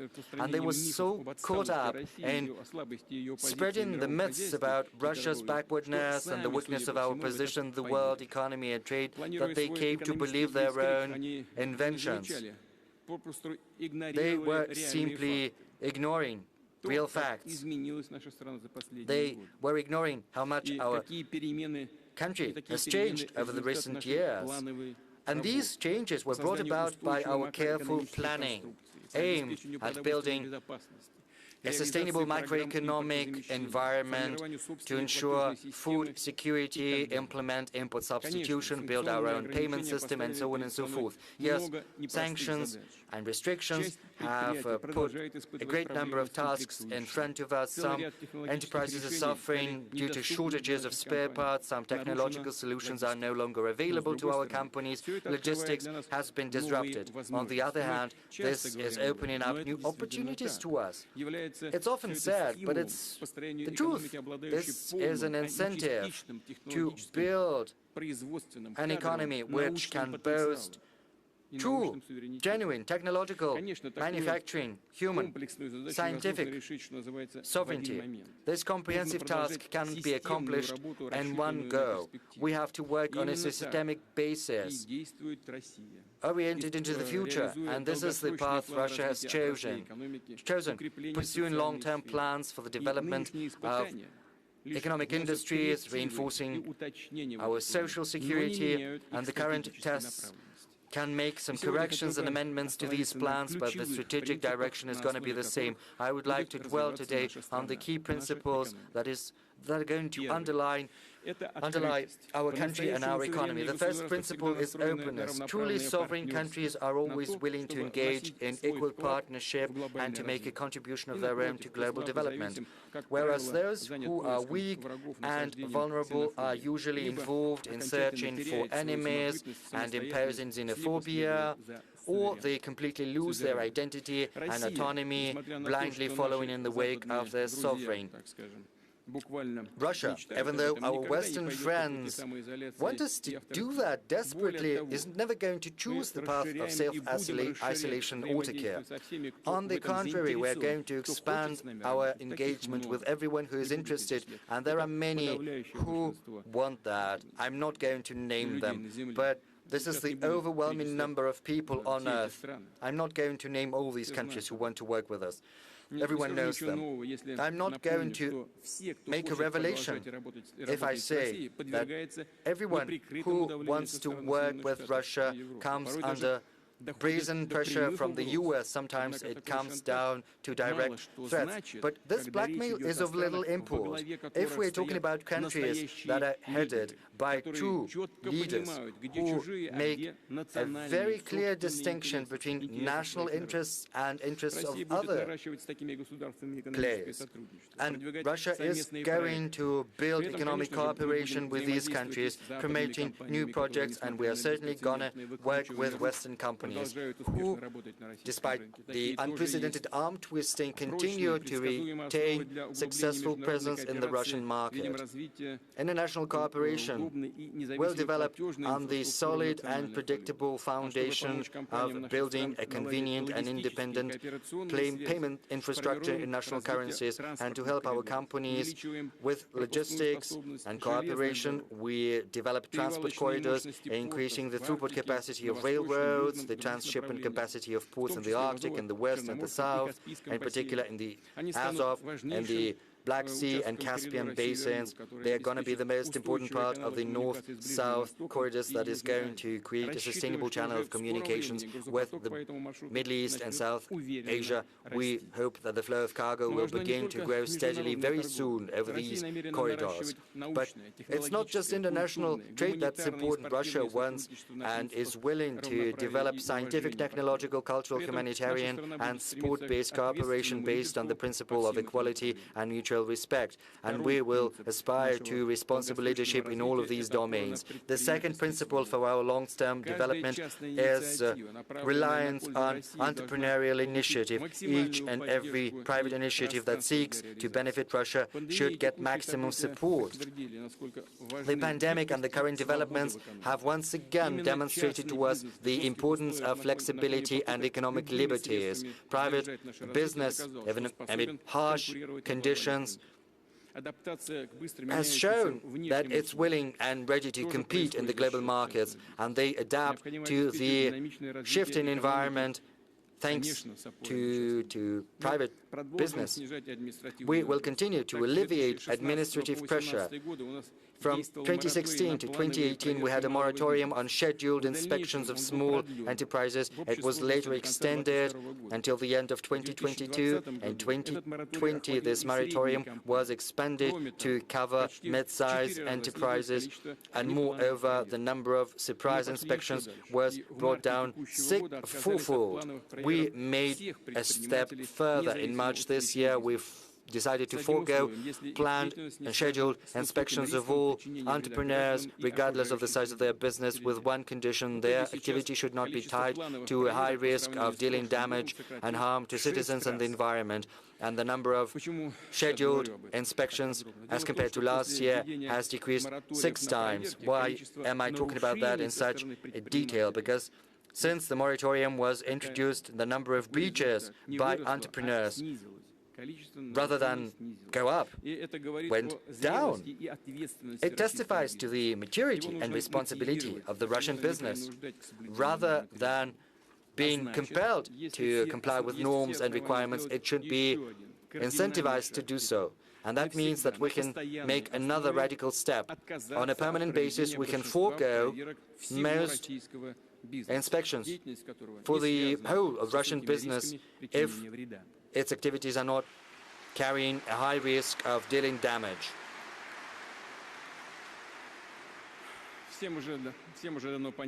Everyone understands for quite some time there is no need to go around and inspect each and every one. We need a risk-oriented approach, and I request the government to set the concrete parameters for such a reform in the coming months. Another sensitive issue for our business, it is also an issue of national security and economic sustainability. In order to decrease and minimize any type of abuse, any loopholes that allow exerting pressure on entrepreneurs, we are consistent in removing and abolishing vague norms of criminal legislation with regard to so-called economic crimes. In March, a law was signed according to which criminal charges against entrepreneurs that are tax-related will only be brought at the initiative of the tax service, and very soon a draft law is going to be adopted on the statute of limitations and also on the dismissal of criminal charges once the tax arrears have been paid in full. And we have also need in decriminalizing a number of other economic crimes, such as those related to working without a license or without accreditation. This is a very fine issue due to the illegitimate actions of our Western partners. They refuse us these licenses. In these types of situations, our government agencies should not, push our companies towards crimes. You understand what kind of the situation we're in. And those who work in small and medium enterprises, the license runs out, and the Western companies are not extending these licenses. So what are they to do? Are they to shut down their business? Of course not. Moreover, we should think about increasing the threshold for responsibility in case of arrears in customs and other obligatory payments. Moreover, it's been very long since we updated the parameters for defining big damage and particular particularly big damages despite the inflation, and also there is a mismatch. You know, the accumulated inflation is around 50%, and there's no update for a very long time. We also need to revisit the grounds for detention against entrepreneurs and also set the deadlines for pre-trial investigations. We understand that these norms are very often resorted to when there is no objective necessity to do so. As a result, some companies have to suspend their activities or outright shut down, and this incurs losses. They can lose their market standing, jobs, their goodwill and authority and reputation of their leaders. And I would like to draw the attention of our law enforcement agencies to this matter. They need to put an end to this practice, and I would like to request the government to work together with the Supreme Court to draft the requisite amendments to the legislation, and I would like them to do that before October the 1st this year. On an additional note, through the Security Council, I have instructed to carry out a special analysis of the cases when criminal charges are brought but do not reach trial, and the number of such cases has significantly grown over the last year. Everyone understands why this happens. Very often there are no sufficient grounds to bring charges. Sometimes these charges are used to exert pressure on individuals or companies. We'll talk about additional measures, and we'll talk about how to organize the activities of our law enforcement agencies. No doubt, modern business environment is facilitated by regional management teams. At SPIEF, as a tradition, I take note of those Russian regions that have achieved great headway in national investment climate score that's prepared by the Strategic Initiative Agency. We have certain changes in the first three rankers. Moscow and Tatarstan this year, and they're still leaders, are joined by the Moscow region, jumped to the 3rd place from the 8th place. Among the top rankers are Tula, Nizhny Novgorod, two men, Novgorod, Sakhalin, region St. Petersburg and Bashkortostan. On a particular note, I would like to take note of the regions that have made most progress. These are Kurgan region by 36 positions, Perm and Altai Krai by 26 positions, Ingushetia by 24 positions, and Ivanovo region that has risen 17 positions. I would like to offer my congratulations to my colleagues from these regions, and I would like to say thank you to them. The federal government is also paying particular attention to supporting business initiatives of our citizens in small cities and remote areas and rural areas, and the same goes for the regional and the municipal level. And we have some success stories, such as software, environmentally friendly goods, self-made products across the country that are being sold through Russian marketplaces, online marketplaces. We need to create new opportunities, implement new models of trade, including e-trade platforms. We need to bring down logistics, transport, and other types of costs, in particular through the modernized offices of the Post of Russia. We have to help the employers of small companies, self-employed citizens, novice entrepreneurs. We have to help them get additional skills and competencies. We have the relevant measures that target small towns, rural areas, and remote areas and territories, and I would like to enter them as a special category into the national project on SMEs. I would like to address the owners and the heads of big companies and top managers, colleagues, friends.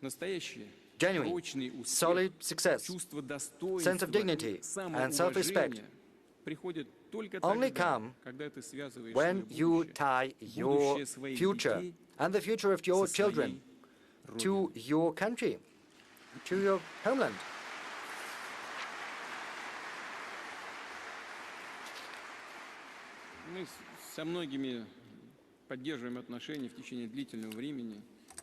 We've known each other for many years, and I know the sentiments of many companies, heads and owners, and it's from you that I've heard on many occasions that business is more than just making money.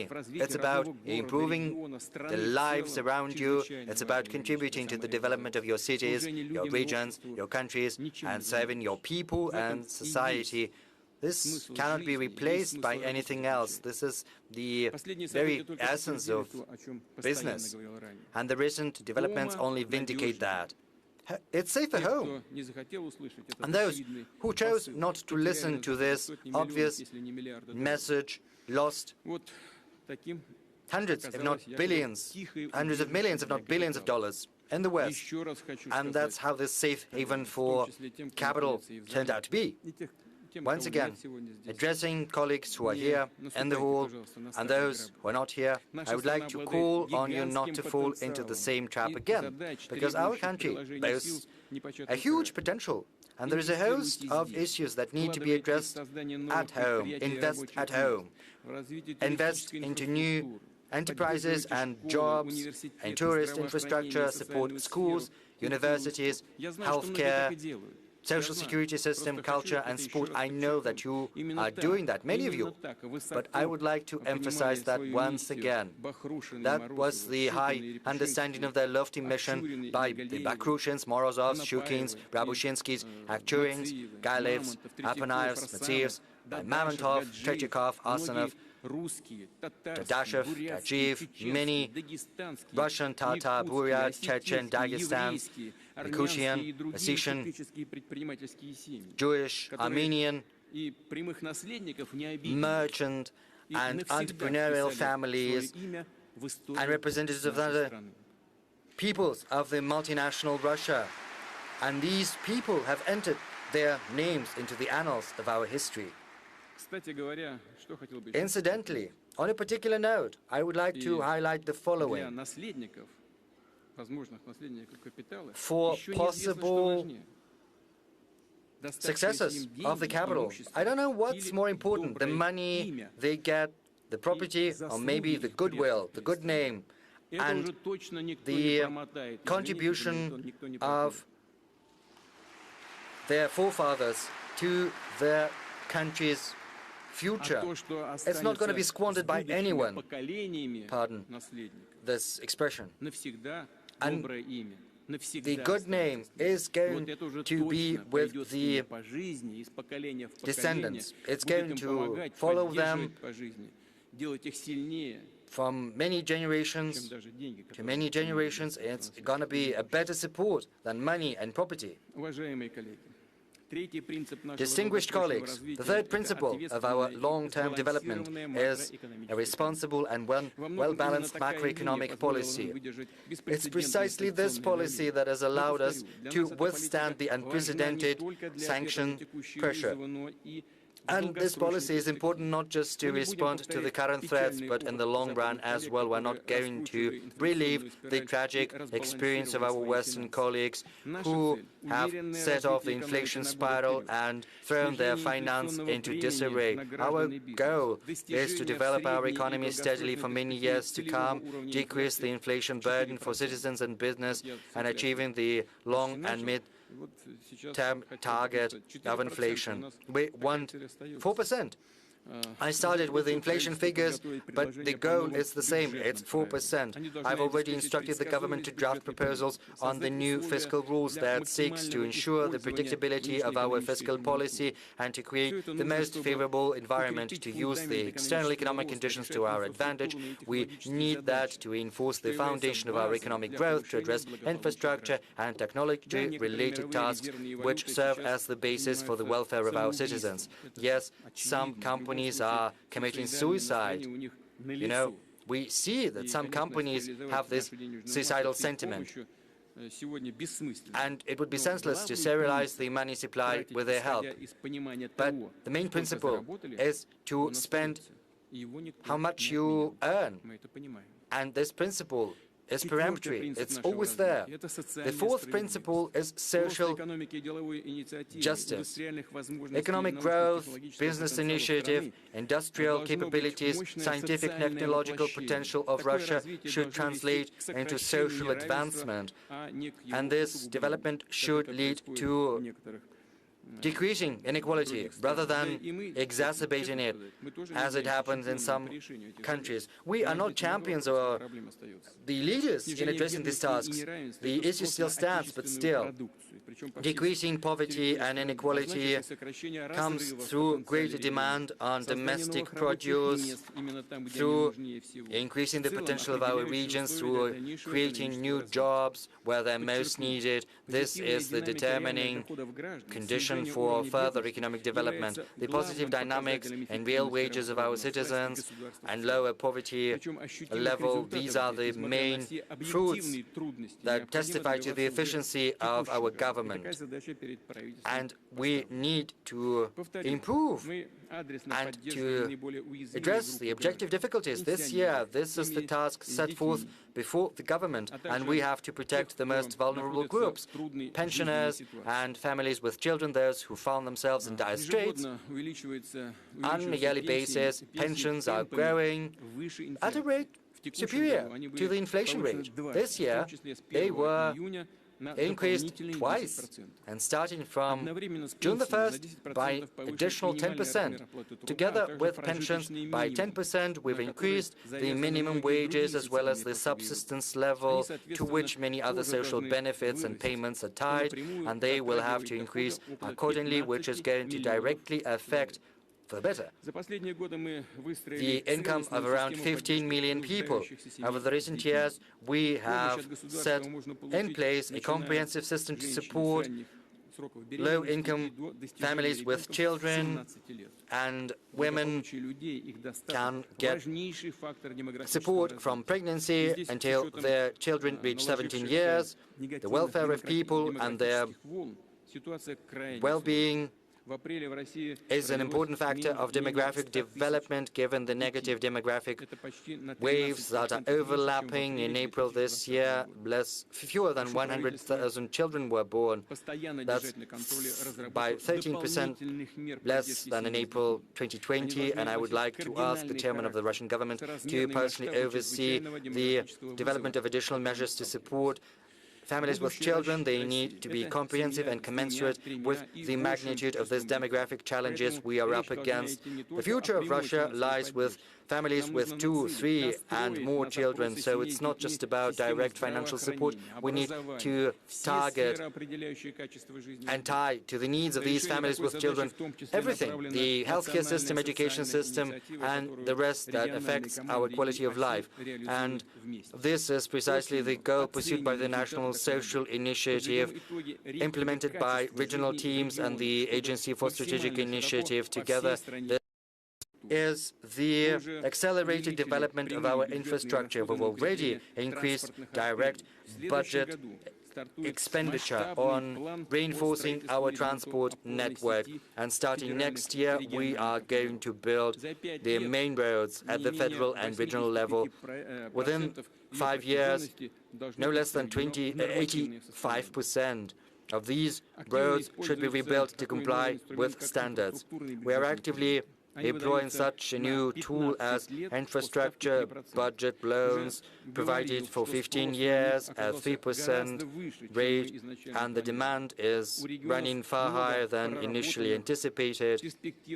Our regions can boast carefully thought through promising projects which we cannot delay. We'll think what we can do. Last night we had a lengthy discussion about that, and we think this is a very good instrument. On a particular note, we need to modernize the utilities sector, and there are many problems there. This is a chronically underfunded sector to the tune of 4.5 trillion rubles. 40% of networks have to be changed, hence low efficiency, big losses, and no less than 3% of networks go into obsolescence, become dilapidated on a yearly basis, and just 2% are changed. And this situation is getting worse year in, year out. That's why we need to consolidate resources and launch a comprehensive program to modernize the utility sector. It should be synchronized with our plans for infrastructural development and overhaul of housing. We need to cardinally improve the situation, and we need to steadily bring down the share of dilapidated and obsolete networks. We should also address the issue of substandard living, and we'll talk about that in detail with governors during the session of the Bureau of the State Council next week. I also suggest that we boost the resources to create a favorable urban environment in small towns and historical settlements. It's a good program, and we believe we need to allocate additional 10 billion rubles on a yearly basis in 2023-2024 to these ends. Additional money is going to be allocated to develop the Russian Far East. I would like to request the government to allocate special limits and set special conditions for these, and under the infrastructure budget loans program and the modernization of the utilities program, our special priority is the comprehensive development of rural territories, because people who live in rural areas feed the country and they need comfortable, decent living conditions.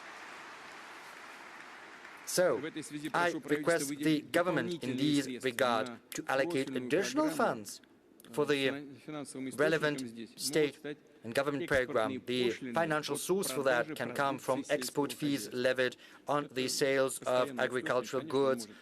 It's a constant source. Yes, it can be volatile, but it's going to be on a permanent basis. So, separately, I suggest we should expand the programs for rebuilding and modernizing rural housing, cultural houses, and regional theaters and museums, allocating 6 billion rubles for these ends in 2023-2024. Of particular importance, as I said, well, I'm going to give you a very good example. I gave medals to heroes of labor. One of them was Mr. Mikhailov from Yakutia. During the closed-door meetings, he asked to help with building a culture center at his settlement, and will help him. But people at all levels say that this is a relevant matter. Let me digress a little bit. I think it's perfectly acceptable here, because the holiday season is starting in Russia. Year in, year out, an increasing number of tourists are trying to reach the marvelous natural spots across our country in national parks and natural reserves.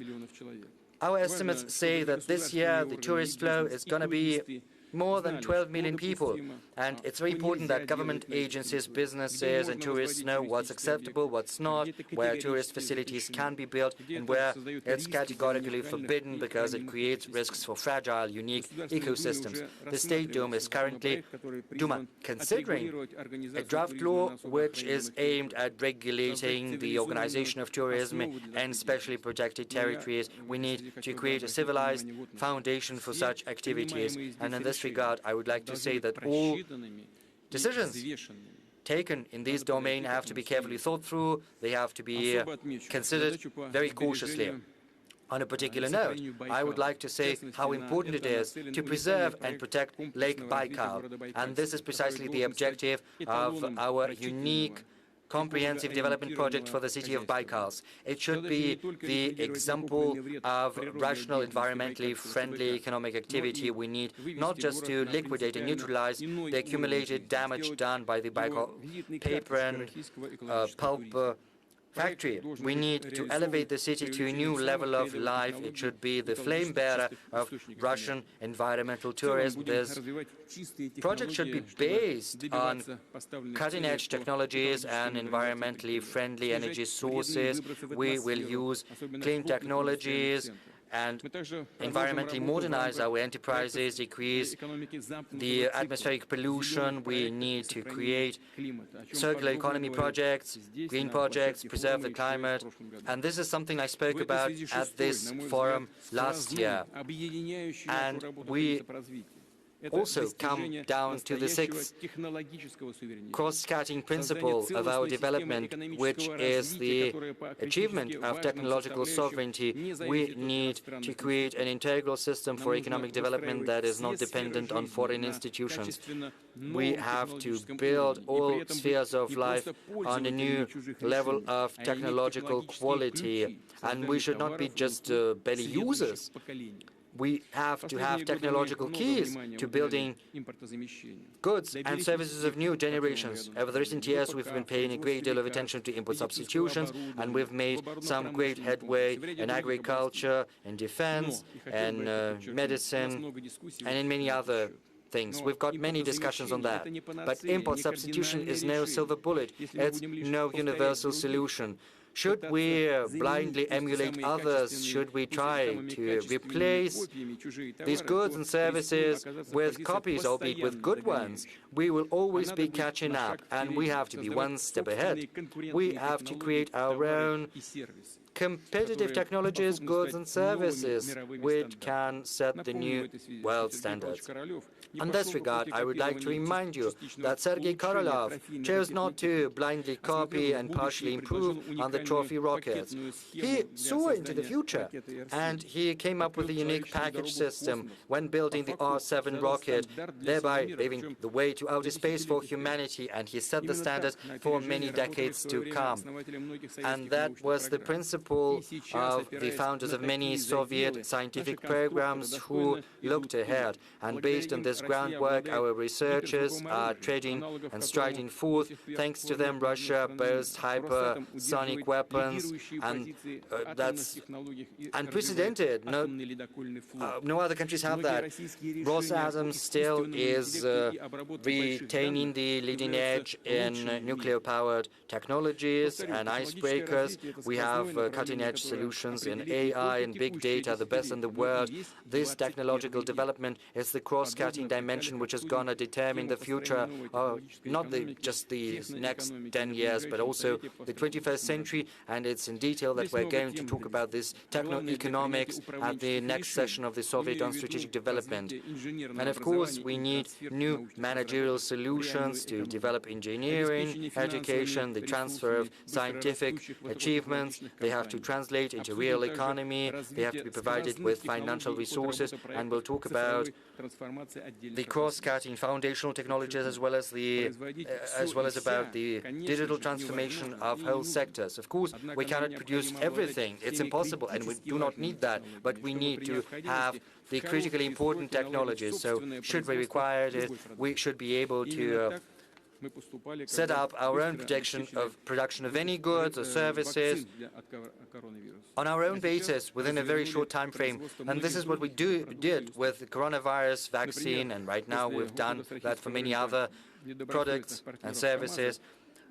To cite an example, once the irresponsible partners of Kamaz left the Russian market, this niche was occupied by Russian producers, and it's not just about the spare parts.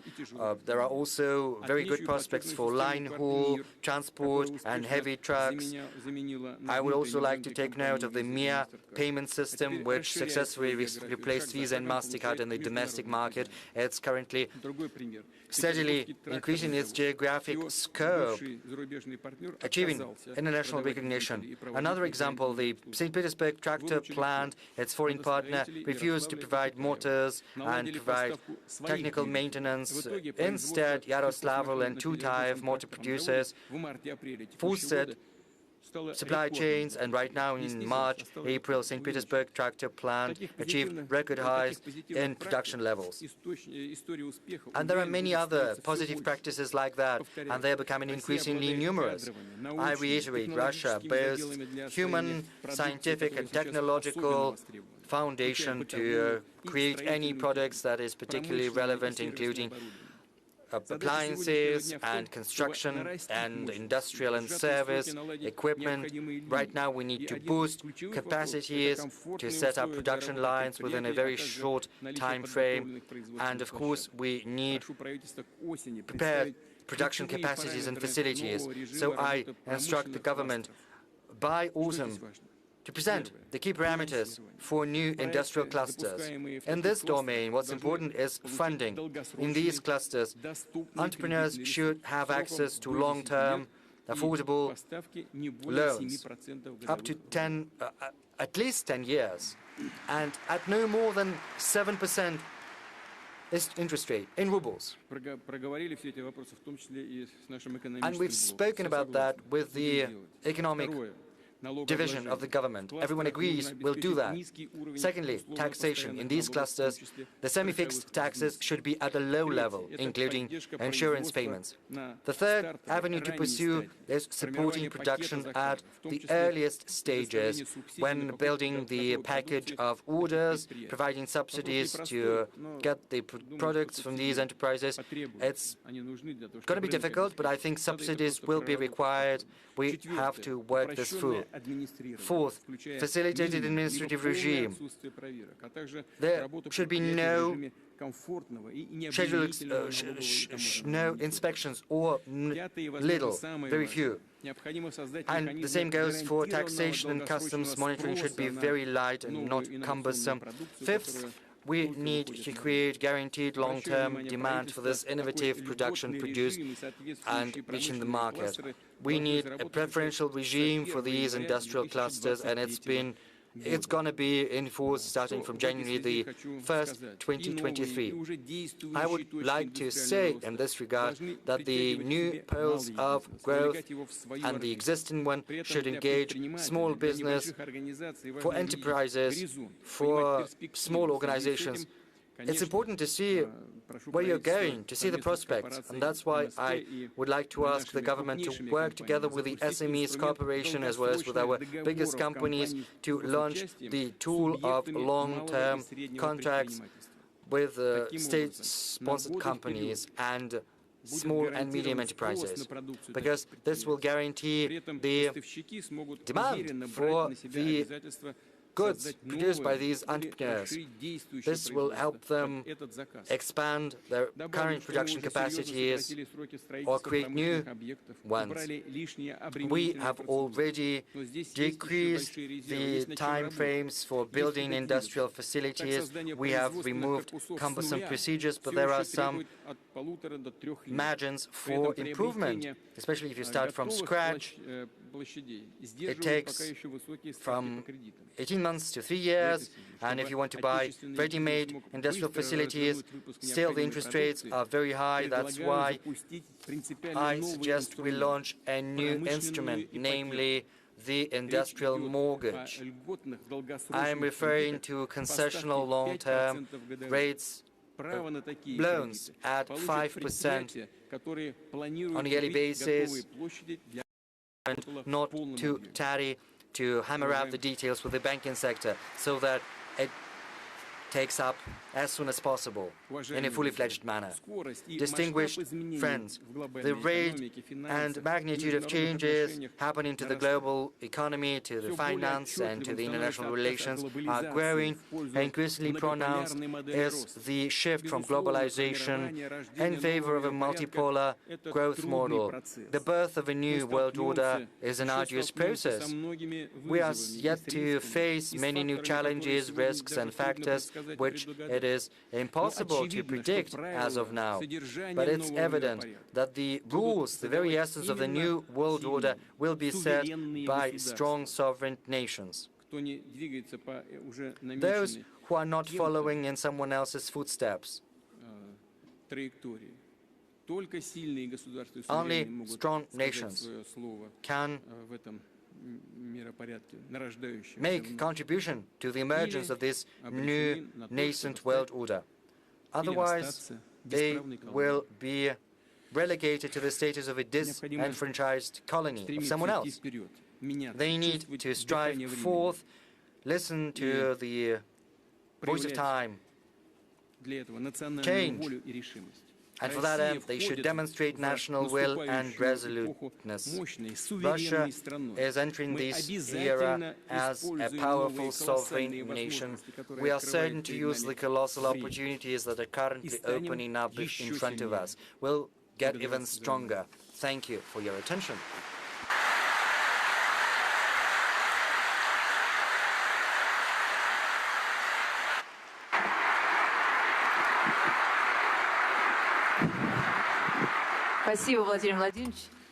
Thank you, President. You have given a very detailed speech. It is exhausting and we have nothing else to talk about. However, we have questions to ask and we'll proceed to questions later. But now I would like to invite Kassym-Jomart Tokayev, President of Kazakhstan. I would like to invite you to the podium and to present your point of view on what's happening in your country, what's happening in Russia and in the world. Distinguished Vladimir Putin, President of Russia, distinguished members of the forum, participants, I would like to congratulate you on the anniversary 25th St. Petersburg International Economic Forum. I would like to thank President Putin for the invitation for a warm welcome in a cultural capital of Russia. Over 25 years, the St. Petersburg Forum has become an important platform. It's one of the world discussion platforms that are really important. We meet in the context, a special context of economic, political turbulence, with global disruptions with regards to the pandemic and the geopolitical tensions. It led to a new reality. Globalization was changed by regionalization with all its advantages and inherent drawbacks. Nevertheless, we see the reformation of a traditional economic model and trade routes. The world is rapidly changing, unfortunately, in the majority of cases, not to the better. Inflation in many countries breaks down into records. We see slowing growth rates of the economy, we see lower resources and investments. The economic growth is restricted by the climate change, increase in migrants' flow, and accelerated technological advances. We are paying close attention to these processes. Talking about a new reality, it's important to take into account a rapidly changing world order and the change of well-established contacts between North and South, West and East. It's important for the countries of our region not only to find right answers to those challenges, but to use them to our benefit. In this regard, we are substantively, consistently will tap the potential of the Eurasian Economic Union. We need to bring the Eurasian integration in line with the One Road, One Belt initiative of China. As you know, Kazakhstan is now undergoing massive economic and political reforms aimed at resetting the state governance and to build a new just Kazakhstan. Our efforts are aimed at boosting economic growth, and in order for it to proportionally increase our people's well-being. We are aimed at sustainable development of trade and economic ties, to open up new industries and to create conditions for the growth of human capital and to introduce investments. As part of a large-scale modernization of our country, we are building new rules, setting new rules of the game without monopolies and outrageous corruption. Our priority is to support the entrepreneurship, to improve the business climate in order to protect the rights of investors to the maximum and to improve stability and predictability. We will fully respect our commitments we given to our traditional partners. Kazakhstan will continue to pursue the construction of an inclusive, just society and will fight against social inequality. In my opinion, in order to sustainably develop all the countries of the region, it is necessary to set new horizons of cooperation and to create new ways for our economies to grow. In this regard, it's important to understand that it's crucial to ensure regional and global security. So next, I would like to draw your attention to the following. First, as I have already said, we need to strengthen the potential of the Eurasian Economic Union. This goal remains relevant for us. The aggregated potential of the economies of all the states is over $2 trillion. This is a huge market with a free flow of goods and services, as well as labor force. In any case, that is the ideal picture. Despite geopolitical challenges and pandemic, we continue to strengthen our mutual trade. Our trade reached its maximum over the entire period of the Union and accounted to $73 million, which is 30% more than was recorded last year. As part of the Eurasian Economic Union, the key partner, trade and economic partner for Kazakhstan has always been Russia. The trade turnover between our countries has increased by 30% and reached the number of $24 billion. This is the top, this is the record for us. And this year, over the first quarter, the trade turnover increased by more than 12%. In my opinion, it would be suitable and useful to develop a new trade strategy as part of the Eurasian Economic Union that would take into account a new reality. Instead of counter-sanctions that, in my opinion, will not be productive, we should pursue a more active, even proactive, flexible trade policy that would be oriented towards the East and towards Asia and the Middle East, and we can play the role of a buffer market.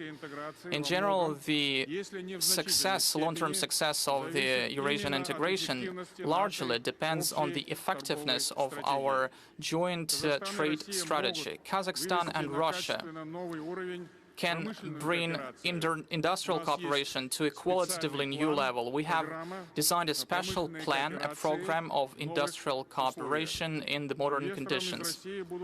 Russian investors will enjoy industrial platforms with the relevant infrastructure. They will enjoy good investment conditions. These steps have already been made. And in the modern context, it's very important to fully tap agricultural potential of our countries. According to the FAO statistics, on the surfaces of agricultural lands, Russia and Kazakhstan are the leaders in this list. And this fact becomes more relevant in the light of deteriorating world global food security. According to the UN, this year the number of people who face hunger will increase from 270 to 323 million people. It's important to supply the population with reliable food, with good food and water, and this is necessary for the stability. In order for the system to work, we need innovations, cutting-edge technologies, and to decrease food losses.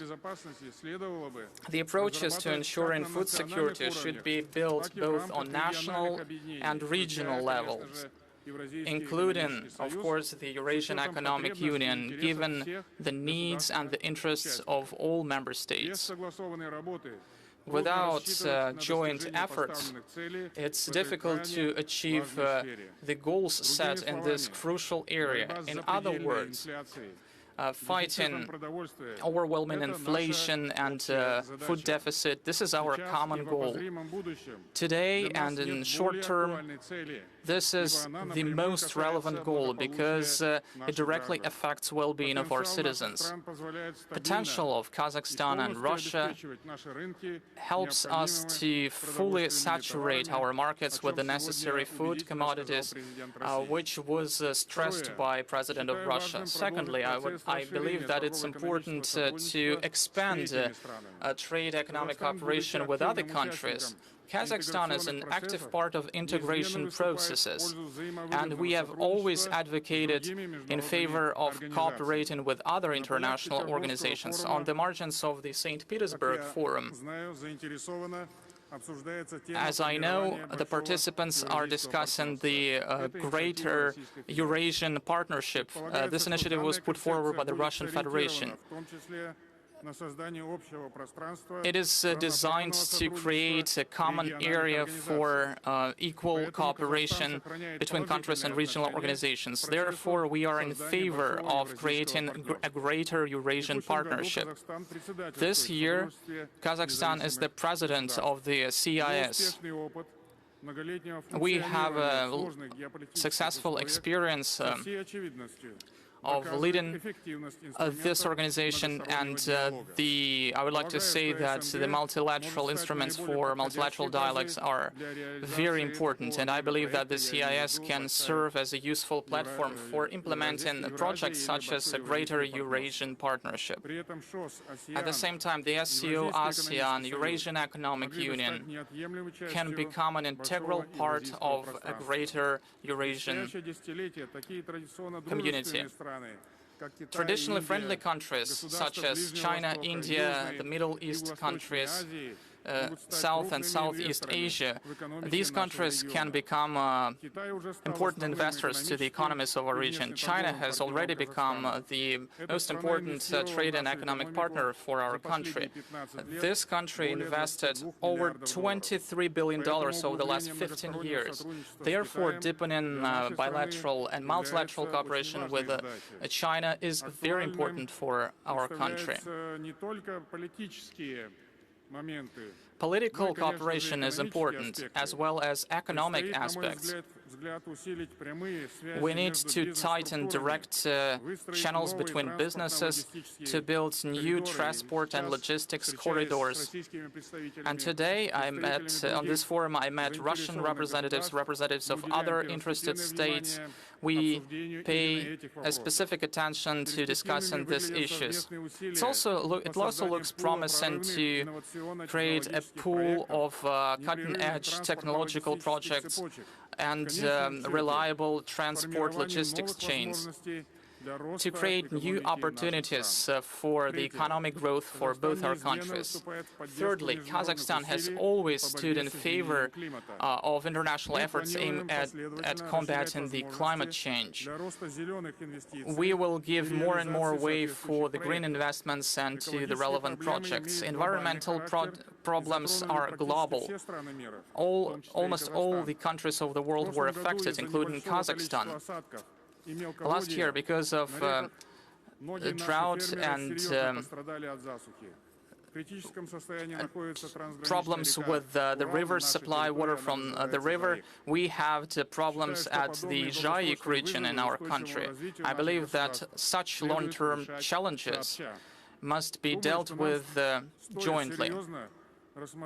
I believe that we need to think of the closed loop, or so-called circular economy.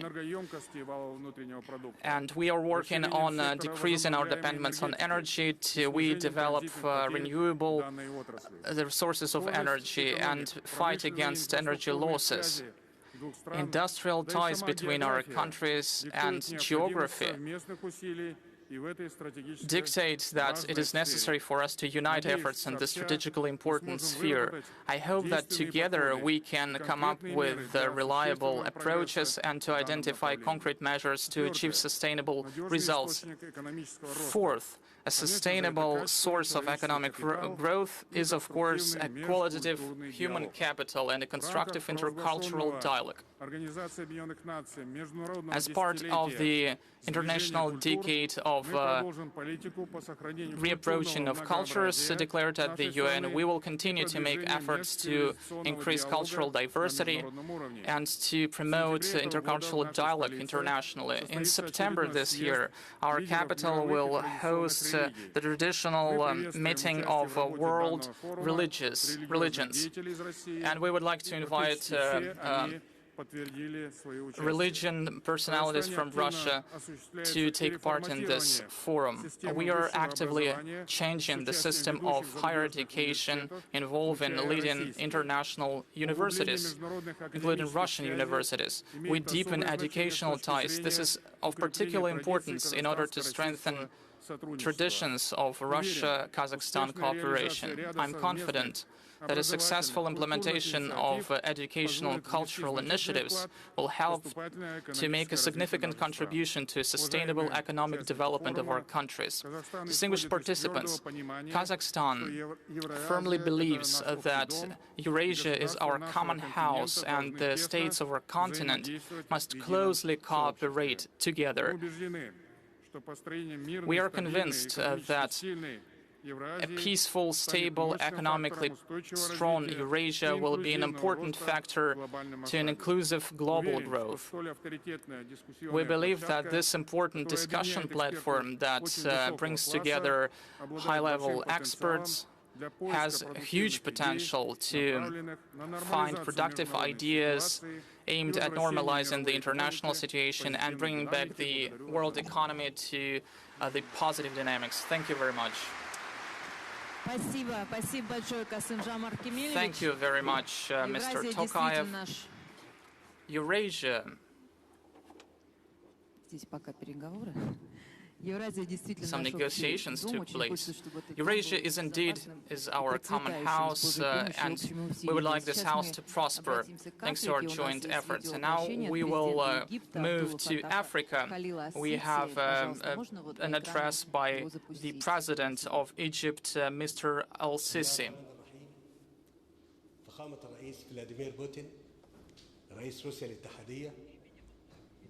In the name of God, the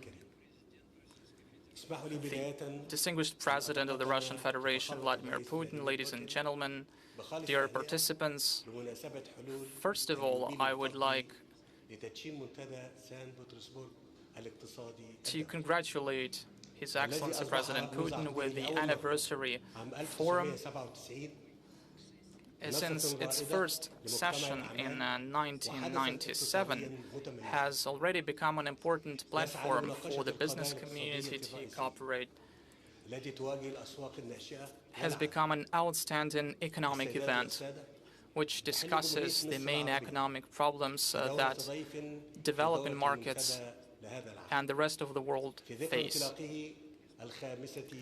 Ladies and gentlemen, the Arab Republic of Egypt takes part in the 25th St. Petersburg International Economic Forum as a guest country, which attests to a privileged level of Russia-Egypt economic relations that has emerged over the past few years. This year, the forum is held amid unprecedented economic and political strategic challenges. I hope that the results of the forum will help to find effective solutions to current problems and will help to overcome, to mitigate the world economic crisis that hit many countries in the world, including the developing countries. At the same time, it is necessary to take into the account the concerns of all countries. That will help to ensure security and well-being of peoples and help to achieve long-term understanding on political issues. This will lay beneficial foundation for the economy, the global economy, to grow. It's very important in the post-COVID environment because pandemic demanded us to devote many financial resources, and our economic development was slowed down. Ladies and gentlemen, I would like to take this opportunity and stress that Egypt is proud that it has formed relations of solid friendship with Russia.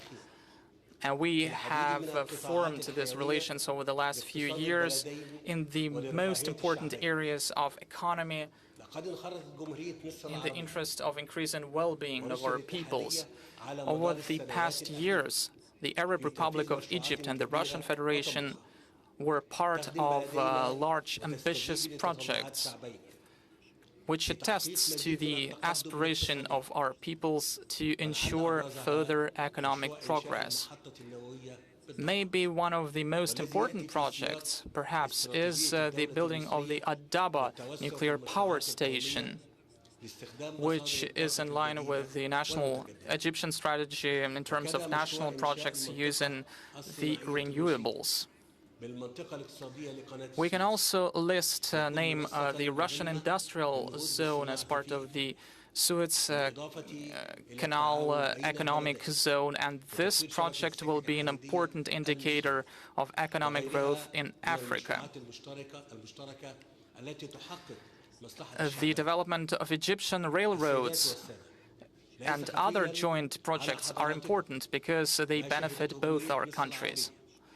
Ladies and gentlemen, it's well known that over the past decades, Egypt lived through important historic events, and it seriously influenced the well-being of our citizens, and our people managed to overcome the crisis thanks to a very concrete strategy for development based on investments, first and foremost investments in human capital, in ordinary Egyptians. It helped to unlock their creative potential. On this basis, Egypt developed the 2030 conception, a long-term strategy to ensure social economic development and environment protection.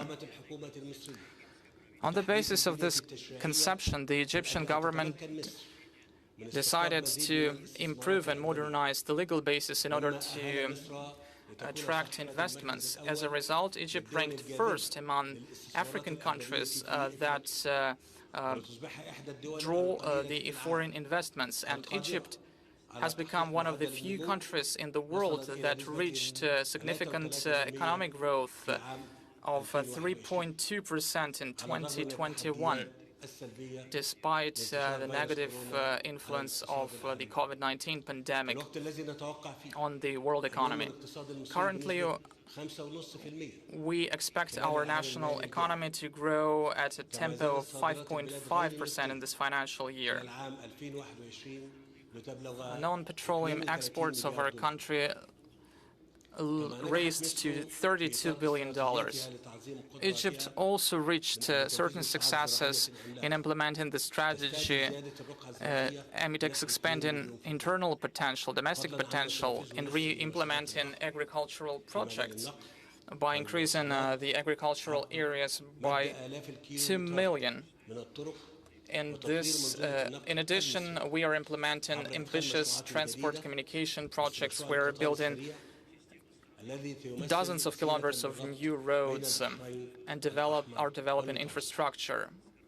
And this regards the high-speed train project that would connect the Red and the Mediterranean Sea, and it will increase the world trade routes. I would like also to add to this list a number of industrial projects, including the projects on green energy that are being implemented in Egypt. Despite the aforementioned steps, we have recently faced the economic crisis provoked by the COVID-19 pandemic, and the whole world is steadily overcoming the consequences of this crisis. At the same time, we are facing another economic crisis, which negatively affected the economic growth and budgets of different countries. As a result, we've seen the growth of prices on fuel, and we saw the depreciation of national currency It's led to the disruption of supply chains, disruptions in civil aviation and other areas of Egyptian economy. First and foremost in tourism and insurance.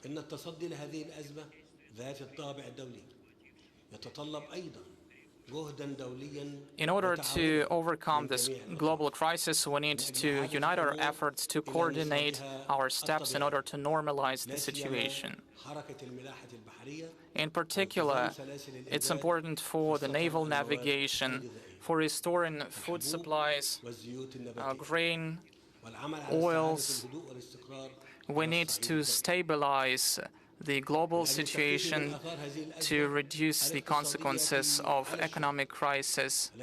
For those people who like to send best regards to the citizens of St. Petersburg, the city of wrestlers, who are very important for the city, and that city is the symbol of openness to the entire world. I would like to thank, in conclusion, His Excellency President Putin for his invitation that he sent to Egypt to take part in this forum as a guest country.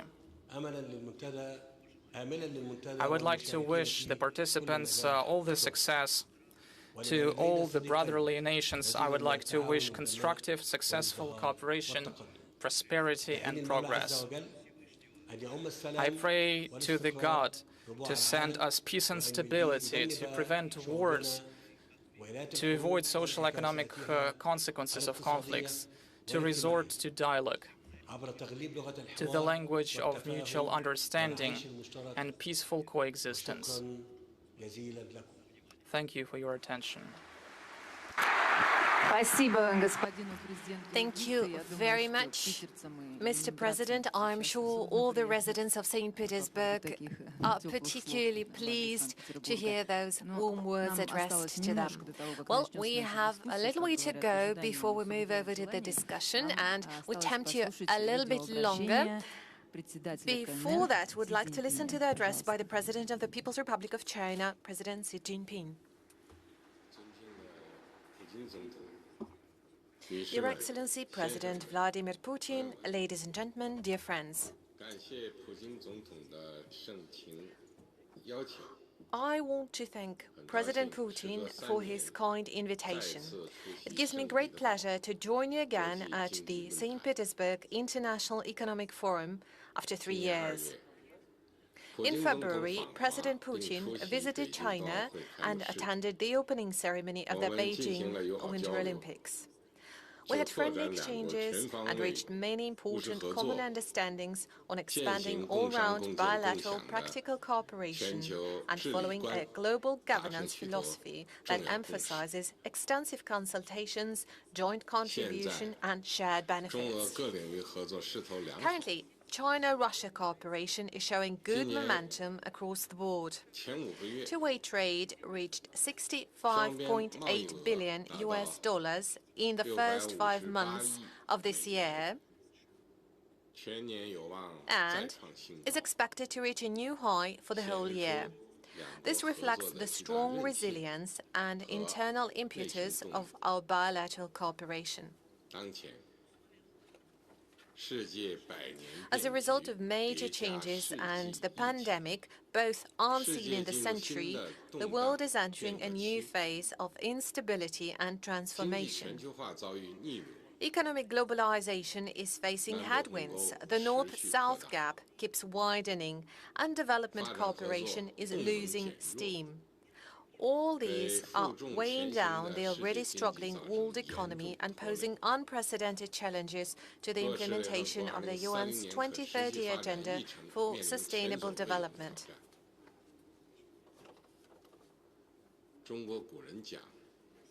As a nation, Chinese dictum goes, a wise man will always think about potential risks in a favorable situation and look for possible opportunities in times of adversity. Crises and opportunities come together, and a crisis overcome is an opportunity gained. For a crisis to be turned into an opportunity, confidence is the game changer. The more difficult things get, the greater the need grows to stay confident. Last year, I proposed the Global Development Initiative at the UN General Assembly. It has been warmly received and supported by the UN and other international organizations and some 100 countries in the world. At a time when the international community is so keen about achieving more equitable, sustainable and secure development, we should seize opportunities, meet challenges head-on, and work on the implementation of the GDI to build a shared future of peace and prosperity. First, we need to foster an enabling environment for development. It is important that we follow true multilateralism, respect and support all countries' pursuit of development paths suited to their national conditions, build an open world economy, and increase the representation and voice of emerging markets and developing countries in global economic governance, with a view to making global development more balanced, coordinated and inclusive. Secondly, we need to strengthen development partnerships. It is important that we enhance North-South and South-South cooperation, pool cooperation resources, platforms and networks of development partnerships, and scale up development assistance in order to forge greater synergy for development and close the development gap. Third, we need to advance economic globalization. It is important that we strengthen soft connectivity of development policies and international rules and standards, reject attempts at decoupling, supply disruption, unilateral sanctions and maximum pressure, remove trade barriers, keep global industrial and supply chains stable, tackle the worsening food and energy crises, and revive the world economy. Fourth, we need to pursue innovation-driven development. It is important that we unlock the potential of innovation-driven growth, improve the rules and institutional environment for innovation, break down barriers to the flow of innovation factors, deepen exchanges and cooperation on innovation, facilitate deeper integration of science and technology into the economy, and make sure the fruits of innovations are shared by all. Ladies and gentlemen, friends, the fundamentals of the Chinese economy, its strong resilience, enormous potential and long-term sustainability remain unchanged. We have full confidence in China's economic development. China will continue to promote high-quality development, expand high-standard opening up with firm resolve and pursue high-quality Belt and Road cooperation. China stands ready to work with Russia and all other countries to explore development prospects, share growth opportunities, and make new contributions to deepening global development cooperation and building a community with a shared future for the mankind. Thank you all.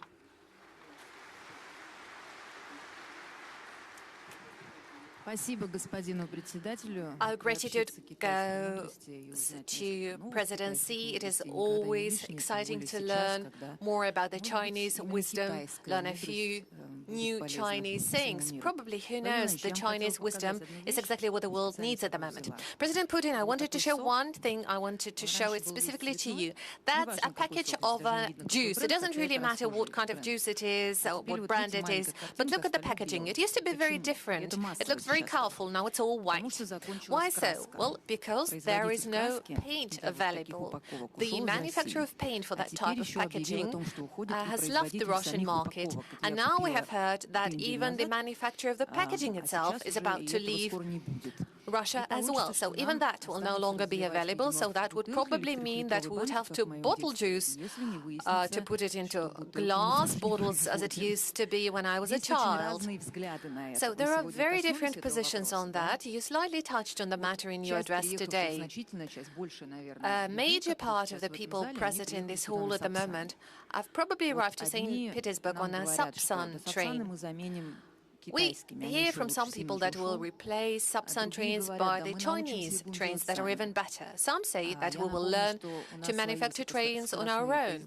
Well, I have to say that the high-speed trains we used to have in 1984, they were called R24. It was aged for the moment, and back then we had high-speed trains, but we no longer have them, which is quite sad. And there are people who say that, no, we cannot substitute Sub-Saharan trains. They will operate for about 2 more years, and then we'll have to make a step back, and we'll have to refuse from high-speed transportation. And that will happen everywhere. Mobile phones, computers, everything that we're used for. And we'll have to refuse from that. That would be extremely sad, really heartbreaking, I would say. Is there any other option? Well, whenever a decision is being made, any decision, you have to focus on the essentials. What are the essentials today? Our independence, our sovereignty, and ensure our development in the future, now and for future generations, or have a nice package today. Well, if we don't have our sovereignty today, then in some not far away future, we will have to procure everything, and we would only produce oil, gas, horse saddles, maybe as we used to do it in the past, and sell timber abroad. Well, that would be inevitable, and this is exactly what I was talking about in my presentation. Only sovereign countries can count on independence in the future. But it does not mean that we should step back and turn back the time to 30 or 40 years. Well, as for packaging issue, I do not think that it is so extremely complicated, and it's not something that we could substitute either with the help of our partners from other countries who would be delighted to occupy this niche, or maybe it's something that we could do on our own. Well, I see President Tokayev nodding his head, so most probably they are ready to jump at this opportunity. I'm sure they are, but that's not the point of the matter. We talk about import substitution a lot. Well, I would only add a few words on that. I don't want to take too much time. I will just answer this question. It's not about import substitution as such. It is important to create our own opportunities based on development of education, science, new and promising engineering schools, be that packaging or any other things, even smartphones. Well, we can always buy it, but what we could never get, and that was never the case, are those critically important technologies. We could never get those, even before, despite all the perfect relations we used to enjoy with our Western partners in the previous decade, and that is the problem. And whenever we want to protect our rights, we see sanctions being imposed and limitations, and that is the problem. That is why that's exactly the spirit that we should use now. The ability to produce critically important technologies based on what we have. If we have this solid foundation, we'll always be able to produce and manufacture all the products that you mentioned, smartphones, packaging, everything. So if we really understand it, and if we focus on resolving fundamental matters, then all the associated problems would be easily resolved. Once again, there will always be other partners willing to take the niche, and they are doing it already. Manufacturers of packaging, paint and lacquers, we're doing it already, and any other staple goods or products related to industrial applications. We can do it all. I have no doubt at all. Yes, some things would get lost, some would be recovered, something would be done on a new base in a much more advanced manner, just like as it always was. So if we talk about some import substitution, some things will be substituted, some things have to be built and developed in a new way on our own production base. Thank you very much. Mr. President, would you like to add something? Well, I guess it does not require any further clarifications, really. And judging from a very interesting address, exactly, and it's not really time to care about a package of Jews.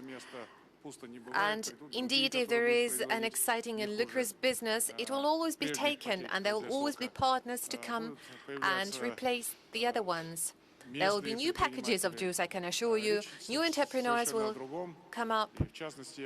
We are talking today about something much more important, and this is what I focused on in my address, the importance of Eurasian cooperation, the importance of uniting our efforts. We have faced problems we could not expect, and I guess along this way we will succeed. Thank you very much. And I wanted to ask you about Eurasian Economic Union. You addressed the necessity to strengthen cooperation in Eurasian space. We all agree, but will we be allowed to strengthen this partnership? Clearly, Russia, well, how should I put it softly? Well, Russia is no longer caring to pay attention to somebody else's criticism or pressure. That was never the case, but there are other member countries. I'm sure your country, and maybe even you personally, are feeling this pressure. We can only guess. Maybe you would let us know more about it. But some other countries are being threatened by secondary sanctions. Will we be able to do that? Take into account the factor of pressure. Not the goodwill we have it, but those threats. As for Kazakhstan, I would not say that there is direct pressure being imposed on our country. Well, it is a matter of negotiations. Sanctions do exist, and we are taking those sanctions into account in our economic and trade strategy. But at the same time, there are obligations that Kazakhstan has. We are bound by the early agreements we have with the Russian Federation, and as I mentioned in my speech, the geography itself, not to mention the history, means that we are to be together, work together in some very specific conditions. I have mentioned availability of a special industrial cooperation program between our countries. So we are going to work on that, and I assume that the Eurasian Economic Union, despite all the difficulties, has a bright future ahead of it. And the member countries that have joined the Union together comprise a meaningful economic force, big economic potential. Well, one cannot rush ahead, and I certainly do not want to criticize anyone at all, because the actual difficulties and hurdles do exist. That is objective reality of today.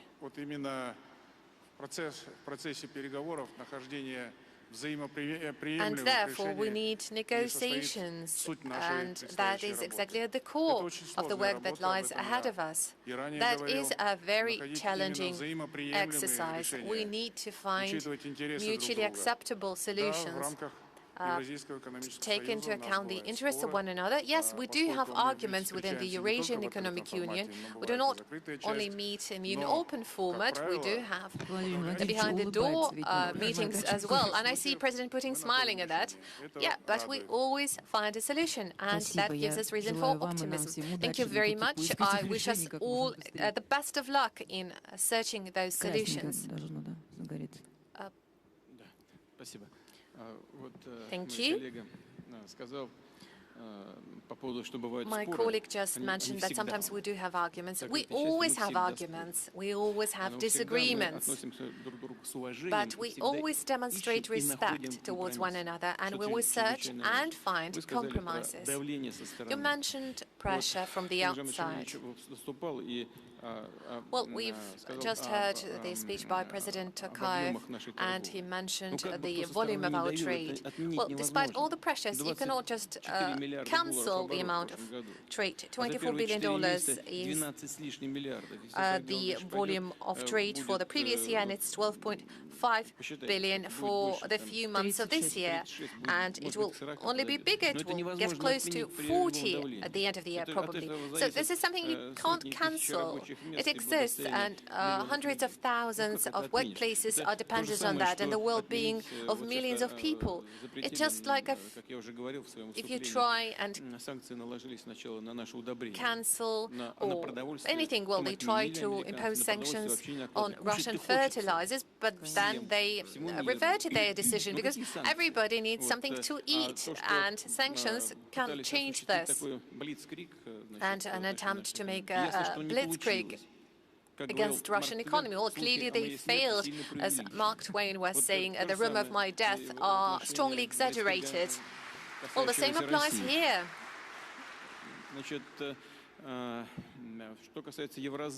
As for Eurasian Economic Union, the volume of trade with all our countries is constantly growing, and it is growing stronger as if we compare growth in the turnover volume with the third countries. And nonetheless, it does not stop the member countries from developing trade with the third countries, and that is exactly how it should be. It's very good. My colleague also mentioned investment from China, but I have to say that Russian investment into Kazakhstan is 7 billion, but there is 20 billion coming from China. That's clearly more. Well, they have 1.5 billion people living in China and only 46 in Russia. Well, there is a difference. But again, 7 billion invested in a very specific production facilities in Kazakhstan are, I guess, meaningful. And we have quite an intensive program of industrial cooperation, which is important.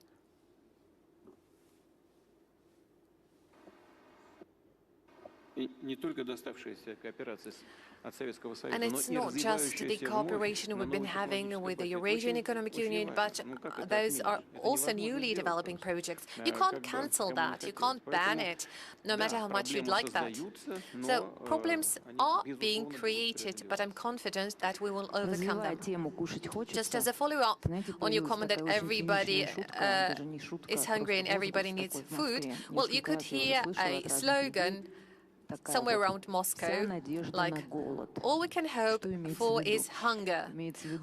What is meant by that is that, well, here comes hunger, and that's when our partners will come to their mind and will cancel sanctions because they will realize that they have to be friends with us. Do you think that that is a realistic forecast?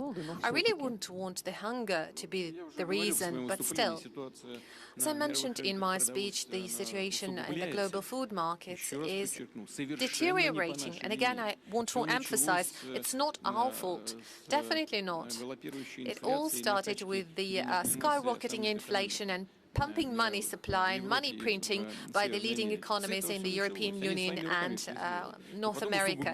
They created this problem, and of course they made things even worse with sanctions imposed against Russia, primarily the logistical problems, financial services, insurance.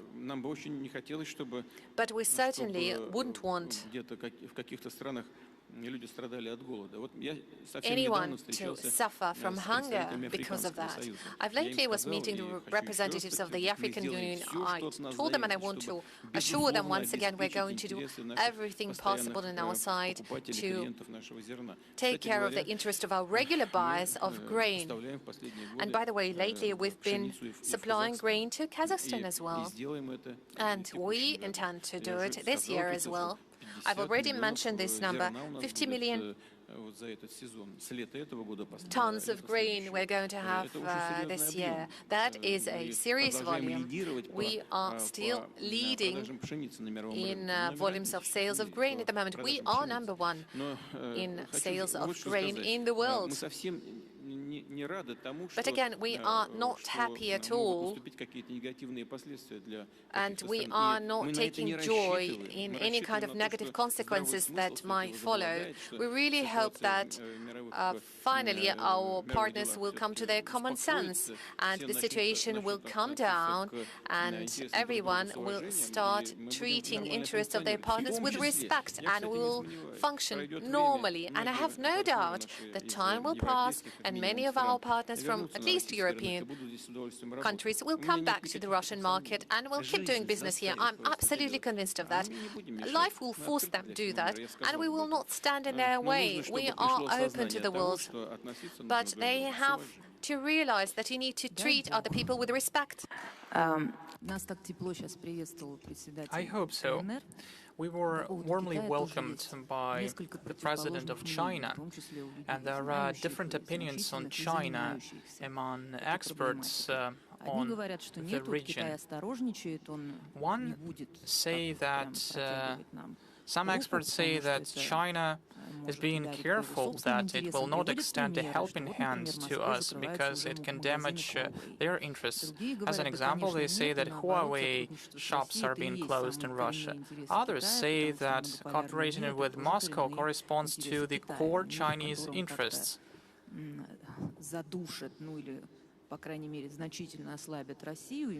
Because the world with much weakened Russia gives less hope to China to hope for a multipolar world.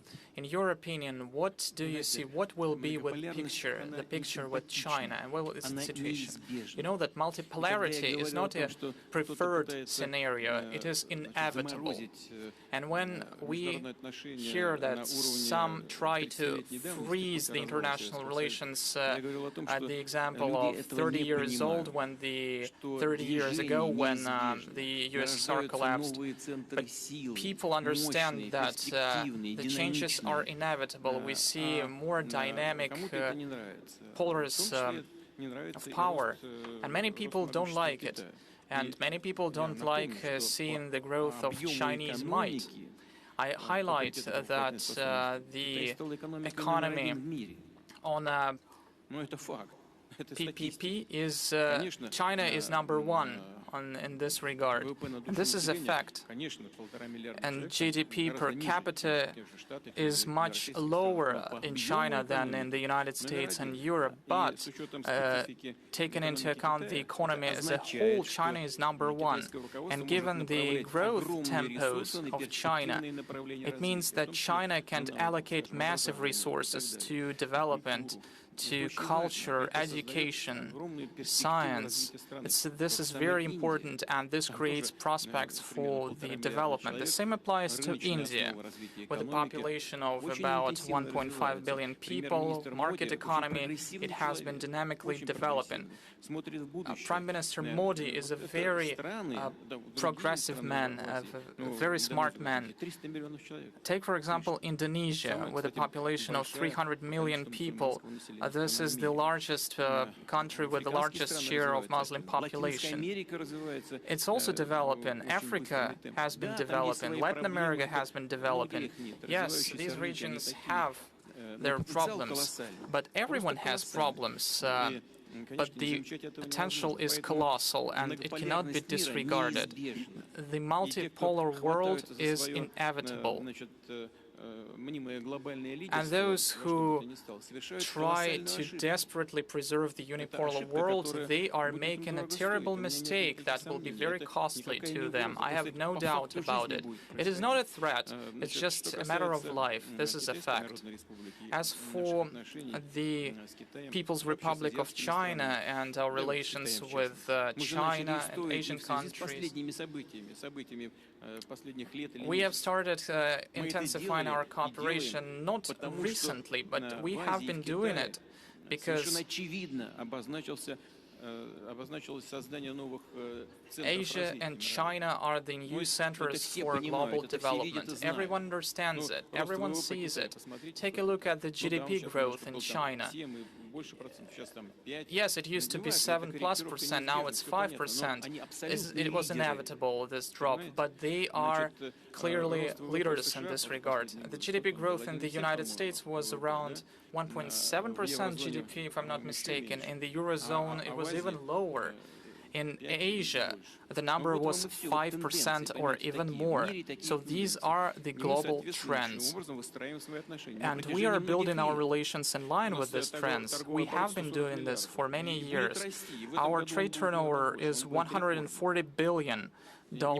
And this year we'll see a record high number in terms of trade turnover, not because the current political situation forces us to do it, but it's about an objective global picture. We are interested in cooperating with China. It is beneficial to cooperate with China, given that bilaterally we have very good trustful relations and personal, friendly relations with President Xi. And it lays a good foundation for building interstate relations. However, it doesn't mean that China has to play up to everything we do, has to follow us in every endeavor. We don't need it. We understand that China has national interests, and we understand that, as we do, the Chinese leadership is guided first and foremost by their national interests. But our national interests do not contradict each other. And if we have some arguments, and of course there are some issues that we do not share opinion on completely, but on an interagency level we always find solutions, and I'm confident that it will be the case in the future. You have just said, and you have been saying this over many years, about the entrepreneurial liberties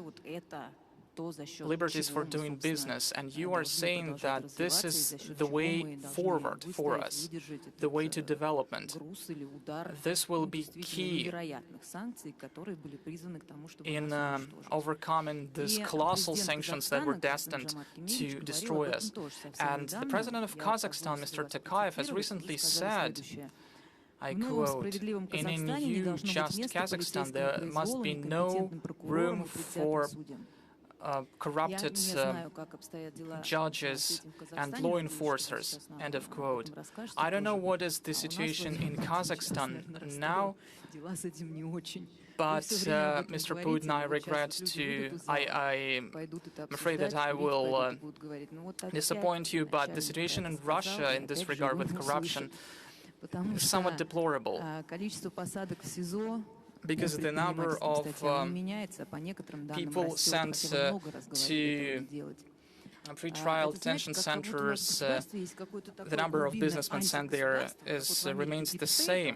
So you know that in America there is a deep state. We have an anti-state that doesn't listen to you and doesn't respect the current legislation. This is deplorable. Maybe we can adopt a tougher stance on it, for example, to put it into, to enshrine it into our legislation, to forbid those people being sent to the pretrial detention centers. I think that those people who are sent there, they are less harmful than the system itself, because this system protects the interests of some unscrupulous people. This is a very sensitive matter. I have already mentioned it, and you have been speaking on behalf in the interests of businessmen. I understand these concerns. This is what I was talking about. This was the reason why I was talking about it. But there is the other side of the medal, the interests of people, of ordinary citizens. And if they see that if there are illegal violations, the violations of the law with regards to businessmen, then ordinary people think that they ask themselves a question: why aren't state protecting us?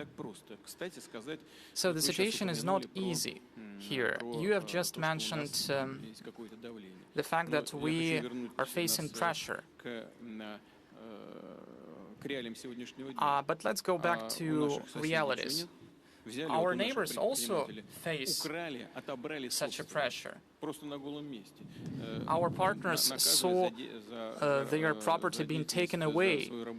They were punished for working in Russia.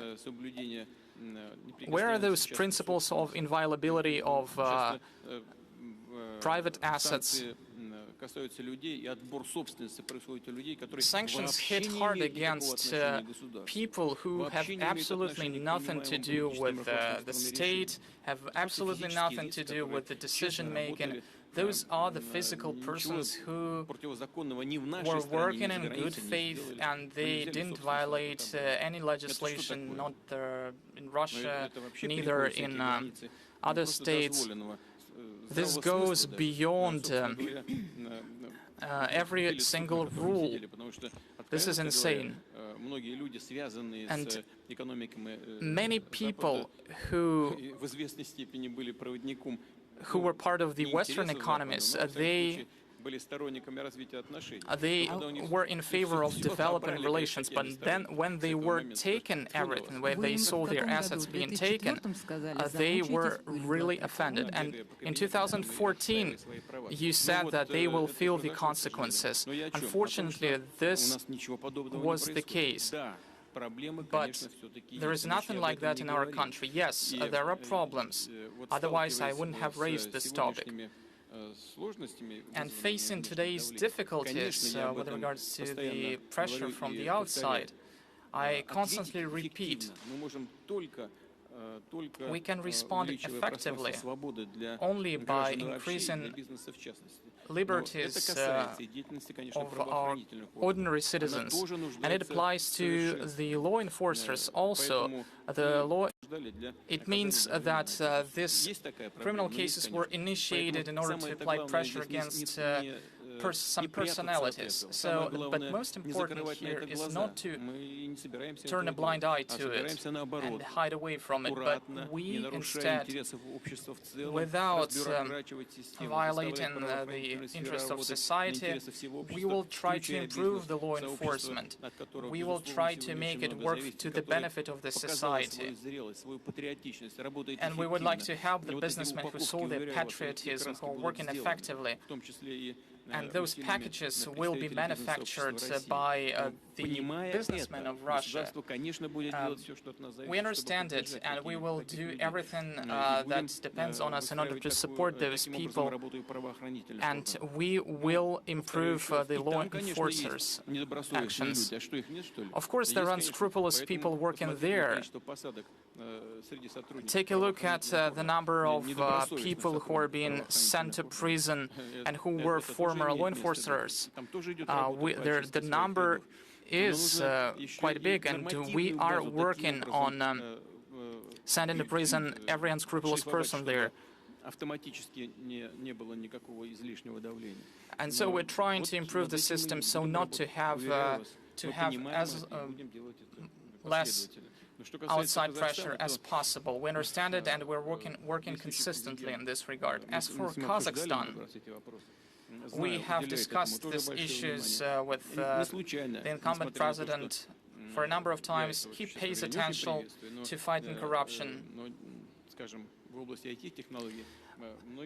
On IT, many specialists I would like to mention, they go to Kazakhstan because Kazakhstan has created good conditions, and we will follow the example of Kazakhstan and we'll bring them back.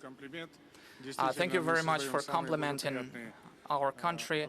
Indeed, we are creating the best possible conditions for our Russian colleagues and friends to work in Kazakhstan. I understand that their relocation may not be permanent, and they may come back to Russia at some point. But at this, we need also to cooperate, and we need to screen off those people who decided.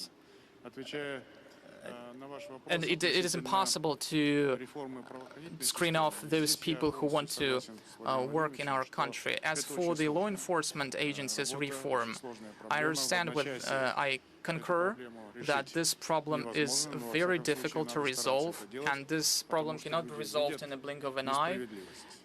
Because people, this problem needs to be resolved because people see the problem and it leads to social depression. Therefore, I established a special commission on returning state assets that were illegally privatized.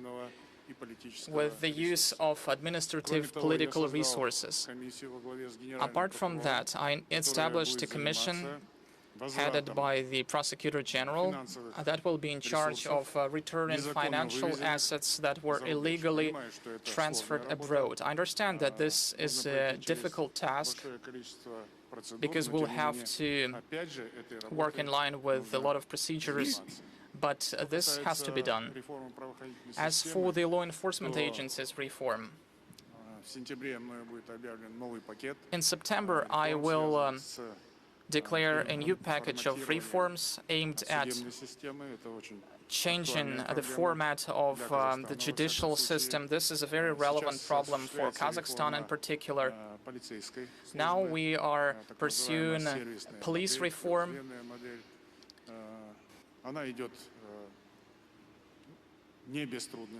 Yes, we are facing some difficulties in this regard. Nevertheless, I believe that in the long run we will be successful. What we need, what is crucial, is the political will and the support from our citizens. If our citizens, if our society demand this reform, if they support this reform, I believe that in the end we will be successful. Those models that existed before, they justified their existence in the past, but now we need new approaches. We had some problems in the law enforcement, and we changed approaches. We were guided by Europe and loosened the restrictions. Then we went back to strengthening the restrictions. Where are you moving now? In what directions? And now we found this golden mean, and that it clearly is based on the needs of our people, who want to see policemen as a reliable protection, those people who are immune to corruption. Don't get me wrong, I'm not going to state noble goals, to set out noble goals and then to forget about it. We need to work on it. As for China, President Putin has told a lot of interesting things about this country, and I am a specialist on China, by education, and I concur to the thought expressed by President Xi Jinping, saying that every danger has an opportunity and every opportunity is a chance to grab it. I understand that crisis is comprised of two hieroglyphs, danger and an opportunity. Every crisis has opportunities and dangers, and we need to grasp those opportunities. You mentioned the Huawei company. I spent almost 8 years in China, and I had the opportunity to visit this company at the very outset in the Hanxin region. I remember very well when this company was was based in a 3-room apartment, and at that time nobody thought that it will become global, but it happened. The key to the Chinese success is the fact that Deng Xiaoping managed to build a concept, economic concept. He reunited capitalism with a social foundation. He said that it was Chinese-specific socialism, and it was China who understood the importance of modern technologies, and they did it step by step. First of all, they produced essentials, sold them abroad, brought money to China, invested those funds in buying technologies, procured technologies from abroad, as was said by the former US President Donald Trump. But in fact, China reached many successes in technology, and they set out on a way to turn China into a cyber power. So this is the key to success, the right strategy.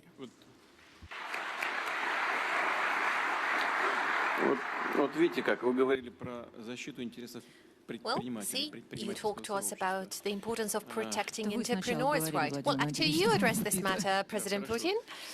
Yeah, all right.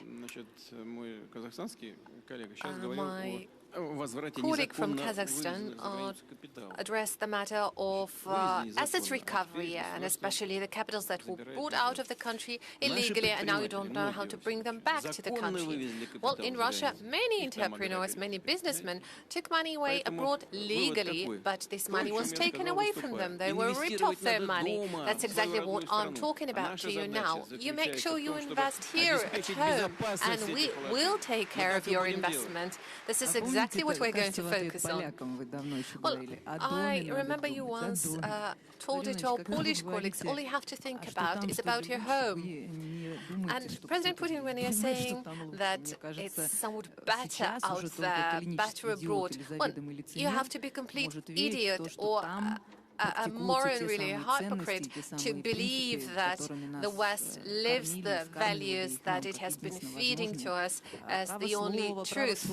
The right of speech, right of property. I'm saying that as the editor-in-chief of RT, that they closed in a day, and now they approved the extradition of Julian Assange that will be put to prison for 175 years. He is to die in prison. It's very difficult for me to say it. He was a former employee of ours. He had a program, and he's an outstanding journalist, and he will be put to prison for the work he's been doing as a journalist. So what kind of property right can we talk about when we see that happening? It is exactly not what we believed in the 90s, but we're not there. We are here. So coming to this matter, I'd like to ask you about the administrative guillotine. You probably remember that the government presided by Medvedev launched this process, but we still don't really have it.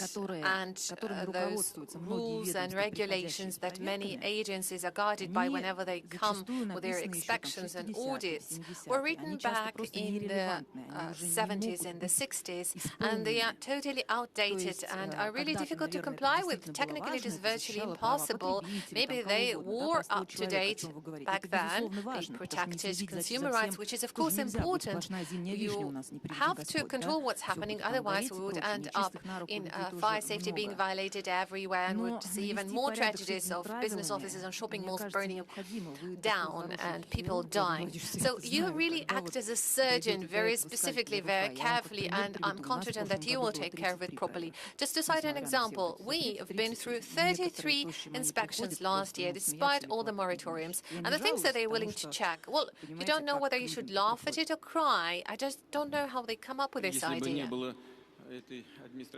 Well, if there would be no the administrative guillotine that Mr. Medvedev was talking about when he was a president, you wouldn't have 33 inspections, you would have 133. Well, I'm ready to believe it. Yeah, so I would still say that this guillotine is working. There are hundreds of outdated rules and regulations that have been cancelled and are no longer valid. And I'm confident that if we would give the representatives of the agencies present here in the room to have a word, and that I'm sure that they could confirm my words. But at the same time, many would agree to what you are saying. Indeed, not enough is done there, and that's exactly what I'm saying. We need to cancel all the audits and examinations that are not really needed, all those inspections that are not necessary. So all those inspecting bodies should only come and check when there is a risk posed to life and health and well-being of people. Otherwise, it could be controlled and monitored remotely without any interferences. It is all doable. So, of course, a lot has been done already along this track, but we're not going to stop at that. We will continue this work. Thank you. The whole world was waiting for our economy to be shredded to pieces. Well, not the whole world, actually just one part of the world and not the biggest one. And just to remind you, 83% of population live in the countries that support Russia, or at least are not joining the sanctions regime. So they didn't see our economy being torn to pieces. Our economy is made of a much stronger fabrics. You can't tear it apart that easily. And we've seen government reacting very quickly. Well, I've been criticizing the government for their administrative guillotine, but I can't but praise the government for a very fast response on the very first days. One could not possibly imagine that we wouldn't face the huge leap of inflation that we could have, that the dollar would not reach 200 rubles, and that the aviation will be at a halt. So, with God's help, we think that we are really at the threshold of possible in a good sense, because we acted really quickly as we could, and we can't blame the government for being slow. But the question is, maybe it is time to review the whole system.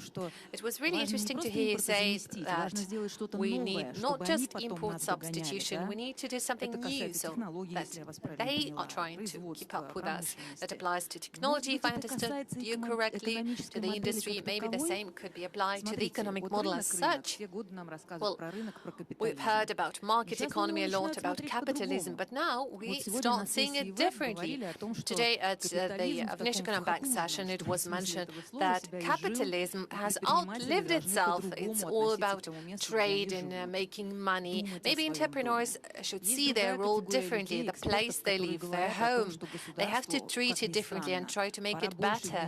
And probably there should be more interferences in economic processes. Elon Musk could never be Elon Musk if he was just an entrepreneur. He is living from the orders from Pentagon. You could also say that BBC is an independent broadcaster. Well, I could argue that. So maybe the government should support economic activity in a way to create new economic models. What do you think about it? Well, I've addressed this matter publicly at one of the online events we've had. I was saying that the earlier models of capitalism have somewhat outlived themselves when you only focus on making profits. And the world is moving to a stage of development when it is important and everyone is actually forced to think about something bigger. If we keep going this way, then the world will be totally out of balance and the threats are becoming imminent, and that is the challenge of the time. If we want to preserve this fragile balance, we need some kind of rebalancing. And we need to take into account all the factors that violate this balance. The same applies to matters of food security, a shortage of fertilizers. How can you do it otherwise? If you act like this, if the major economies of the world would act like vacuum cleaners, sucking in all the products available in other countries by bringing them home, well, the problems would only grow because of that. What would be the outcome? Not just hunger. Those would mean new waves of migration, and those migration flows that are already present in the United States, coming like tsunami. They've been talking about building a wall on the border to Mexico. Well, those flows of migrants are still there. The former and the current president might argue as long as they want, but the migrants are coming. God forbid if hunger happens in Africa, then the economic migration would only come to Europe. How are you going to react to that?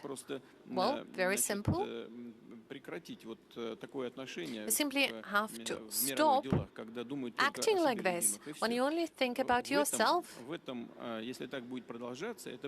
If they go on like this, the consequences would be severe.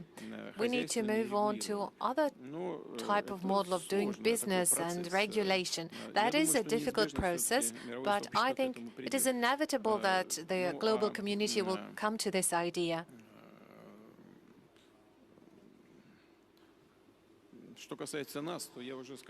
As for us, like I said, We are in this paradigm, in this global trend, and we primarily need to focus on what my colleague was talking about, the President of Kazakhstan. We need to first and foremost focus on the matters of economic growth driven by technological development, new management models for the economy and social and political affairs. This is the only way for us to ensure leadership. This is where we have our competences. Thank you very much, Mr. President, Mr. Tokayev. I'd like to ask you, do you think that that kind of imminent changes are likely to happen to the global economic models? Do you really think that they are inevitable? Well, I would say life dictates this necessity today. But on the other hand, I would agree to what President Putin said about inevitability. And I also agree that there is no need for self-isolation. I am a strong supporter of international cooperation, both political, even more so cooperation in the area of investment, economics. If you fail to do it in one area, you have to switch over to another one. The world is like this today. If you only want to focus on your own strength, you won't go far. Import substitution in a pure form can't exist. You need to actively search for opportunities at other markets. You need to interact with your partners. And coming back to China, China plays a vital role for Kazakhstan as a market. We have a shared border that brings us together. It is more than 4,000 kilometers in length. Everything produced in Kazakhstan, be that commodity or consumer products, chocolate, oil, plant oil, sunflower oil, it has a very high demand and finds its consumers in the Chinese market. And we trust our relationships with China. It is a very reliable partner, no matter what people say. Who says anything bad about China? Well, you know that better than I do. So in terms of regional cooperation, and even more so global aspects of it, have to stay. We are against self-isolation. We need to work with one another. Of course, now it's very difficult to survive on your own. Certainly, Russia has much greater opportunities because the economy is relatively large, the country is large. We have less opportunities, I have to be open on that. Although the potential of the Kazakhstan economy is extensive, in the Central Asia, our economy is bigger than the economies of other Central Asian countries combined.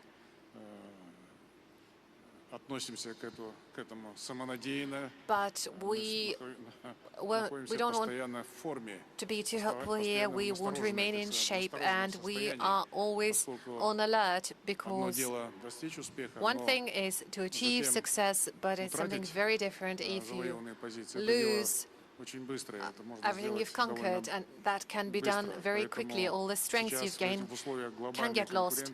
So under the circumstances of global competition, we have to stay in good shape, and that's exactly what we're focused on. Thank you very much. Now let's move on to another topic. Inevitably, we have to talk about Ukraine. I guess no discussion can happen today without addressing this matter. But before I ask my question, I'd like to make use of this opportunity, and I'd like to remind you, if I may, that we've met a year ago with you and the representatives of the Russian media. We just got back from Donetsk with our colleagues, and we were very affected by this trip. And we asked you whether Russia has any plans to support those deeply troubled people. They looked at us with hopes in their eyes. They had nobody else to hope for. And we it felt very difficult emotionally. We had a lot of compassion and sympathy for them. And you told me back then, well, don't worry, Margarita, we are not quitting on Donbas. And many people, well, luckily not that many. There are some people who are saying that they are ashamed of being Russian, ashamed of coming from Russia. Well, back then, we felt ashamed. Now we are ashamed no longer. We can be worried, concerned, not because of the sanctions. I'm sure we'll overcome sanctions. We are concerned because people are dying, but we are ashamed no longer. And on behalf of my colleagues and millions of people who share my feelings, I would like to thank you.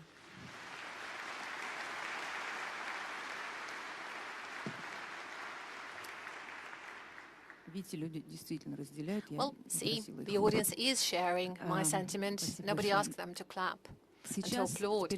Well, thank you for that, dear audience. Now, my question. We all know what the majority of people are afraid of in our country due to this situation. That is exactly what the people on the liberated territories are worried about. People are afraid that we are going to leave them alone. We're going to quit. We aren't going to quit, are we? Well, the first part of your question, if I may first. You mentioned that some people say that they are ashamed of being Russian. Well, only those are ashamed who do not see their destiny tied, lives of their children tied to our country. They're not just ashamed. They simply do not want to encounter any trouble in those regions of the world where they want to live or want their children to grow. Well, those are exactly the people who are worried. And people who think, people who see their destiny tied to Russia,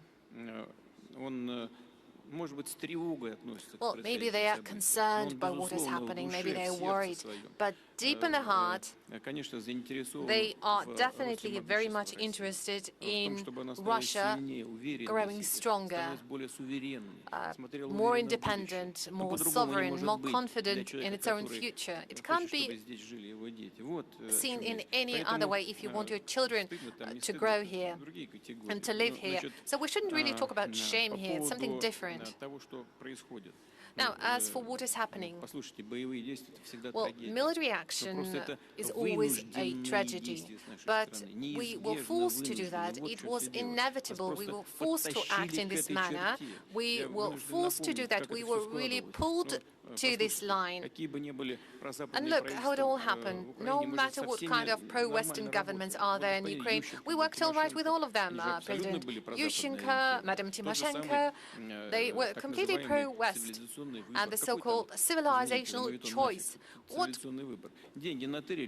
kind of a choice is that? They have stolen money from Ukrainian people, have hidden the money in the banks, and now they're saying that they want to protect Ukrainian people. And the best pretense for doing that is to say that that's civilizational choice. And now they started doing anti-Russian policy, hoping that no matter what they do, their money is safe there. Well, that is exactly what is happening.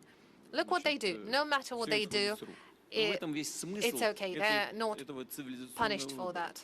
And that's exactly the point of this so-called civilizational choice.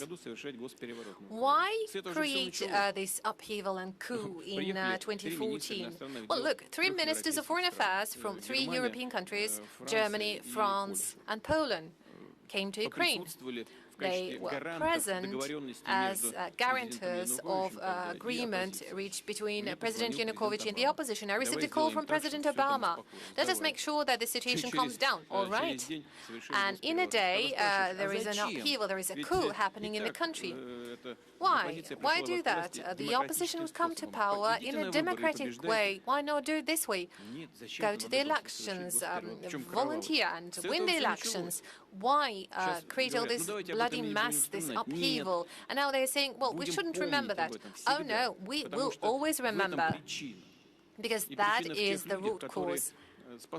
The reason for what happened are those people who made this upheaval, this coup, and they signed a paper of agreement between President Yanukovych and the opposition. What have they done? They've created a coup. They've promised a peaceful process. What were they supposed to do? They were supposed to come and say, no, it can't work this way, guys. You have to come back to a proper political process. We need elections. And that would be it. No, they started giving cookies to the protesters and supporting this coup. Why? And hence what was happening in Crimea. No, they didn't want to respect the choice of the Crimean citizens. And then the first sanctions were slapped on Russia. Twice, thrice, there were big-scale operations in Donbass, firing on people. No one blinked or batted an eye. Then the Kyiv authorities decided to renege on the Minsk agreements, but they were okay with that once again. That's where it all has come from. Moreover, they started to build an anti-Russian springboard in Ukraine. Imagine we were trying to build something like that somewhere next to the US border, somewhere in Mexico. No one is even thinking of doing anything similar next to the US. In the past, we even removed our military bases from Cuba. No one would ever entertain such a thought, such an idea, whereas they do exactly the same to us. Thousands and thousands of times, hundreds of times, we were saying, let's come to an agreement, but no, they wouldn't do that. Where does this disrespectful, negligent attitude towards everyone, us included, come? Well, it comes from the sense of their own magnificence which appeared after the collapse of the Soviet Union. I already said what we are going to do. We are going to protect the interests of these people. Our guys are fighting there, they're giving their lives. But there's no other way. Otherwise, why these sacrifices? Of course, we're going to support people who live in these territories. But in the end, it is going to be up to the people who live there, who reside there, who are going to make a choice about their future, and we will respect that choice. Thank you. Well, truly, as you're probably aware, this special operation, well, amazingly to normal people, quite in an unsurprising manner, and to others who are against us in a surprising manner, this special operation has consolidated our society. You saw your own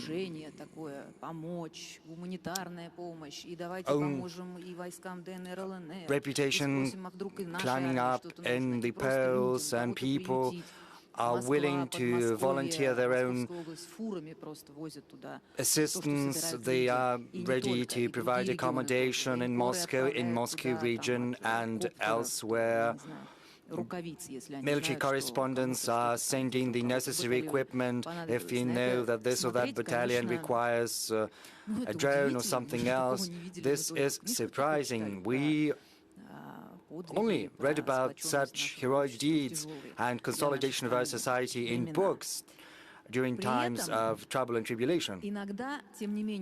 At the same time, sometimes, especially in Moscow, one comes under the impression that we live in the final part of a drama by Bernard Shaw, where broken hearts are, where heart breaks. So everything is first fine, and then bombs start falling down. And right now we hear such words spoken as nuclear war, the third war. We understand this is not the second, the third special operation. Well, I'm not talking about us. We saw such special operations elsewhere. Our so-called counterparts carry out special operations, and they wage war wherever they please, and no one is criticizing them. If something is happening in Libya or Afghanistan and Syria, no one says that this would result in a third world war. So do you think this rhetoric is acceptable at all? Are there any grounds to these discussions, or is it just idle talk? Yes, we hear such rhetoric, but where does it come from? From their own statements. First, one irresponsible politician says something, then someone else at a very high level at the foreign ministry. The leaders say such things, but we're not going to stay silent, and we have to respond. And they simply cling to our words and say that Russia is threatening, but we're not threatening. We are simply saying that we will do everything to protect our sovereignty. And this is obvious. And the special operations you've mentioned.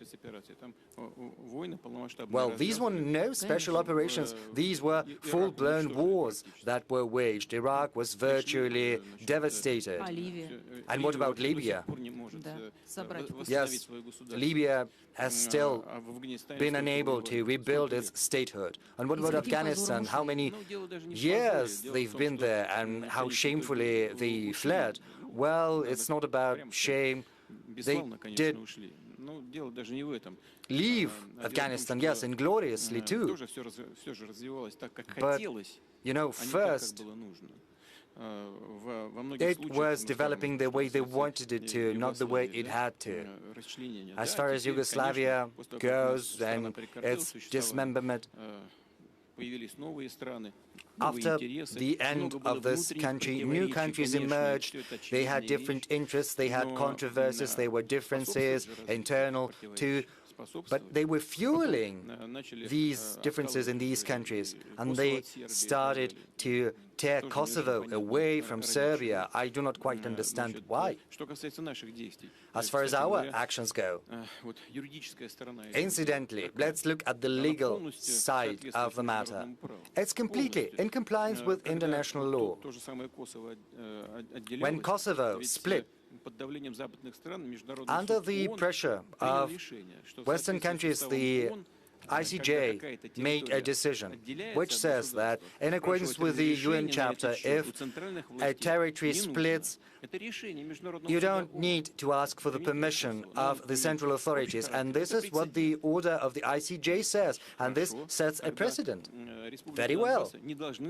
And the same should apply to the Donbas republics. They should not ask for a permission from the Kiev authorities. They've declared their independence. Did we have the right to recognize them? Yes, we did, and that's what we did. We entered into an agreement with them, a treaty of mutual assistance, and in accordance with Article 51 of UN Charter, we provided military assistance to them in full compliance with the UN Charter, whether anyone likes that or not. And that's what they did. They set a precedent. So our actions are completely legitimate. Or let's go back to how the military hostilities in Iraq broke out. They were not legitimate because no one asked for anyone to come. There was no treaty in place, nor was there any recognition of a newly established state structure, state entities. They simply came and bombed the country into nothingness. And what happened in Libya? They designated themselves as God's messengers on planet Earth. Right now they say it should be behavior or life by the rules. But what are these rules? It's just absurd. There are only rules that have to be observed, namely international public law. But what are these norms of the international public law? These are agreements between different countries which constitute a compromise and to which countries have subscribed. And if someone devises their own rules trying to impose them on other countries, then this won't ever fly. It's absolutely obvious. And we believe that sooner or later, and the sooner the better, the whole of international community will get back to understanding that you have to live not by rules that are devised by someone, but in compliance with international law, and that's what we should do. President Tokayev.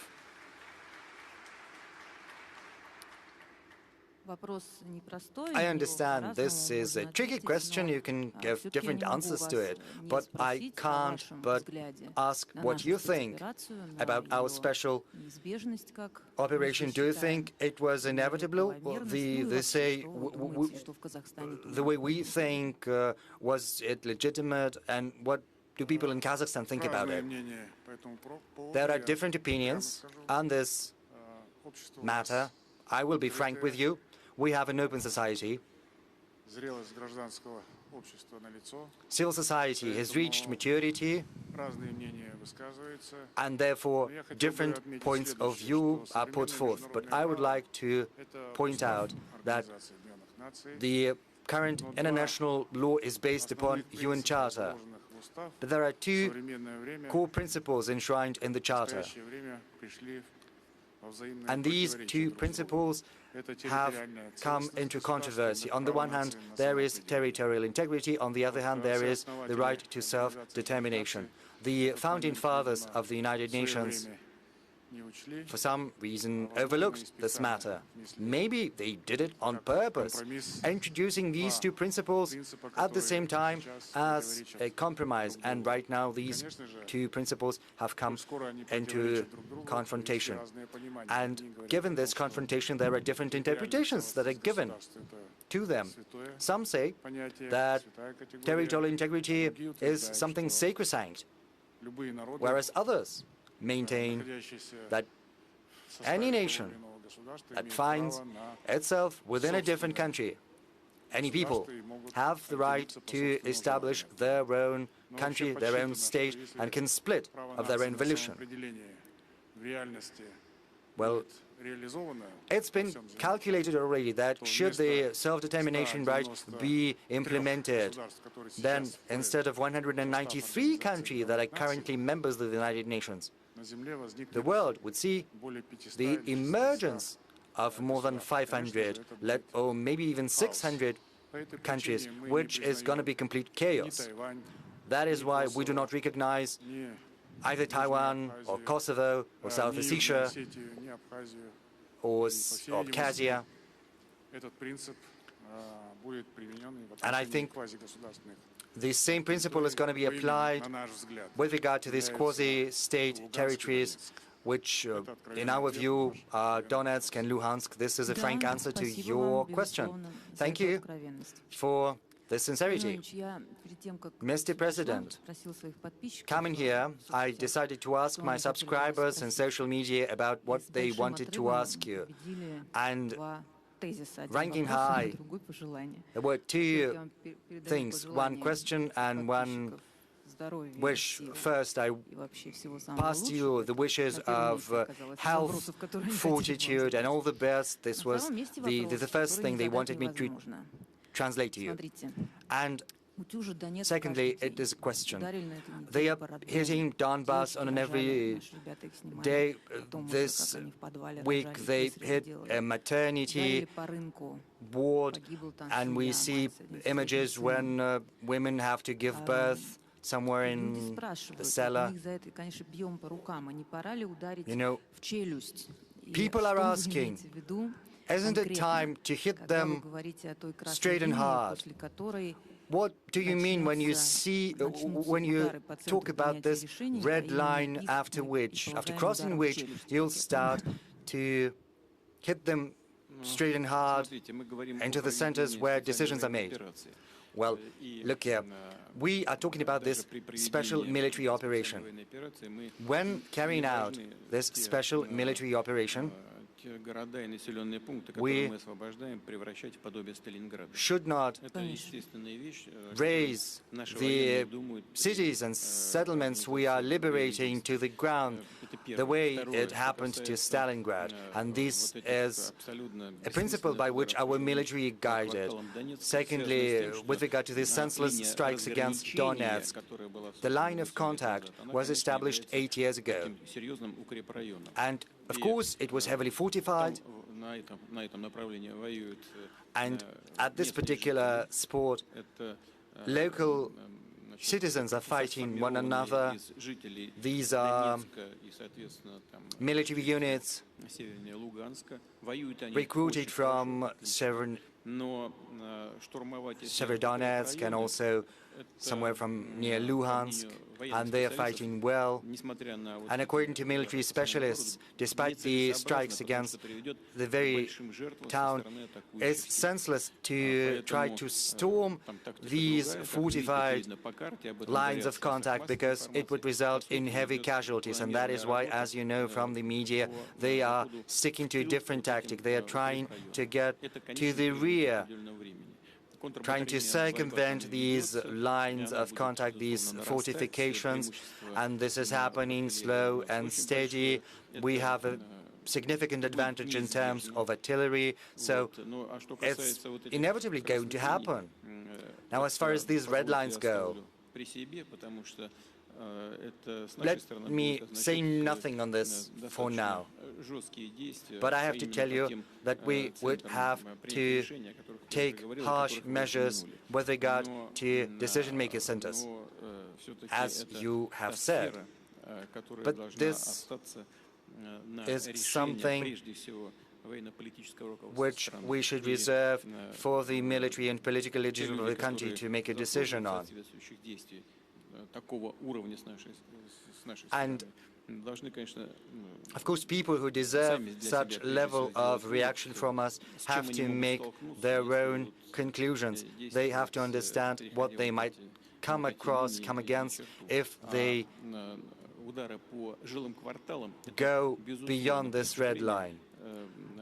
And also I have to say that strikes against residential neighborhoods constitute war crimes, crimes against humanity, but this is a humanitarian matter which is going to be addressed, I'm confident. Just yesterday, there were reports that the EU was planning to accept Ukraine very swiftly. There were 3 European leaders. They went to Kiev and they were frightened by sirens blaring, as I was told. And right now, a decision has been made saying that Ukraine is going to be in the EU. Is it good for us? Is it bad for us? Do we not care? And I would also like to ask the same question of President Tokayev. How is it going to play out for your country's development, for the Eurasian Economic Union? Is it going to inspire more confidence in you or not? The EU is not a military bloc nor a military organization unlike NATO. So I've always said, and in this regard our position is consistent and clear-cut. It's a sovereign decision for any country to either join or not join any economic association, and it's up to this economic association to decide whether to accept any new members. So whether that's good for the EU, it's up to them to decide. Whether it's going to benefit Ukraine or it's going to be harmful, it's up to them to make a decision on that, and it's up to the current Ukrainian leadership. But the economic structure of Ukraine will make it inevitable that it's going to need subsidies, and it will secure Ukraine in the status of a semi-colony, as it were. But at the same time, it is going to enjoy significant support for current needs. Maybe, I don't think it's going to help them rebuild such sectors as they lost, such as electronics, aircraft construction, or shipbuilding, because the European Union will be loath to create rivals. Some things will be done, but not everything. We've never been against that. What we've been against is the projection of military power on Ukraine's territory, because that constitutes a threat to our security. But as far as economic integration goes, well, it's up to them. It's their choice. And what do you think, President Tokayev? What do I think about Ukraine's adherence to the EU? I don't think it's going to be deleterious to the Eurasian Economic Union. I do not quite understand how this entry is going to happen, because the criteria for adherence are very, very strict, and Ukraine is currently in a very poor state. Maybe there is a special preferential program that's been devised specifically for Ukraine. The current developments in Ukraine, what's happening to it, brings back tragic associations. We remember that during the Soviet times, Ukraine was the breadbasket of the Soviet Union. It was a heavily industrialized body, and you know, our Krasnodar Krai is going to take offense at this designation as the breadbasket. Yes, but I'm also saying that Ukraine was a source of human resources, of leadership and managers, and many Soviet leaders were from Ukraine. Right now, these realities are changing. So getting back to your question about the European Union, a decision has been made to help Ukraine join the EU, and as President Putin has rightly mentioned, this is an economic union, and if they deem it possible to accept Ukraine into this economic association, this is how we should treat it, as economic reality. Yes, and I've written that and I've spoken about that in public. Over the recent decades, Ukraine has squandered everything that was built in previous decades. The main economic sectors virtually disappeared, and it's sad. And let's just set aside the current special operation and the situation in military affairs, but let's look at the structure of Ukrainian economy. Agriculture still exists, but the rest is in a deplorable state, and there is a very slim potential for rebuilding. They would require dozens of billions in investment to rebuild normal economy. You see, Russia has seen introduction of sanctions, and these sanctions are quite harsh. The central bank had to increase the key rate to 20%, but right now this rate has been brought down to 9.5%, so it's decreasing. We saw a spike in inflation. It was 17.8. Right now it's 16.7, and there is a decreasing trend. Yes, I heard promises of a deflationary spiral. Yes, some specialists keep this threat in mind, and this is something we have to give some thought to, because over the recent months, there was almost zero inflation rate. And of course, we have to think about deflation. We have to take that into account. But see how stronger ruble has become. Someday it's bad that we need ruble at, no, a dollar at 70, 75, yes.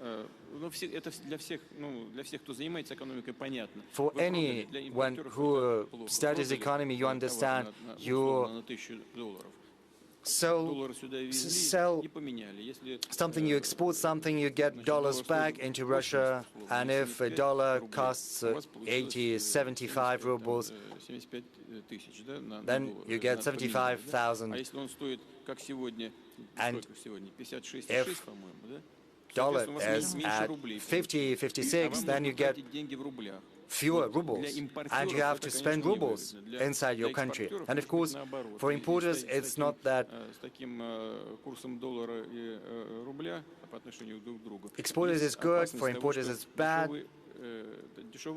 But there is also the risk of very cheap import flowing into Russia, but there are also some benefits.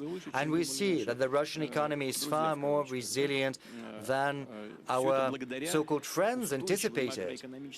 In other words, this has been achieved through a sustainable macroeconomic policy we've been pursuing over the recent years.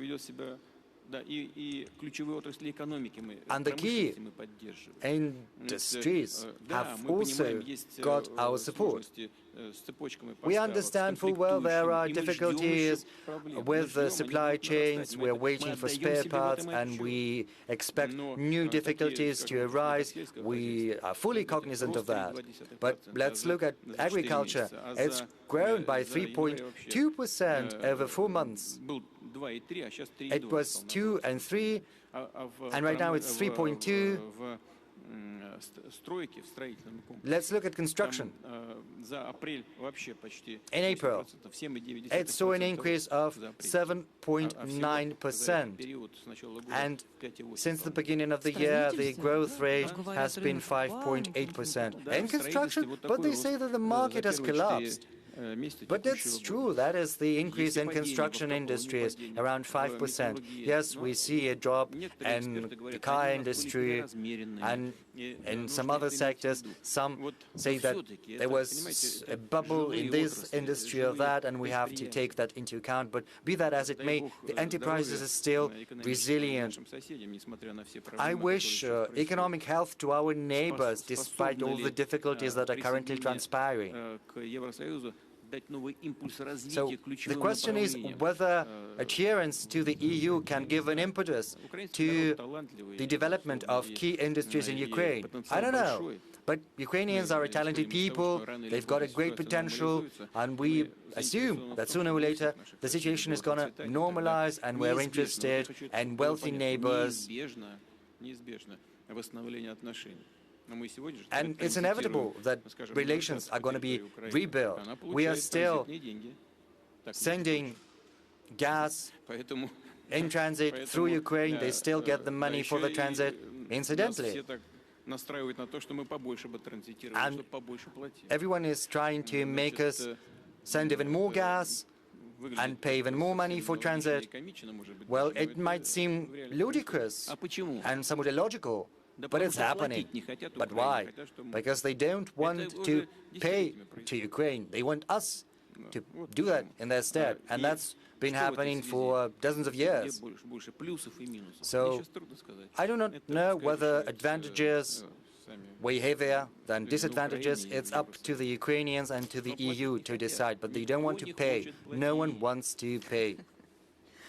It is always the case, Mr. President. That's how the world works. No one wants to pay. It's also true that relations are very volatile and they are rapidly changing if we talk about normalizing relations. You know the thing, what was the problem with 2014 and the coup d'etat in Ukraine? The problem was that former President Yanukovych said that he needed some time to think about the principles of the associated membership of Ukraine in the European Union. The question is why. If you take a look at the principles and demands put forward to Ukraine in order for it to be a membership, to associated member, many of those demands are redundant. They were redundant, and many of them were harmful. They were bound to destroy certain areas of Ukrainian industry. They opened up the customs gates of Ukraine to cheap goods from Europe, and it would be impossible to work in these conditions for Ukrainian entrepreneurs. It was the case. Yanukovych didn't say that he didn't want to join the European Union. He said that it was necessary to work on the parameters, but they wanted Ukraine to join immediately, and it led to those crises in airplane construction, navigation, etc., etc.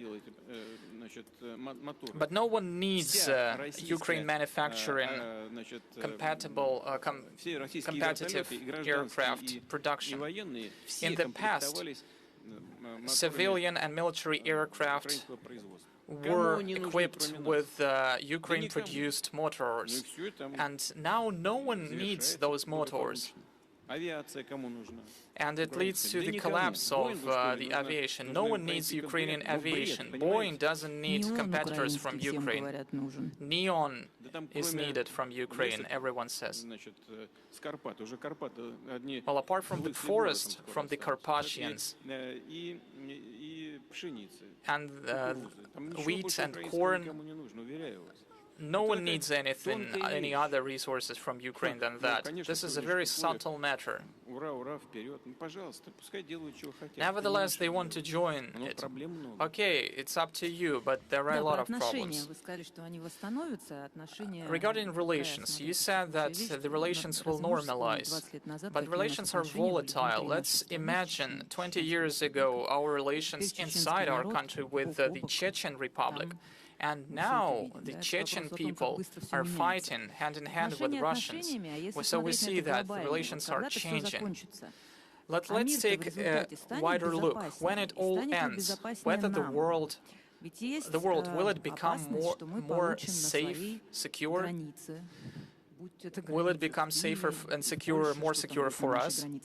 Because on the border with Ukraine or Poland, no one knows what the border will be. So on our border there will be more reinforced and unfriendly NATO at our borders. Will it be more secure? Or, as you have said, it is impossible to agree on anything with them. It's impossible to respect commitments reached. And as you said, we are just taking back what is ours. I know a lot of people, they really wanted you to say that, and you said it. Yes, indeed, it is the case. I publicly stated that the Soviet Union is historically it is Russia, but it happened that it collapsed, and I would like to stress that we treated the sovereign processes in the former Soviet Union with respect. We have always treated them with respect. We are allies, we are brothers with Kazakhstan. We are members of the same military bloc, the CSTO. We are members of the same economic organization. Who in Russia can even imagine spoiling relations with Kazakhstan on any issue? This is nonsense. We are in favor of strengthening our relations with Kazakhstan. The same would be the case with Ukraine. If we had allied or partnership relations with Ukraine, no one would have never thought, and there would have never been problems with Crimea, because if Russian-speaking population rights had been respected, then no one would have thought that what we see would happen. But they all did it with their own arms. And the nationalism that was cherished in the Soviet Union, and this nationalism after the collapse of the Soviet Union, it was actively galvanized despite our supply at a very minor prices of energy resources to Ukraine, despite us subsidizing the Ukrainian economy. Those nationalism was constantly growing. And why? Because of the ambitions of a narrow group of people, of those who follow the ideas of Bandera. And that's it. If we had had normal relations, that this tragedy would have never happened. I assure you. But we are not the ones to be blamed for it. As for the future, first of all, we are ready to build relations with everyone, despite what's happening today. And secondly, our security guarantees are our army and our fleet. They are the main guarantors. As we remember, they are our only allies. Mr. Putin, it's unpleasant to think about it, but why is it so hard for us to build relations with the Axis? It's always difficult to deal with the Axis, but is it about Ukraine? So is the problem was that Ukraine was charmed from outside, or we can also be blamed? We are also guilty. And I have also a question to the president of Kazakhstan. Do you have the impression that Russia could have paid a lot more attention, or something like that? It's a question to you both. Of course. Firstly, you have just said that we are taking back what's ours. Historically, the territories on the Black Sea coast, we're not claiming that they should go back to Russia, but this Novorossiya region, it emerged after a few wars with the Turkish Empire. What Ukraine are we talking about it? What does Ukraine have to do with it? It has absolutely nothing to do with it. Western parts of Ukraine joined Ukraine after the Second World War. Stalin took those parts from Poland, Romania, and gave it to Ukraine. And it gave Poland eastern parts of Germany, territories to the left of Dnipro. How it emerged? Ukraine came to Russia having three territories: Kiev, the Kiev Oblast, Zhytomyr, and Chernigov. It was 1545, year 1645 or something. And everything that happened when the USSR emerged in the 20th century, all the territories that Ukraine has now, they were all presented as a gift by Lenin.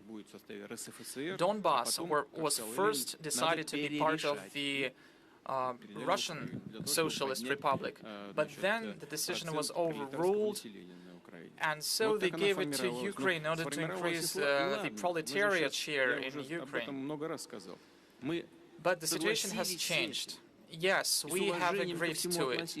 We respected everything. You say maybe we should have acted differently.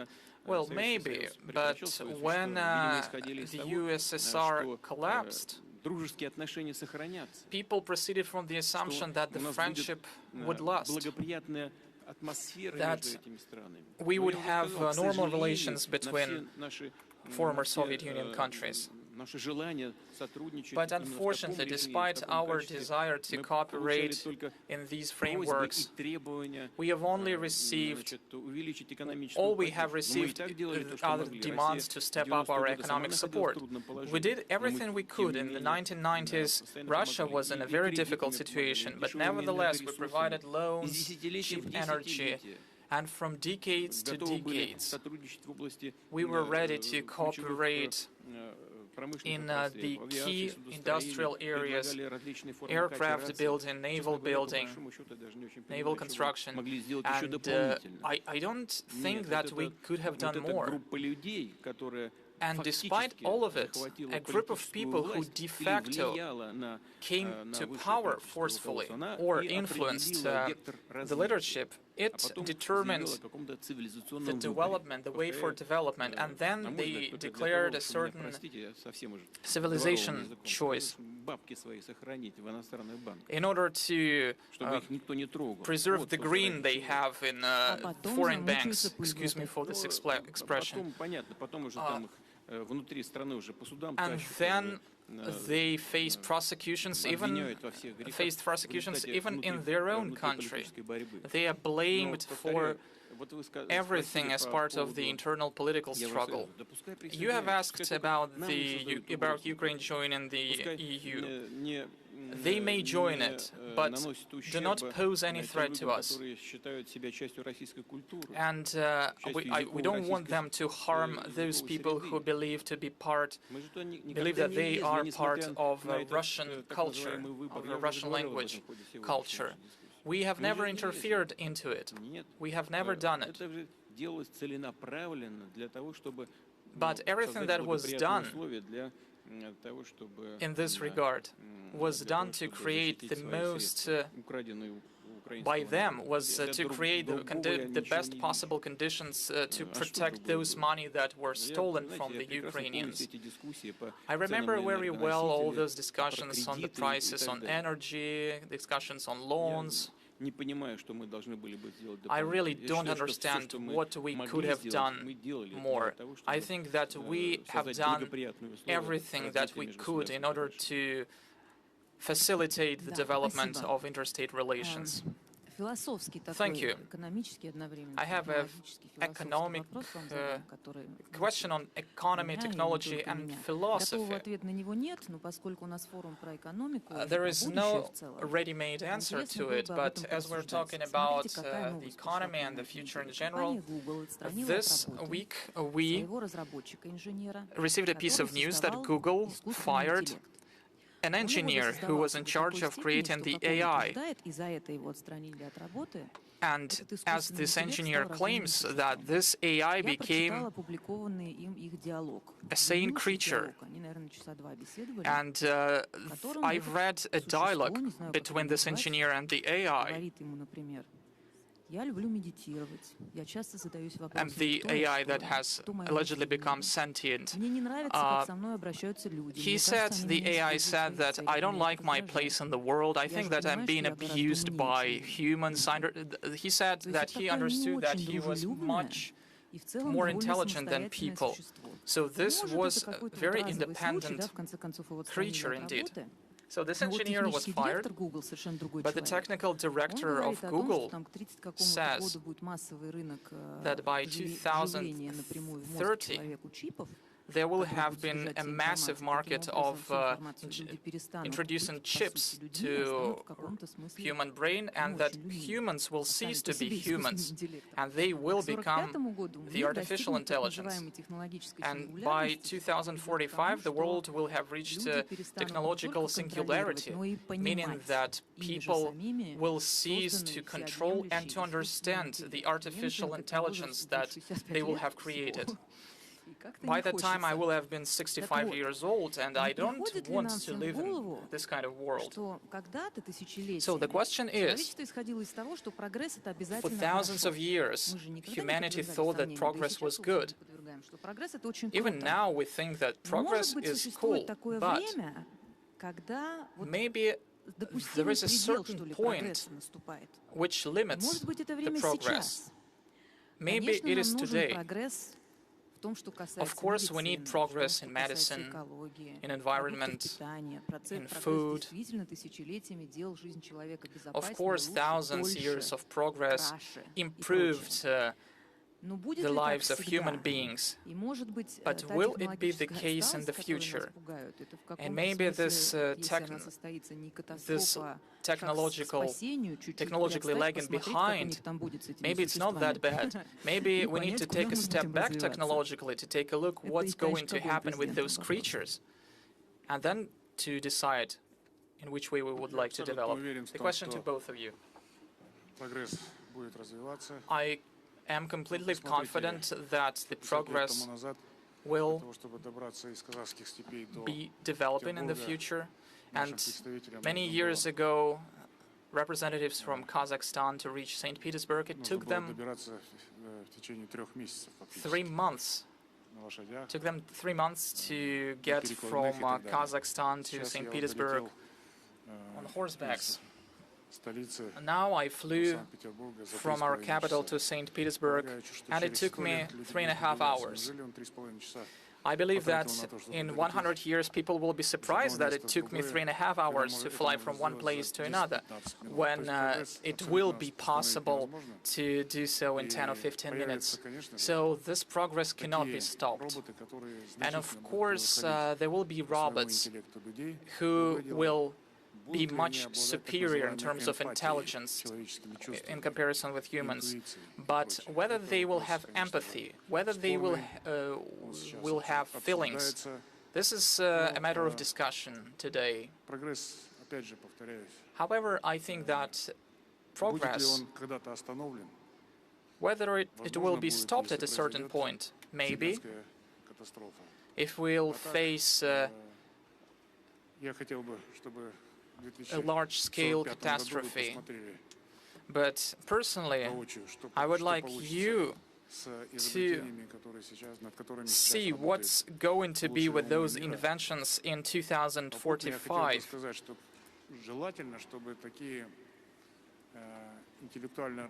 I hope that such intelligent people, I hope they will have the opportunities to work in our countries, in Kazakhstan and Russia. Unfortunately, they promote progress in other countries. The problem is that they leave Kazakhstan and Russia to work in other countries. I think that we need to resolve this issue. But on an everyday basis, we understand that we face the artificial intelligence in our everyday life. And many years ago, the artificial intelligence beat Kasparov in a chess game. But after that, the chess tournaments remained relevant. Thank you for mentioning it, but the technical director of Google, who predicted all this by 2045, it was him who said that by that year, in the past, he said that the artificial intelligence would eventually beat a human being. So now we understand that computers are already more intelligent than humans, and computers are widely spread in our everyday life. Going back, I would like to highlight that Russia is the biggest, the largest, and the most important, I would even say, state in the former Soviet Union, and largely thanks to the incumbent president of the Russian Federation, President Putin. And so Russia bears a special responsibility for the security of the CIS countries, for their successful development. And it has the responsibility to make former Soviet Union citizens respect the Russian Federation. I would like to take this opportunity, maybe it's not a very suitable moment, but I would like to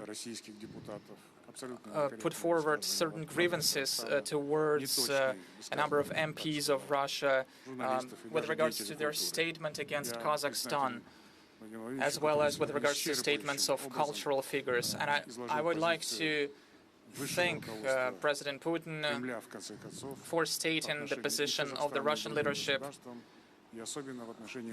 position on Kazakhstan. Indeed,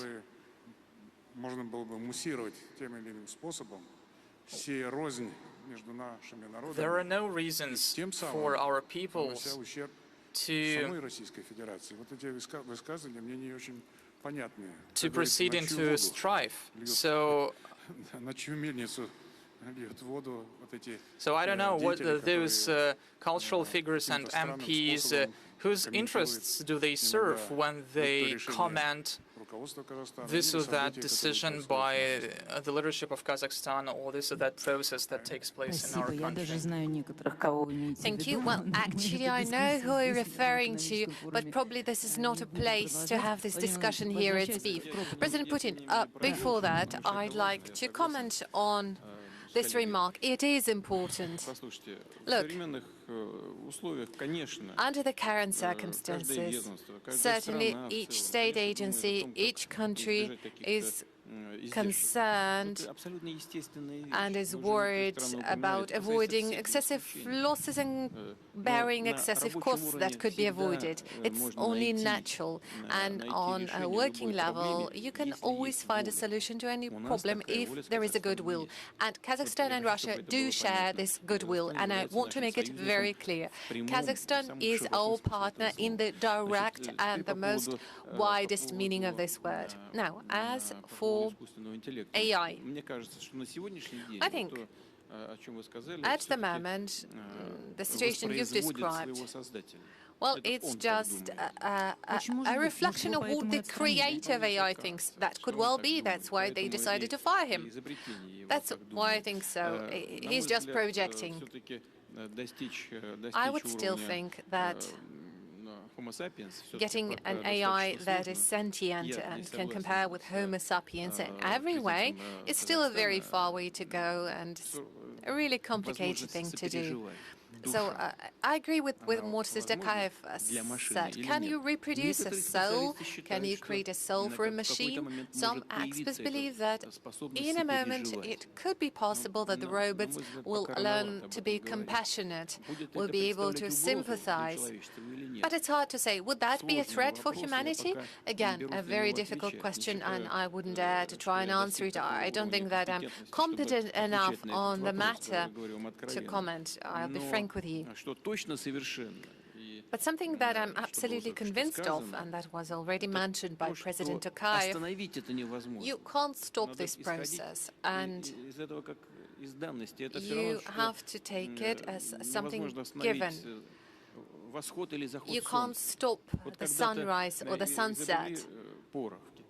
Let's see, at a certain moment, China invented the gunpowder and kept the recipe a secret. But you can't do that forever. You can't stop it from getting known. The same applies to nuclear technologies or anything else. You cannot stop progress. And you shouldn't really try. You shouldn't try and stop the sun from rising. You have to think how to deal with it, whether you want to go sunbathing today or maybe rather not. But the sun will rise anyway. So do you want to grow grain on specific territories, or you want to cultivate something else? So you have to take some things for granted. If something is inevitable, you have to learn to live with it and not to stop it or slow it down. If we try to slow it down, we will not succeed. However, if we realize that it is inevitable, then we will search for the options to make use of it to the advantage of the whole humankind, of those achievements of the progress, and I guess this is the way to go. You know, some experts,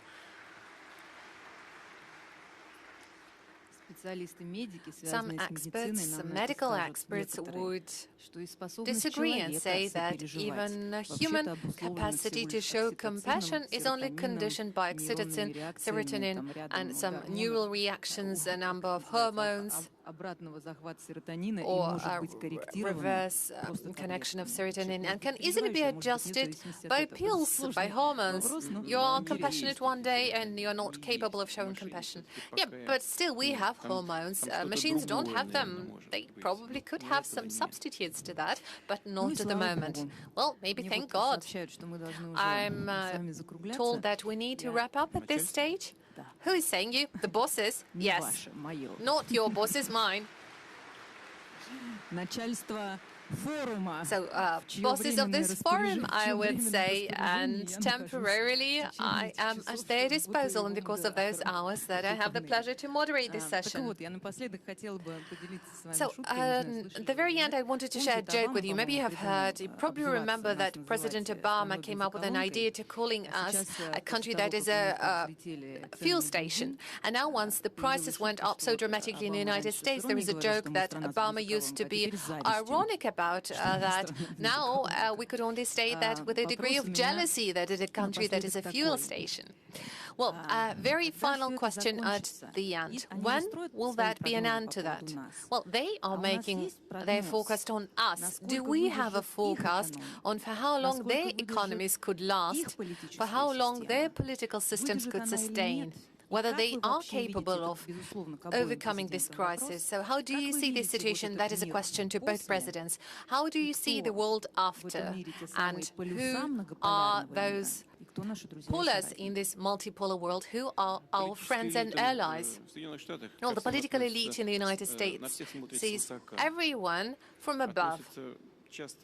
And frequently, internally, they treat everyone with a lot of self-confidence, and they think so well of themselves, but not the others. And it's definitely not a proof to the fact that United States could be a superpower. It is a country that has been in existence for 300 years and has become a world leader. That is certainly a reason to respect them. And I have no doubt that the United States is a country having a big future in front of them. But there are internal problems and there are mistakes being made by the ruling elites. And there will be consequences to those mistakes, exactly due to the reason that those problems are being accumulated, aggregated. We see it from the inflation that is skyrocketing. We see it in other areas, in economics. You've also mentioned energy sector. Well, where are those prices coming from? Are we raising prices to the energy carriers? Well, that's ridiculous. There are energy experts in this room, people who worked in the oil and gas all their lives. Are we raising prices? No, the market is doing that. And who is ruling this market? Them. And as a result of it, the prices are going up. Their activities are affecting the prices. The same applies to gas prices. We've been asking them so many times, do not pay attention to spot prices. Well, you want it okay, but long-term contracts allow us to give investments in the long run, and you can get resources at market prices tied to oil basket. No, they want spot prices. All right, you go and pay for it. €1,500 for 100,000 cubic meters of gas. And we sell them prices 5 times lower. We are basically subsidizing the EU economy. And the same applies to the United States. All I'm saying that those controversies are constantly increasing, and if this policy goes on like this, they will keep aggravating. But I still think that American people, and I have a lot of respect for American people, will face problems that are being accumulated because of the attitude of those elites, because of their actions. And I do hope that American people will put them into place when political and economic elites, primarily political elites, will have to respond and react to the demand of their population. And finally, inside those countries, including the United States and the international community, the relationship will be structured properly. I'm more of an optimist rather than pessimist. Well, it's really great to hear that you are an optimist, not a pessimist. Really good to hear. President Tokayev, what would you say? I think that the world is indeed in a crisis situation, and those are assessments provided by the United Nations. At the same time, we need to bear in mind that the United States and generally the West has a lot of resilience and have a big capacity to withstand all kinds of pressures. And in this regard, the United States, as we frequently say, look like beneficiaries of the current situation. They seem to be somewhat outside of this context and do not really get to feel the consequences and the impact of the crisis. The economy of the United States, as I was saying before, is developing quite dynamically. It is modern, it is advanced. But in our part of the world, we still have a lot of opportunities, and I was paying compliments to the Russian economy, not just because I'm a guest here and I'm supposed to say some niceties to the hosts. No, that is really the case. And I am absolutely a strong supporter of integrational processes, regional cooperation, and by no means should we self-isolate and take a defensive stance. No, we should go out to the markets, and the president of Russia was very convincing on that today. In today's world, there are so many good, promising partners. You just need to work with them, you need to find them, and it's good to see that. A whole number of countries are expressing their practical interest in joining the operations of the Eurasian Economic Union. So we have to stay optimistic. Thank you very much. That was President Tokayev. Thank you very much for your openness. That is indeed rare to see at that kind of formal official events. Thanks for being so open regarding my question on DPR and LPR. And I guess those performers, those cultural activists that you referred to, I know one of them very well. I heard what you said, and I think it is indeed time that we all understand it's not time to make our arguments and fights. And thank you very much to you, President Putin. Thank you very much for spending this day with us. Thank you very much for us not being ashamed now. And thank you very much for being so confident in our shared future. Thank you. Thank you very much.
the chairman and the president of Наберитесь терпения, не так долго. Be patient. Мы быстро поработаем. Главное, обсудим No, we'll discuss очень важный вопрос. In a tempo different issues. We're all getting ready to the main session. So it's noon, 12 o'clock Moscow time, and we're beginning our session. We're opening it. So today we have a chance to discuss very important issues. The new model of social and economic development for elections. That's a very important issue because apart from our main function and contribution into the development of economic projects, apart from investing, when we do it by ourselves or together with different commercial banks, well, of course, we do it on the basis of the fact that, on the basis of what is happening in the society.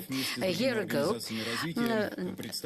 our bank, together with other participants, presented its strategy up to 2024, and everything seems to be all right. We prepared all the instruments. We obtained different opportunities from the government concerning the liquidity of our capital, of our assets, and we realized how to carry out micro funding from the corporation, covering all sorts of projects, including the projects of the state development level.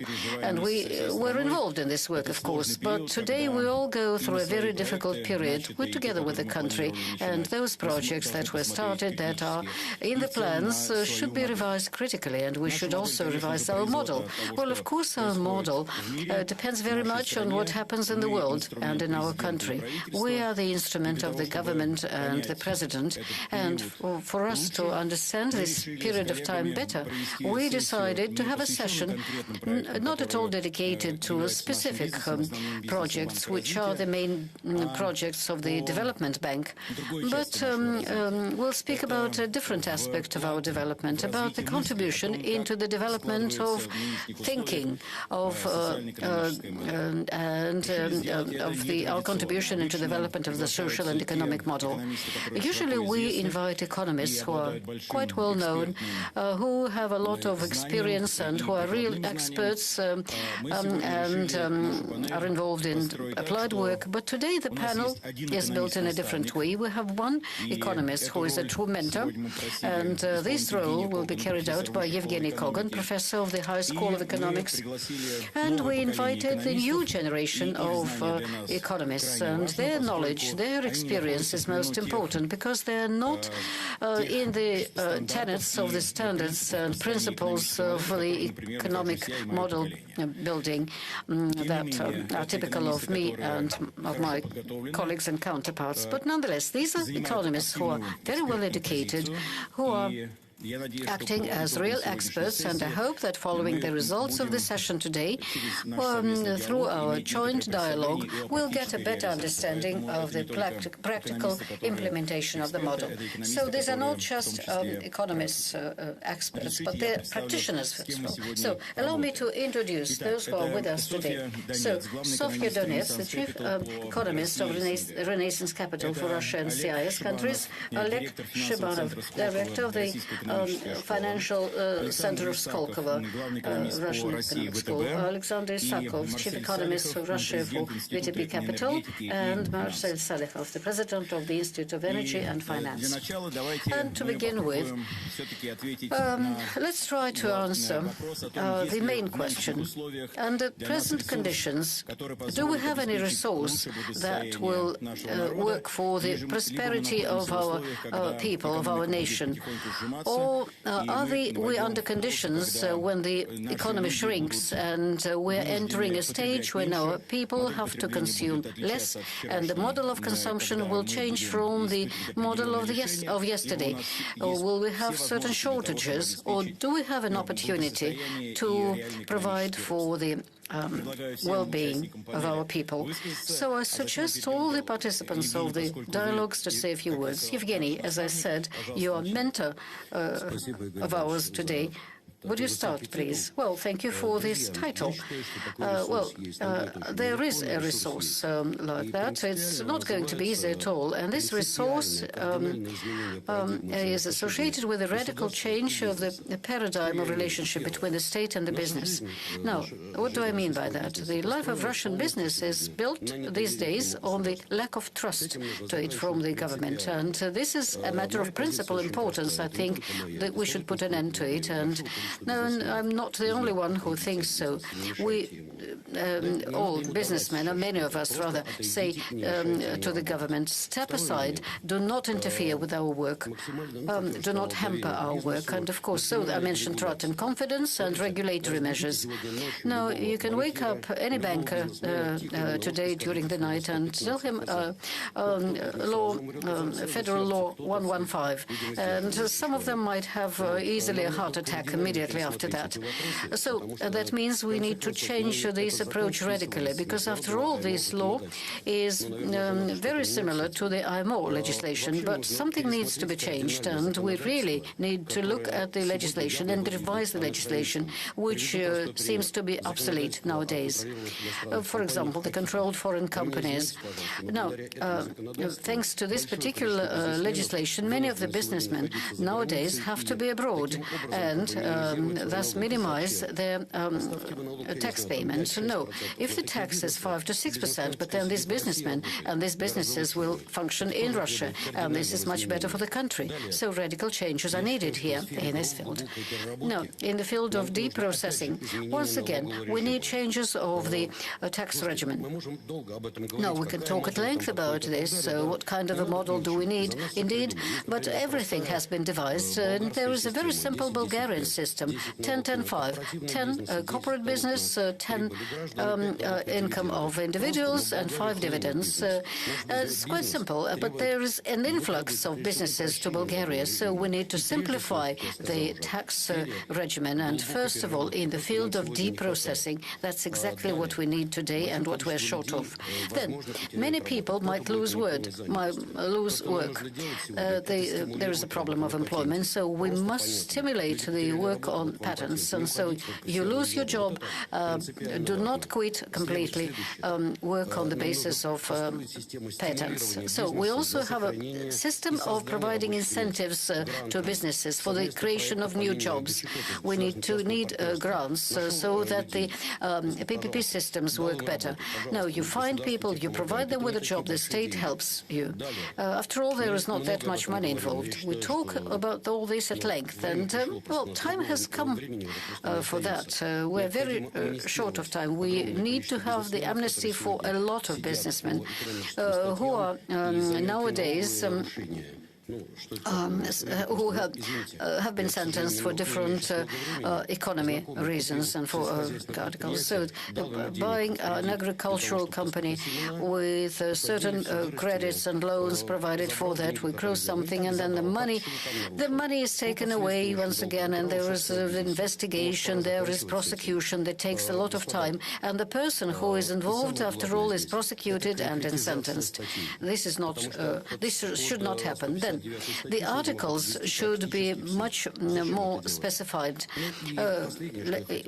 Take Article 159, for example. Lately, we have a lot of declarations which do not allow businessmen to feel happy and to understand that they are trusted more. No, it's the latest declaration. A person leaves and there are plans to confiscate everything that he used to have here. Why should we do that? This does not help business development at all. And then finally, I would like to say the following. In the 1990s, business and the possibility of free work, the possibility of working, well, they helped the country. They pulled it out of the bog, indeed. Today, no matter what kind of business we take, small business or mid-sized business, private business, can do the same for the country. But step aside and let them work. Do not interfere. Thank you, Evgeny. I understand your main idea. No, the business is the source of growth within the parameters that you described. Well, of course, your presentation, your contribution was sort of provocative, but that's very important. Yes. Great. So, Sofia? No, try to be brief. Now, answering your question, what is needed for the economic growth? When look at the global economic experience accumulated all over, so demographic situation, the access to energy and education. So these are three factors that trigger the growth, even if you're a small African state. Now, in our country, the first zone is the zone of certain problems. The other zones are more or less comfortable. And of course, in education, we need incentives, or we need jobs. And there was a session this morning dedicated exactly to that. Now, if we take the main challenges that Russia is facing, Russian economy is facing, then I would relate to this, the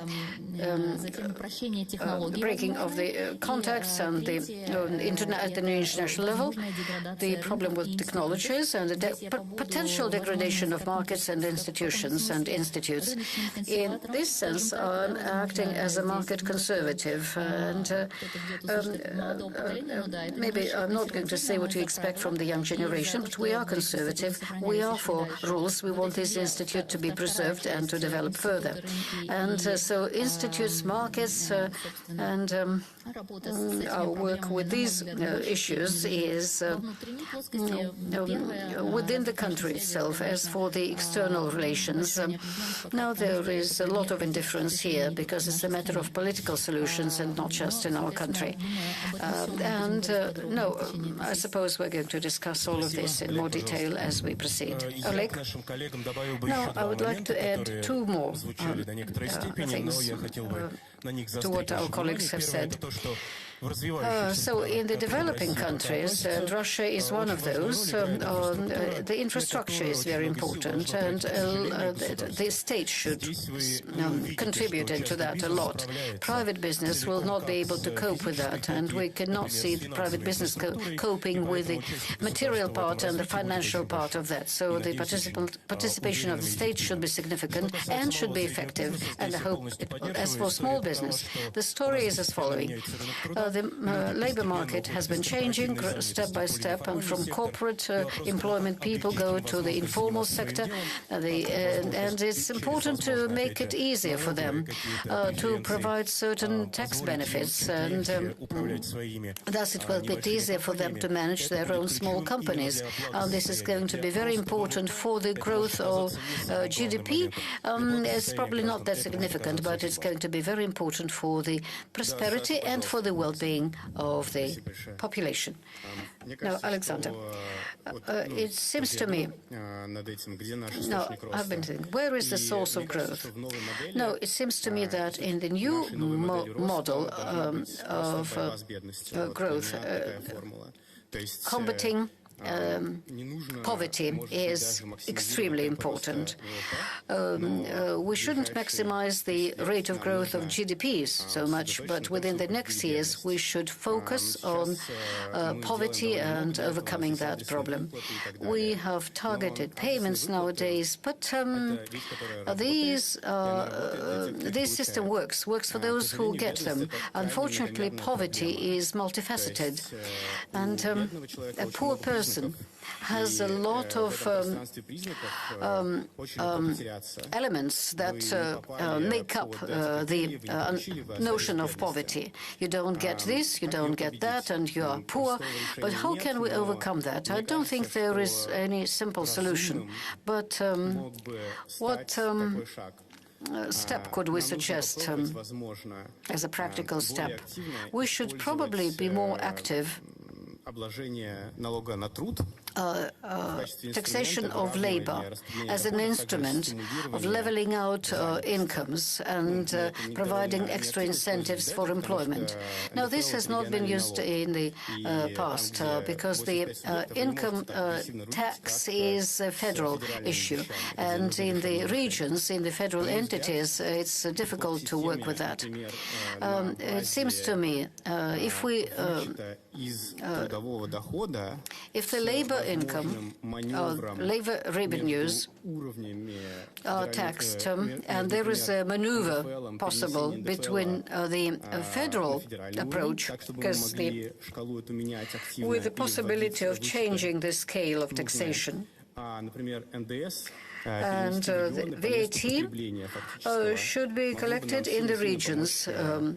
And this, I think, could help us to overcome poverty. I think really we need to think about poverty for the next 10 years. And if you are taking about the tax and the Russian Federation being responsible for that, are you thinking about the progressive tax, depending on the income?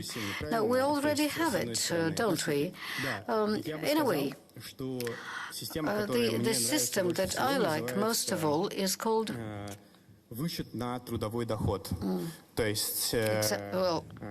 money collected from the labor income. You pay a standard tax, but you are getting compensation, which depends on the income of the family, overall income of the family, and the number of dependents.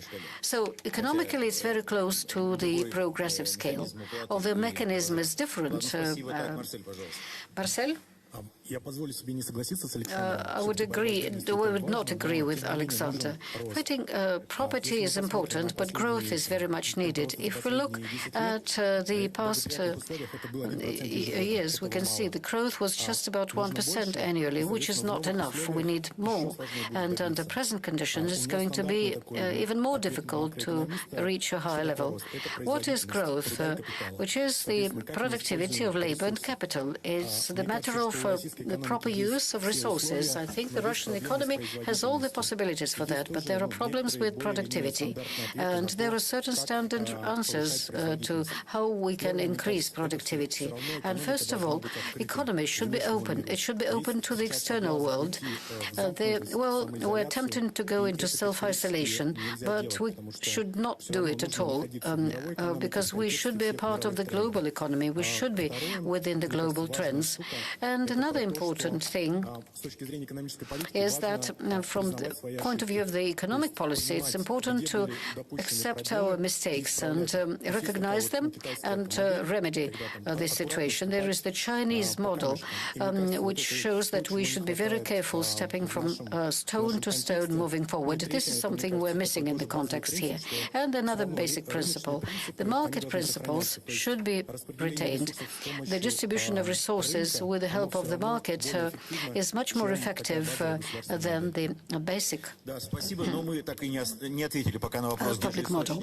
Now, still, where is the source of growth? We have not been able to answer the question. And what is the new social economic model? Now, that was just a sort of a warming up session, or a part of the session. So let's move over to specific issues. And I think that the most important one, as I see it, indeed, the value that really makes it possible for us to look into the next decade with optimism, with hope, realizing that the past 30 years were quite successful. We were able to build the major institutes, and the Constitution was adopted in 1993. We lived following this Constitution, and we were building a new system, and our economy and our social system are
Уважаемый Касым Жамат Кемелевич, еще раз добрый день.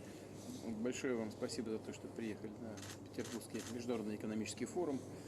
Для нас это важно, подчеркнуть наши особые отношения и, конечно, иметь возможность с вами лично сверить часы по основным направлениям. А основное это, конечно, экономика.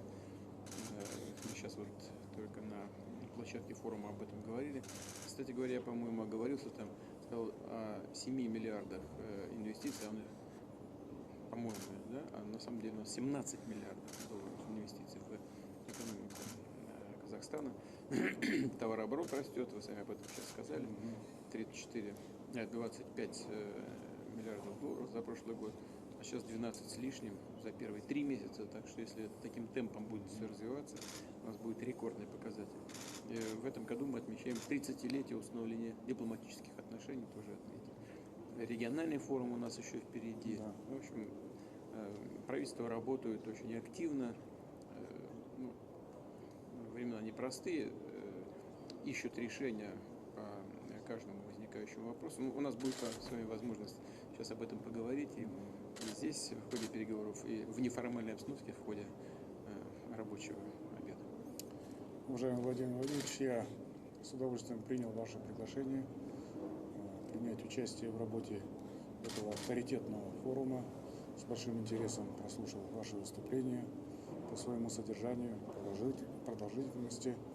Это выступление тянет на целые послания народу. У нас интересно было воспринято аудиторией. Я думаю, и во всем мире будет очень заинтересованная реакция. Что касается двустороннего сотрудничества, то нет каких-либо оснований проявлять обеспокоенность. Все идет нормально. Мы конкретно работаем над проектами в области промышленности, сельского хозяйства. Инвестиционное сотрудничество развивается поступательно. Нынешний год особый, действительно, 30-летие установления дипломатических отношений. То есть есть все основания констатировать наличие очень больших успехов в развитии двустороннего сотрудничества. Я думаю, что оно будет продолжать развиваться именно в поступательном направлении, в поступательном темпе. Да, действительно, есть некоторые вопросы, которые требуют уточнения. Мы это можем сделать уже в ходе двусторонней встречи во время обеда. Благодарю вас за приглашение еще раз.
no matter what kind of business we take, small business or mid-sized business, private business, can do the same for the country. But step aside and let them work. Do not interfere. Thank you, Evgeny. I understand your main idea.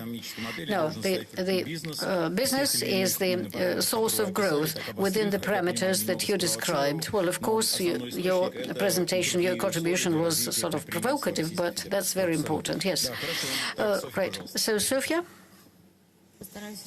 No, try to be brief. Now, answering your question, what is needed for the economic growth? When look at the global economic experience accumulated all over, so demographic situation, the access to energy and education. So these are three factors that trigger the growth, even if you're a small African state. No. In our country, the first zone is the zone of certain problems. The other zones are more or less comfortable. And of course, in education, we need incentives, or we need jobs. And there was a session this morning dedicated exactly to that. Now, if we take the main challenges that Russia is facing, Russian economy is facing, then I would relate this the breaking of the contacts and the internet at the international level, the problem with technologies, and the potential degradation of markets and institutions and institutes. In this sense, I'm acting as a market conservative, and maybe I'm not going to say what you expect from the young generation, but we are conservative. We are for rules. We want this institute to be preserved and to develop further. And so institutes, markets, and our work with these issues is within the country itself. As for the external relations, now there is a lot of indifference here because it's a matter of political solutions and not just in our country. No, I suppose we're going to discuss all of this in more detail as we proceed. Oleg? Now, I would like to add two more things to what our colleagues have said. So in the developing countries, and Russia is one of those, the infrastructure is very important, and the state should contribute into that a lot.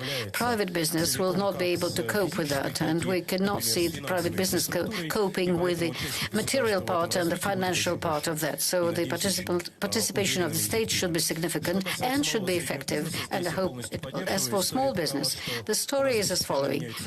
The labor market has been changing step by step, and from corporate employment, people go to the informal sector, and it's important to make it easier for them to provide certain tax benefits, and thus it will be easier for them to manage their own small companies. This is going to be very important for the growth of GDP. It's probably not that significant, but it's going to be very important for the prosperity and for the well-being of the population.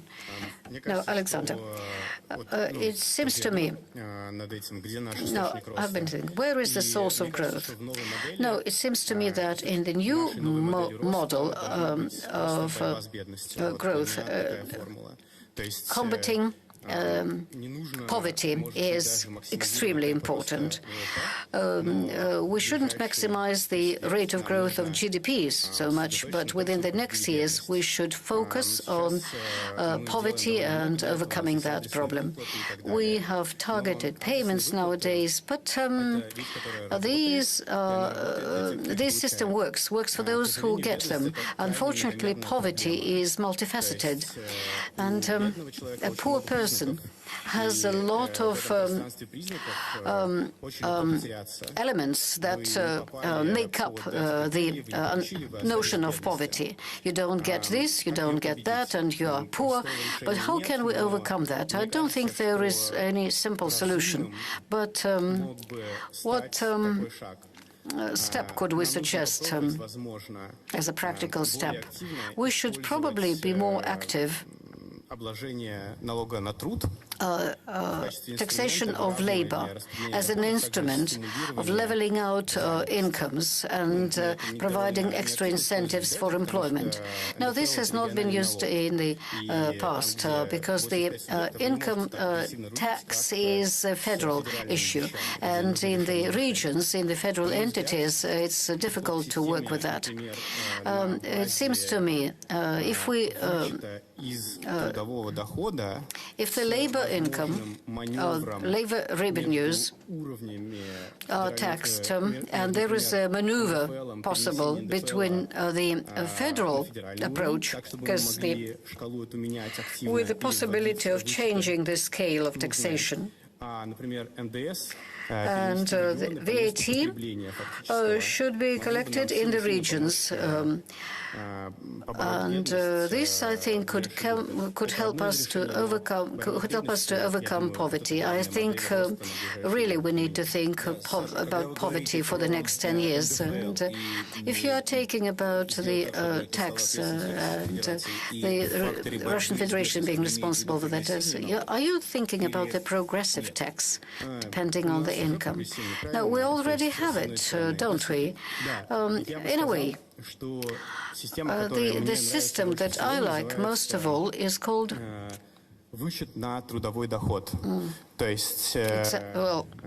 money collected from the labor income. You pay a standard tax, but you are getting compensation, which depends on the income of the family, overall income of the family, and the number of dependents. So economically, it's very close to the progressive scale, although the mechanism is different. Marcel? I would not agree with Alexander. I think property is important, but growth is very much needed. If we look at the past years, we can see the growth was just about 1% annually, which is not enough. We need more. And under present conditions, it's going to be even more difficult to reach a higher level. What is growth? Which is the productivity of labor and capital. It's the matter of the proper use of resources. I think the Russian economy has all the possibilities for that, but there are problems with productivity. And there are certain standard answers to how we can increase productivity. And first of all, economy should be open. It should be open to the external world. We're attempting to go into self-isolation, but we should not do it at all, because we should be a part of the global economy. We should be within the global trends. And another important thing is that from the point of view of the economic policy, it's important to accept our mistakes and recognize them and remedy this situation. There is the Chinese model, which shows that we should be very careful stepping from stone to stone moving forward. This is something we're missing in the context here. And another basic principle, the market principles should be retained. The distribution of resources with the help of the market is much more effective than the basic public model. Now, still, where is the source of growth? We have not been able to answer the question. And what is the new social economic model? Now, that was just a sort of a warming up session, or part of the session. So let's move over to specific issues. And I think that the most important one, as I see it, indeed, the value that really makes it possible for us to look into the next decade with optimism, with hope, realizing that the past 30 years were quite successful. We were able to build the major institutes, and the Constitution was adopted in 1993. We lived following this Constitution, and we were building a new system, and our economy and our social system are in a very different state as compared to the past. Have we been able successful to do that? Yes. And the human capital, that's what allowed us to do it. And in the future, we need to focus on that. Are the people in the country ready for that? Are they ready to change? Are we ready to accept the new technologies? Are we ready to create the new technologies and implement them in our life? And this concerns any and every sphere of life. Are we ready to be open to everything new? And, well, of course, our people are flexible and are capable of that, because we have gone through so much, including the disintegration of the Soviet Union in 1991 and the difficult years of the building of new Russia, starting with 1993. This is probably very fresh in our memory, but new to you, because you are a younger generation, can't possibly remember that. So we accumulated quite a lot, and we need to think about the human capital, realizing that we always move and step forward.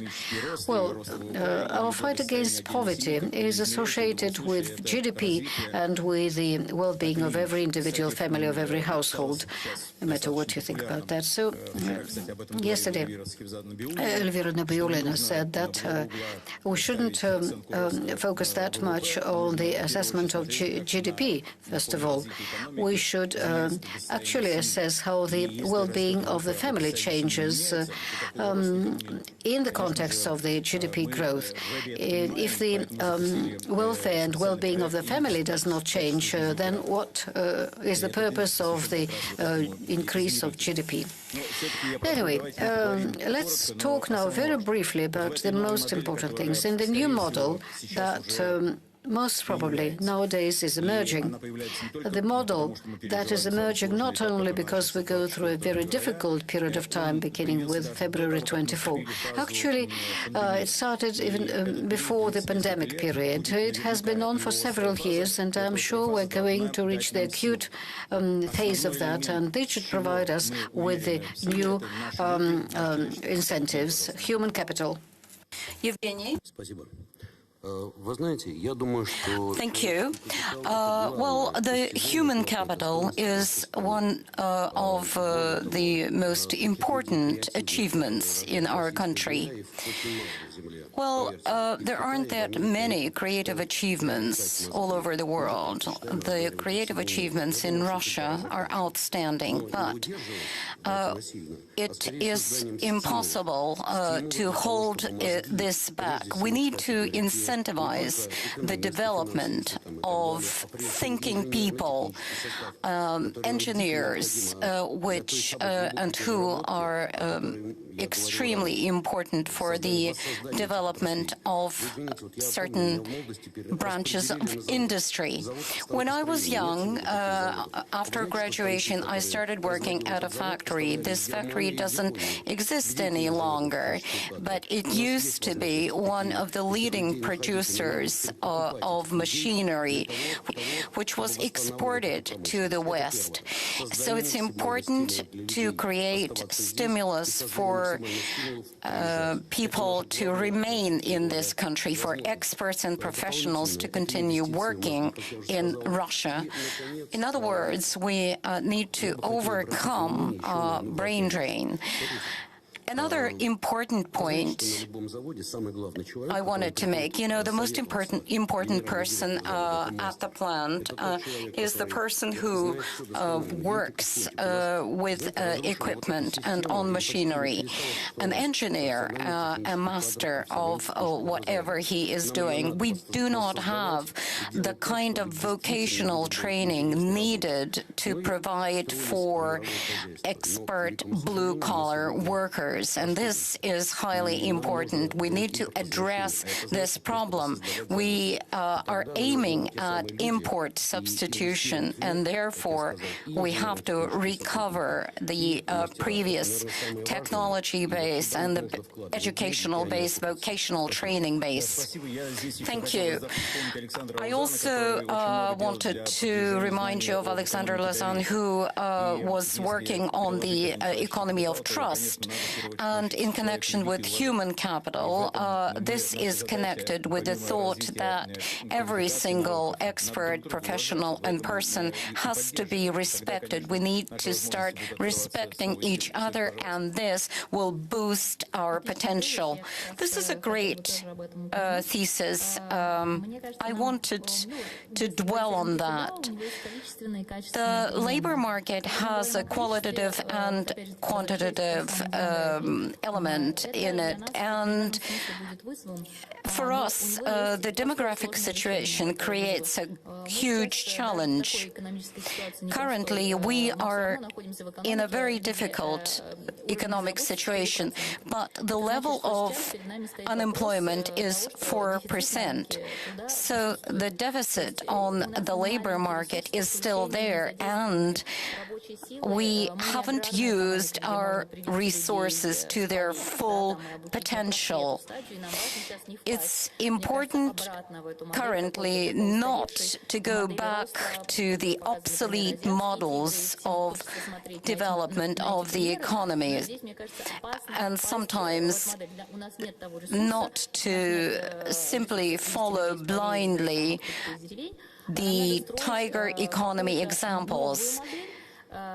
It's important to create a new model of development and seek out new points of growth, looking into the future, a future which will be connected with creative branches of industry and industries connected with knowledge, accumulation of knowledge, as was mentioned in the previous panel. So we, of course, have to pay special attention to the economy of talents, creative industry economy. And the majority at the previous panel voted for future experts who could work for the future of society. So the future generation thinks that a creative person is not a moderator, really, but a trigger for the development of the future economy. All this can be done openly without additional attraction of human resources.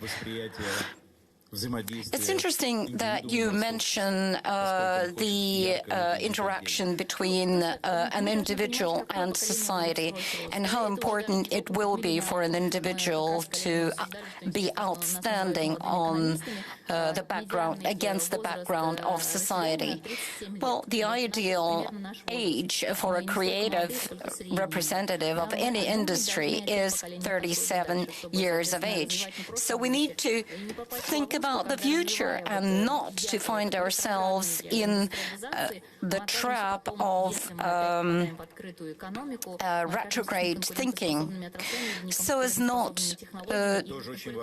to lag behind the rest of the world, because after the crisis is over, we have to think about avoiding such a situation where we find ourselves on the edge of economic development of the world.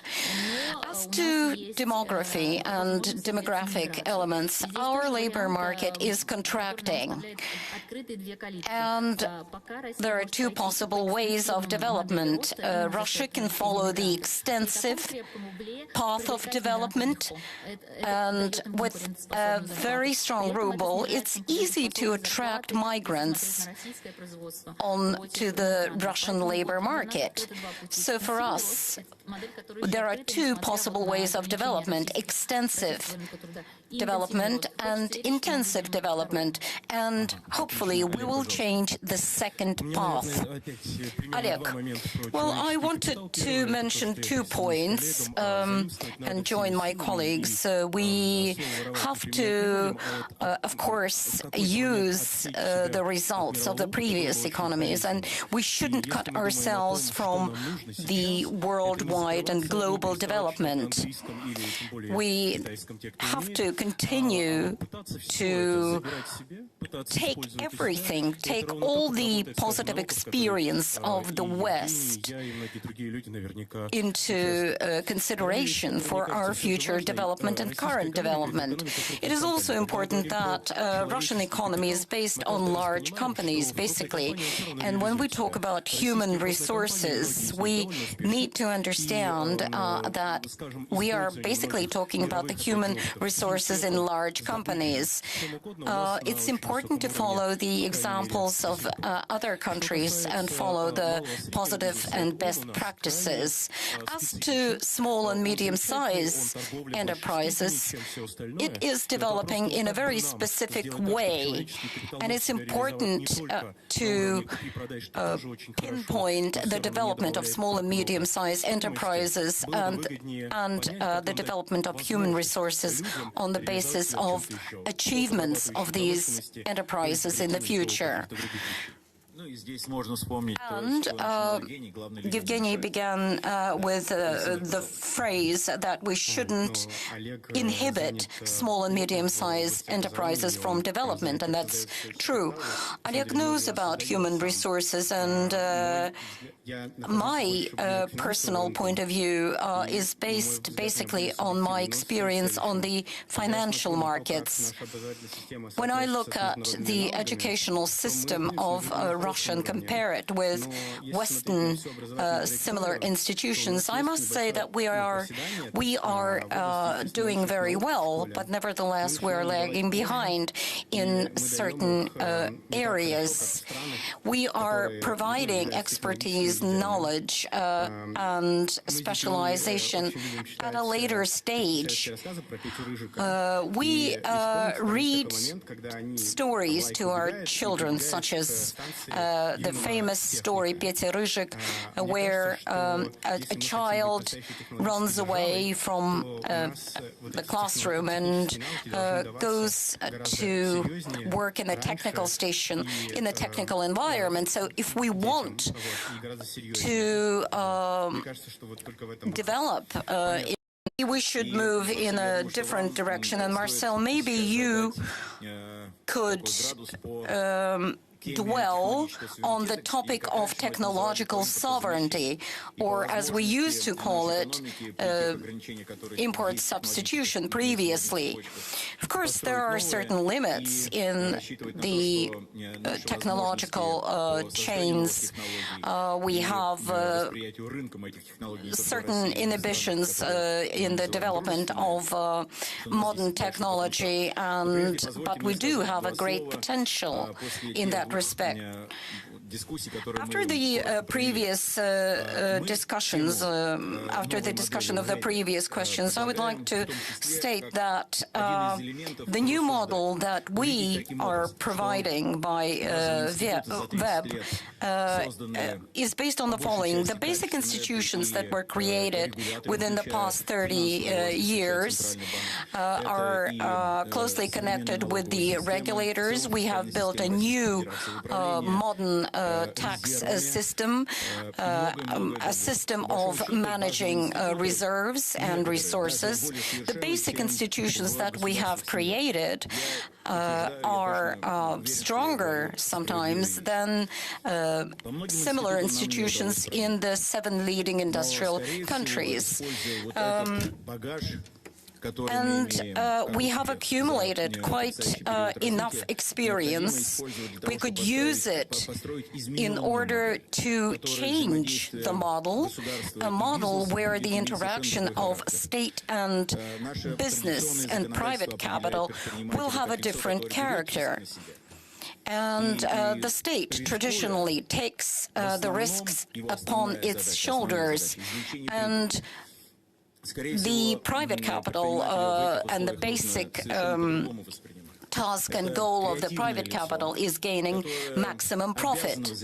What is important is to channel our efforts into creative thinking and supporting the creative thinking of our employees, so as to use the gained profits not only to enlarge one's dividends, but also to evolve the society.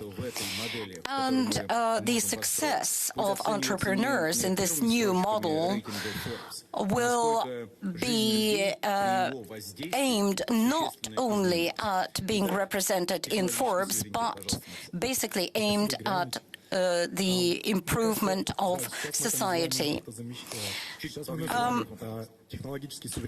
What we're talking about now is technological sovereignty, which we used to call import substitution. But we need to understand that this strategy was used by many countries previously. We need to understand what used to work well and discern between what used to work well and what didn't. In many countries, a national market is usually much smaller than international markets. So the less investments required, the less limitations for the market. So we have to, of course, aim at import substitution and technological sovereignty in key industries which are critical to the development of the country. But the economic strategy should be based on incentivizing export, and export should be highly technological and developed on highly developed technological areas. Why we were following a certain paradigm, but we didn't achieve success. And the reason was that even now, we don't even know what the share of import into many areas, into many economic branches is in Russia, so as to understand how critical import is. We need to operate with facts and figures. And the other point is we cannot simply lose our resources. In certain areas, it is possible to achieve higher results. If the plan is aimed at a 10-year development, it might be difficult to reach the mentioned levels and KPIs. So developing new industries, we have to think about competition. We shouldn't fall into the trap of providing industrial development at any cost.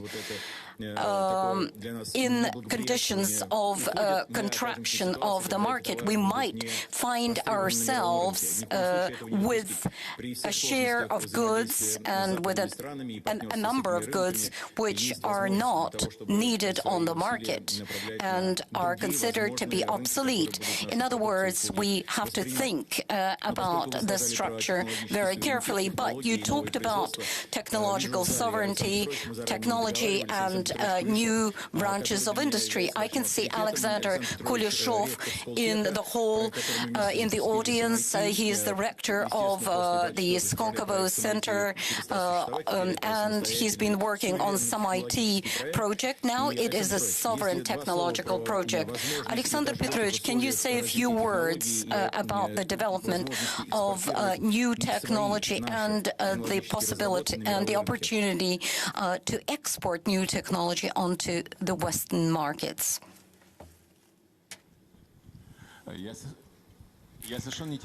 Well, I am cautiously optimistic in this point. So far, the goal was import substitution. So if we can provide a production of chips, 99% in the country, but 1% can be bought, this was the only criteria. I think this is a very wrong approach, The importance is that we create an approach with, which is based on an independent supply chain. It is important to create such an independent supply chain and production supply chain. We cannot now eliminate the lagging behind. But what is important is that we, for instance, we understand that we need certain 5G or 4G stations, the base stations. And if you assembly these stations out of imported foreign elements, one has to pay special attention at the spare parts, which one cannot do without in the creation of production. Thank you very much, Alexander Petrovich. You had a very important organization based on Skoltech lab, first-class lab, which provides for new patents and new technology production, a lot of which had been bought by international giants, international companies. The conditions we are in, do they provide for better opportunities for our technological achievements to be placed on the foreign market? Well, I can see that technological sovereignty as a word, as a notion. By the way, do you know the name of an American television, any American television set? Well, you don't, simply because they don't produce them. So it's just important to single out the key points for development. Технологический суверенитет и возможности экспорта. Кто из вас хочет поддержать эту тему? Пожалуйста, высказывайте. Олег, вы хотите, я вижу.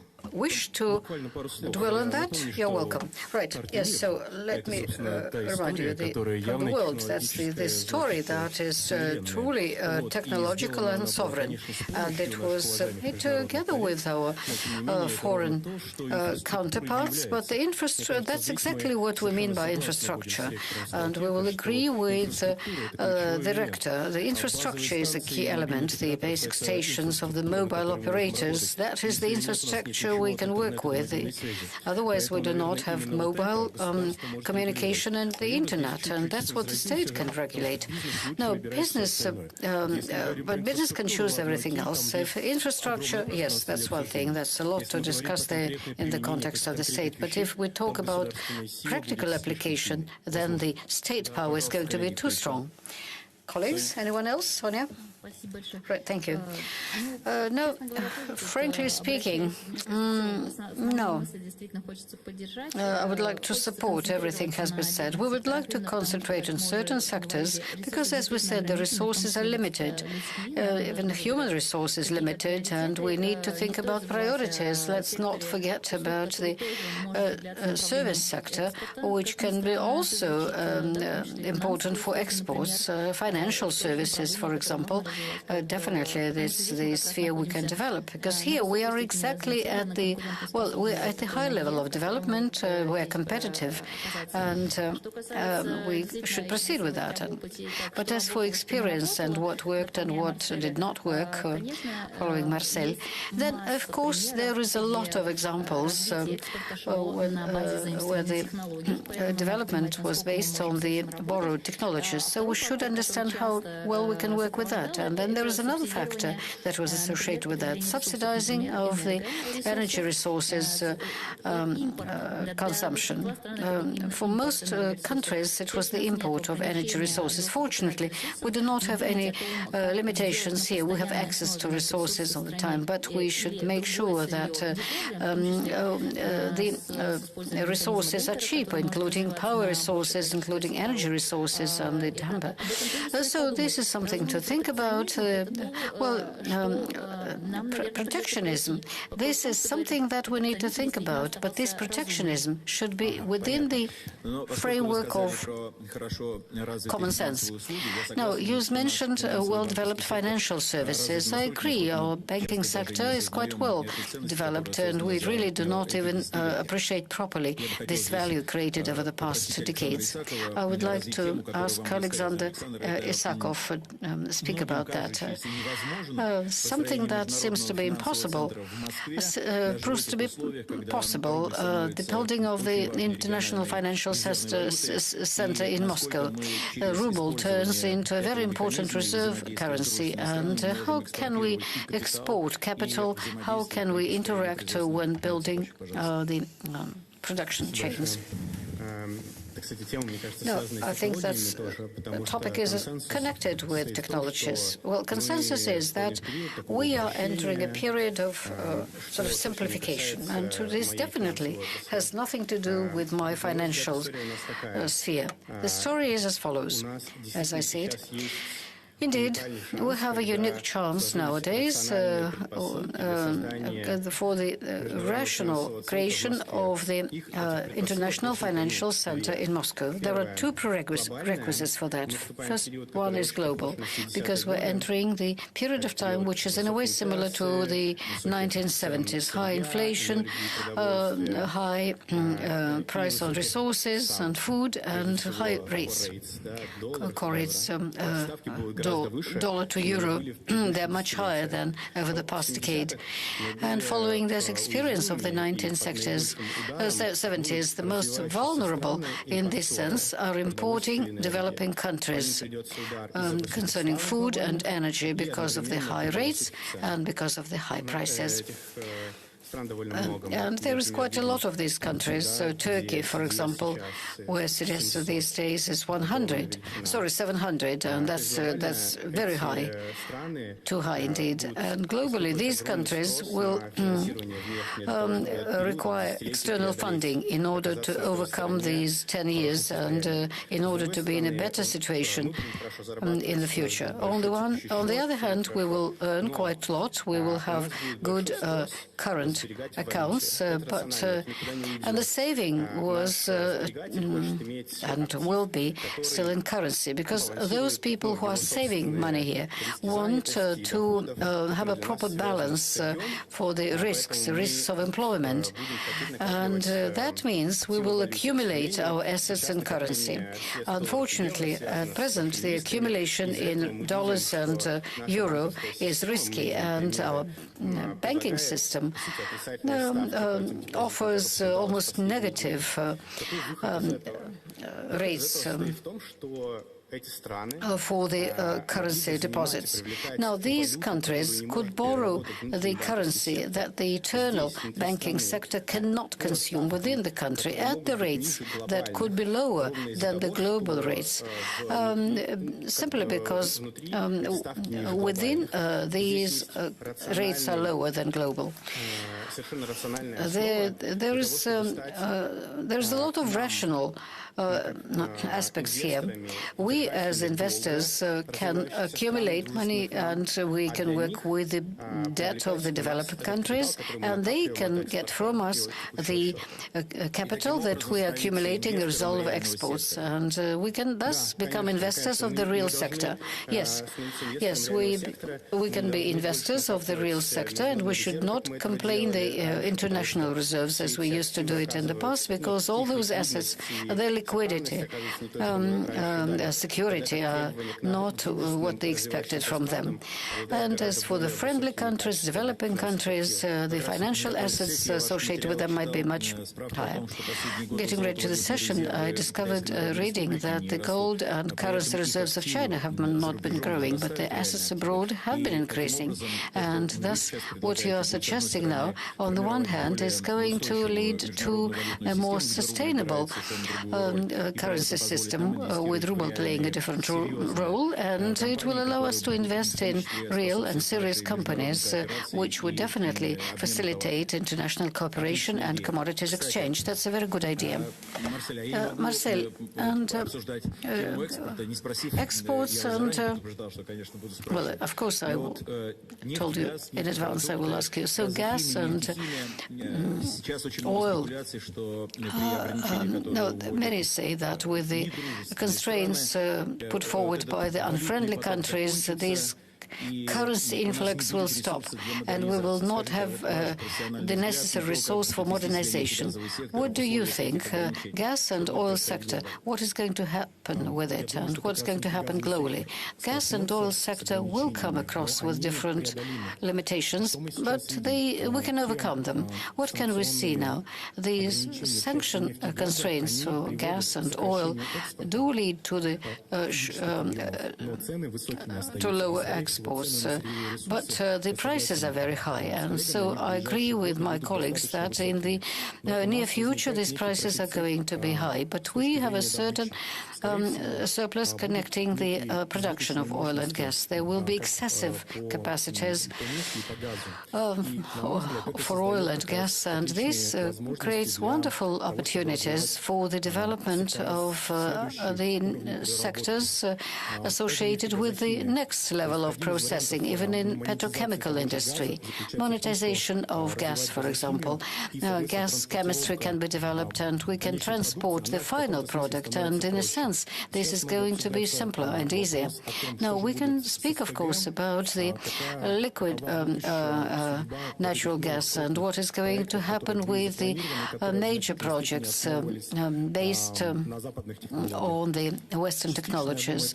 Partially, I think, we are going to see transformation, and more Russian equipment is going to be used for the purpose. At the same time, we can develop the production of ammonia and methanol, because the production here is easier and it is much more localized, and there are many more opportunities to work at our own platforms. And on the other hand, it is easier to transport these products to the markets. And so there is a delta of excessive capacities, and it is really very positive because these resources can be used and can be monetized at the next levels of processing, as I said. So you are sure that we are not going to lose anything associated with the exports revenues if we, at present, supply the market with the technologies you mentioned? Yes, yeah, I think so. I think yes, there is consensus concerning that. Yes, you're the head of the institute, in the name of which there is the word energy. Well, people who understand economy, who are interested in the economy, ask lots of questions at different periods of time, difficult periods in particular. Many are trying to read as much as possible about the difficult period of modernization of our economy in the 1920s and 30s. And, well, of course, it's quite an interesting and rather severe story concerning the resources. And sometimes strange. So equipment for acquisition in the countries that are not friendly at present, collectivization, and so on and so forth. So where is the source of modernization? Yes, human capital should be developed. We should support contacts with the market. We should form the new financial market, create conditions for the entrepreneurship to develop. But where is the money to provide for modernization, for the creation of the new economic model today? Evgeny, where can we get money for this modernization? No, we created a wonderful financial market, one of the best in the world. So I work with our banks quite often and with other banks as well, and I can see the difference. I can see that other countries, they are still in the Stone Age. In this sense. But we also have a wonderful infrastructure of the market. We have exchanges. We also brought up the new generation of investors who used to invest and who need support now. So we need to support Russian investors, and there is a lot of ideas concerning that. This is very much required. And one other important thing, we are not using the new instruments used all over the world. For example, in take Southern Korea. How do they attract capitals? Through C-bonds, through convertible bonds. We are trying to do it sometimes, and we come across all sorts of barriers, legal legislative, and I talked to one of my clients and tried to issue convertible bonds and came across so many minor difficulties that we decided to wait a bit. But these are instruments that can help us if we remove the legal administrative barriers. So this will help us to attract money. So capital is available at the capital market. Yes, it is there, but we need to support the Russian investor. The Russian investor is there, and the Russian investor requires administrative support, first of all. Sofia, as a person who for 10 years worked in the central bank, know that people always ask, where is the money? Where is the money? Yes, as if the central bank could provide it. So, no, but the role of the central bank is significant, of course, but as for money, counterintuitively, in the economy like ours, the deficit of funding is not such a big problem, because the deficit of internal accumulation is in the countries with high birth rate. But we went through that period of time quite a long time ago. So what is Russia over the past 20 years? Russia is the depositor. We're external savers, and we can't say that we depend that much on external funding. No, the position there is quite well balanced, and what used to be our weak point in the past and what the ranking agencies used to say, no, the direct investments and GDP ratio was improper, but well, the situation now is different, and we don't have serious dependence on external funding. So that means we can accumulate inside the country, and for the internal saving and accumulation, of course, the interest rate should be lower, but we shouldn't hurry up with that because the financial chaos is much more difficult to overcome than what we're facing now. Financial chaos and high inflation, it's the problem that most of the countries came across when they were in a situation similar to us in the context of sanctions. So it's good we were able to overcome that and to actually conservative policy, lower rates, and this will help us for the development of the capital market. Transparency here is very important. We look at the country, at the markets where the companies make their reporting closed and not transparent. Well, we probably should try to wait and overcome that. But it's all important for the future generation as well, because it's the sharing of risks and responsibility and brands and control. No, we can talk a lot about monopolies, and we want to believe that there are simple solutions, whether we should keep the monopolies and they will be responsible, let's imagine. But if we're not willing to demonopolize in certain sectors, then we should increase the area of risk sharing and responsibility, and so it's too early to bury it in Russia. So what you are saying is that when we follow this line towards the building of a stronger financial infrastructure, we should not allow chaos, and building the infrastructure, we should make use of the accumulated capital and use the new sources for modernization, and the sources are available.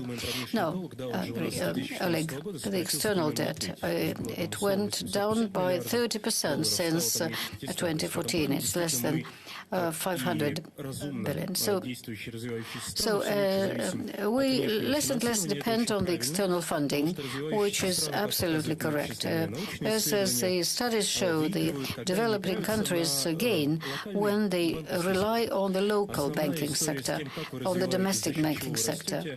Why do you grow by GDP or incomes? This all depends on the banks, and they assess risks properly and credit the local economy. But as for what needs to be credited, I'm sure that all the economists will have different opinions. It's obvious that civil engineering sector is one of the areas that need funding. Allow me to interfere. Do you believe that the public investments into the basic infrastructure, and going back to the public-private partnership will make it possible for us to achieve a higher quality of life within the construction of this new social and economic model? The private construction in certain areas is much more profitable, really. I can't say profitable, but much more practical for private individuals. People move to their private homes, and these people are choosing their work and their activities, their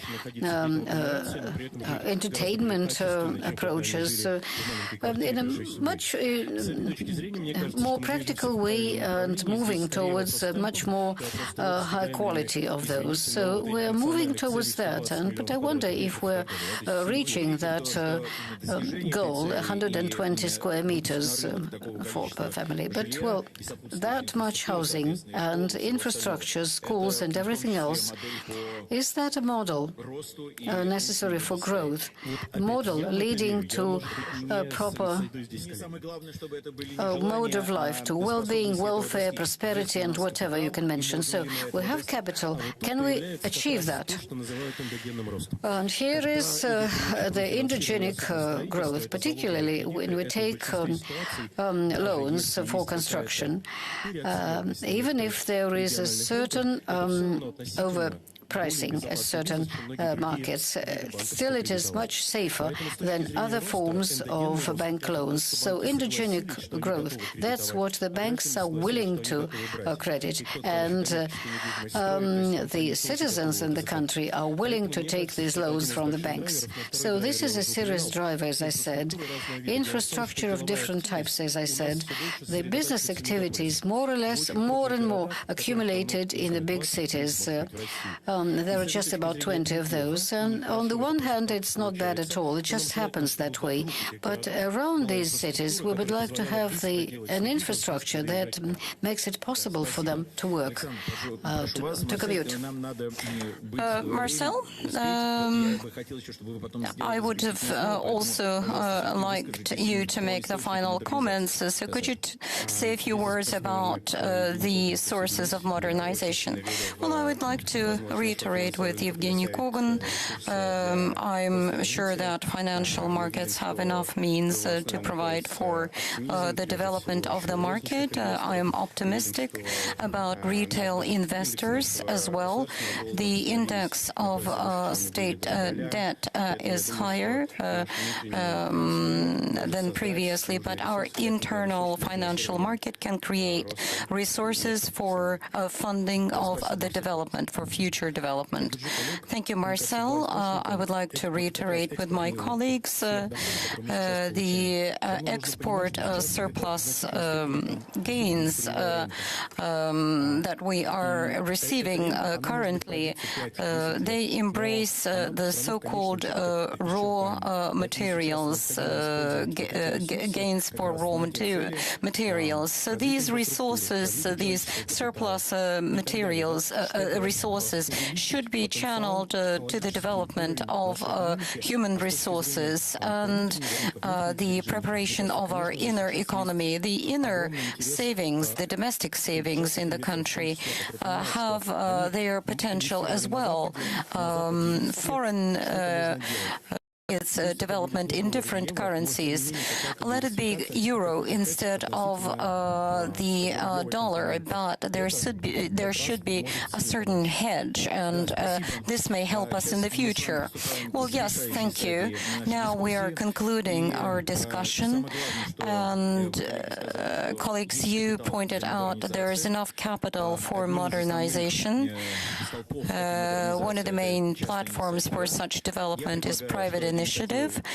And this initiative, as I say, has to be combined with the public sector and in private-public partnerships. And maybe there are 3 or 4 points that you could make on the development of the new socio-economic development, on the new socio-economic model. And I would also like you to think about the following.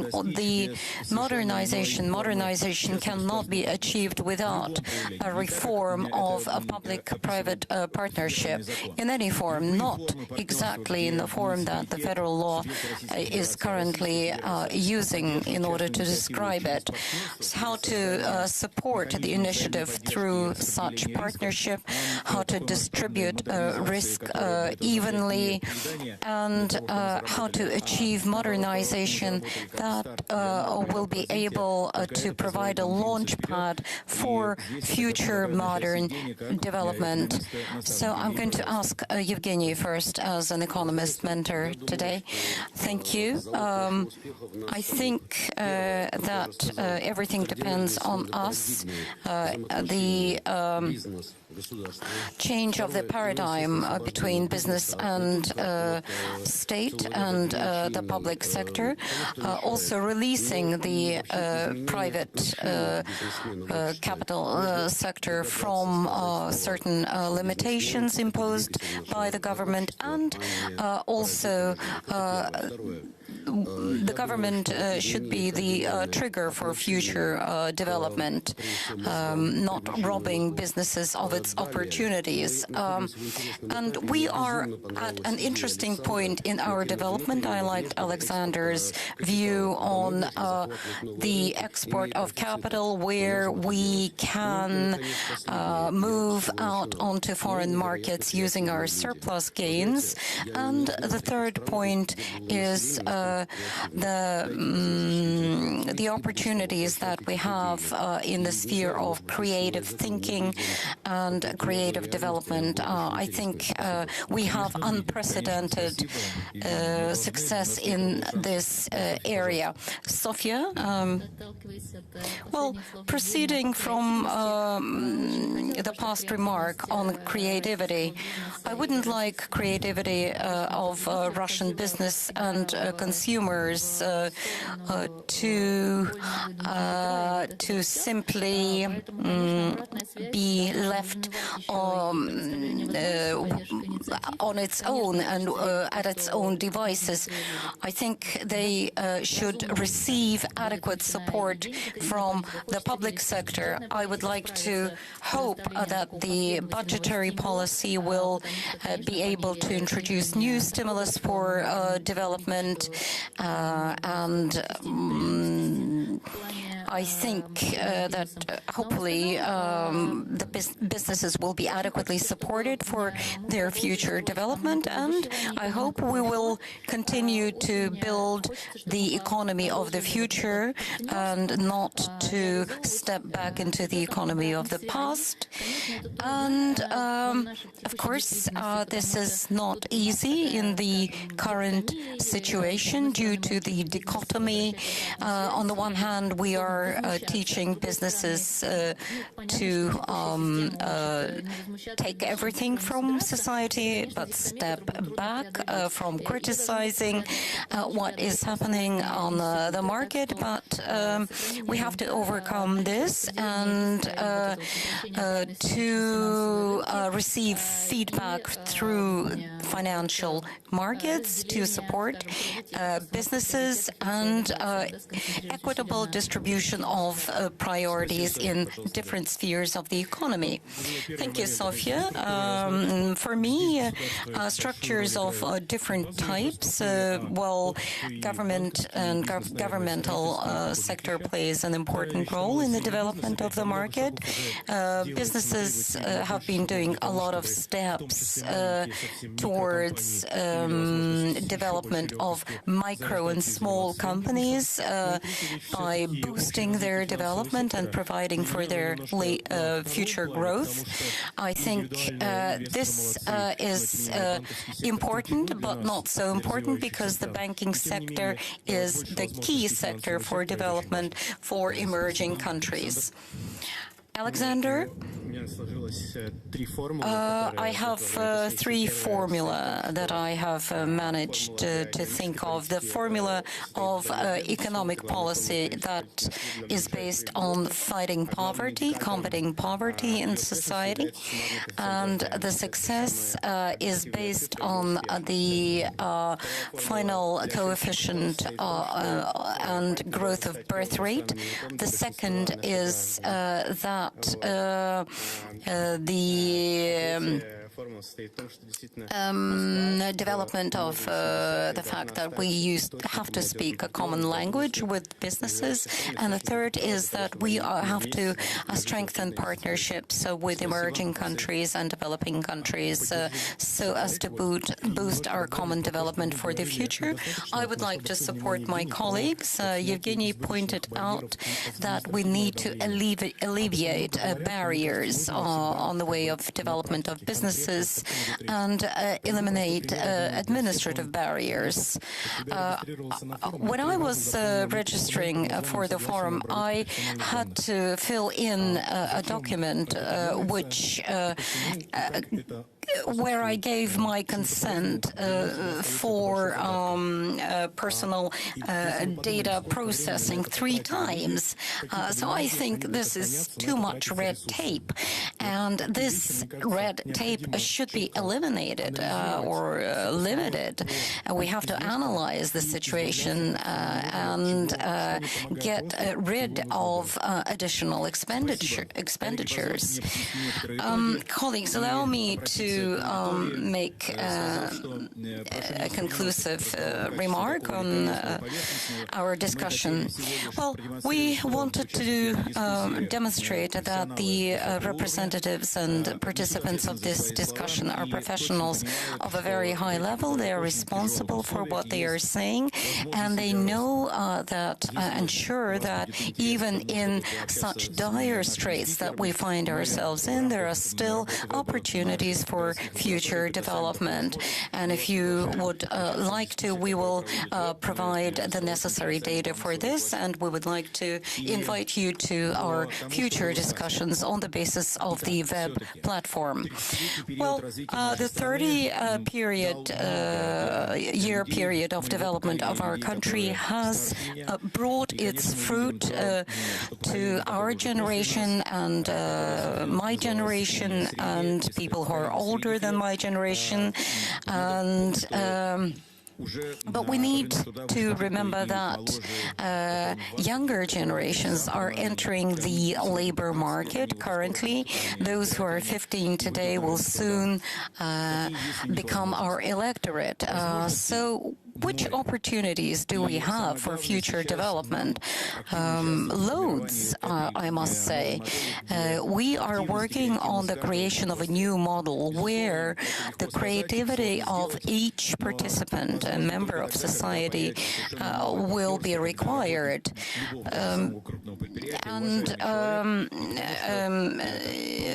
an employee of any huge company has to be creative in the future, and there should be opportunities for future growth and development in this respect.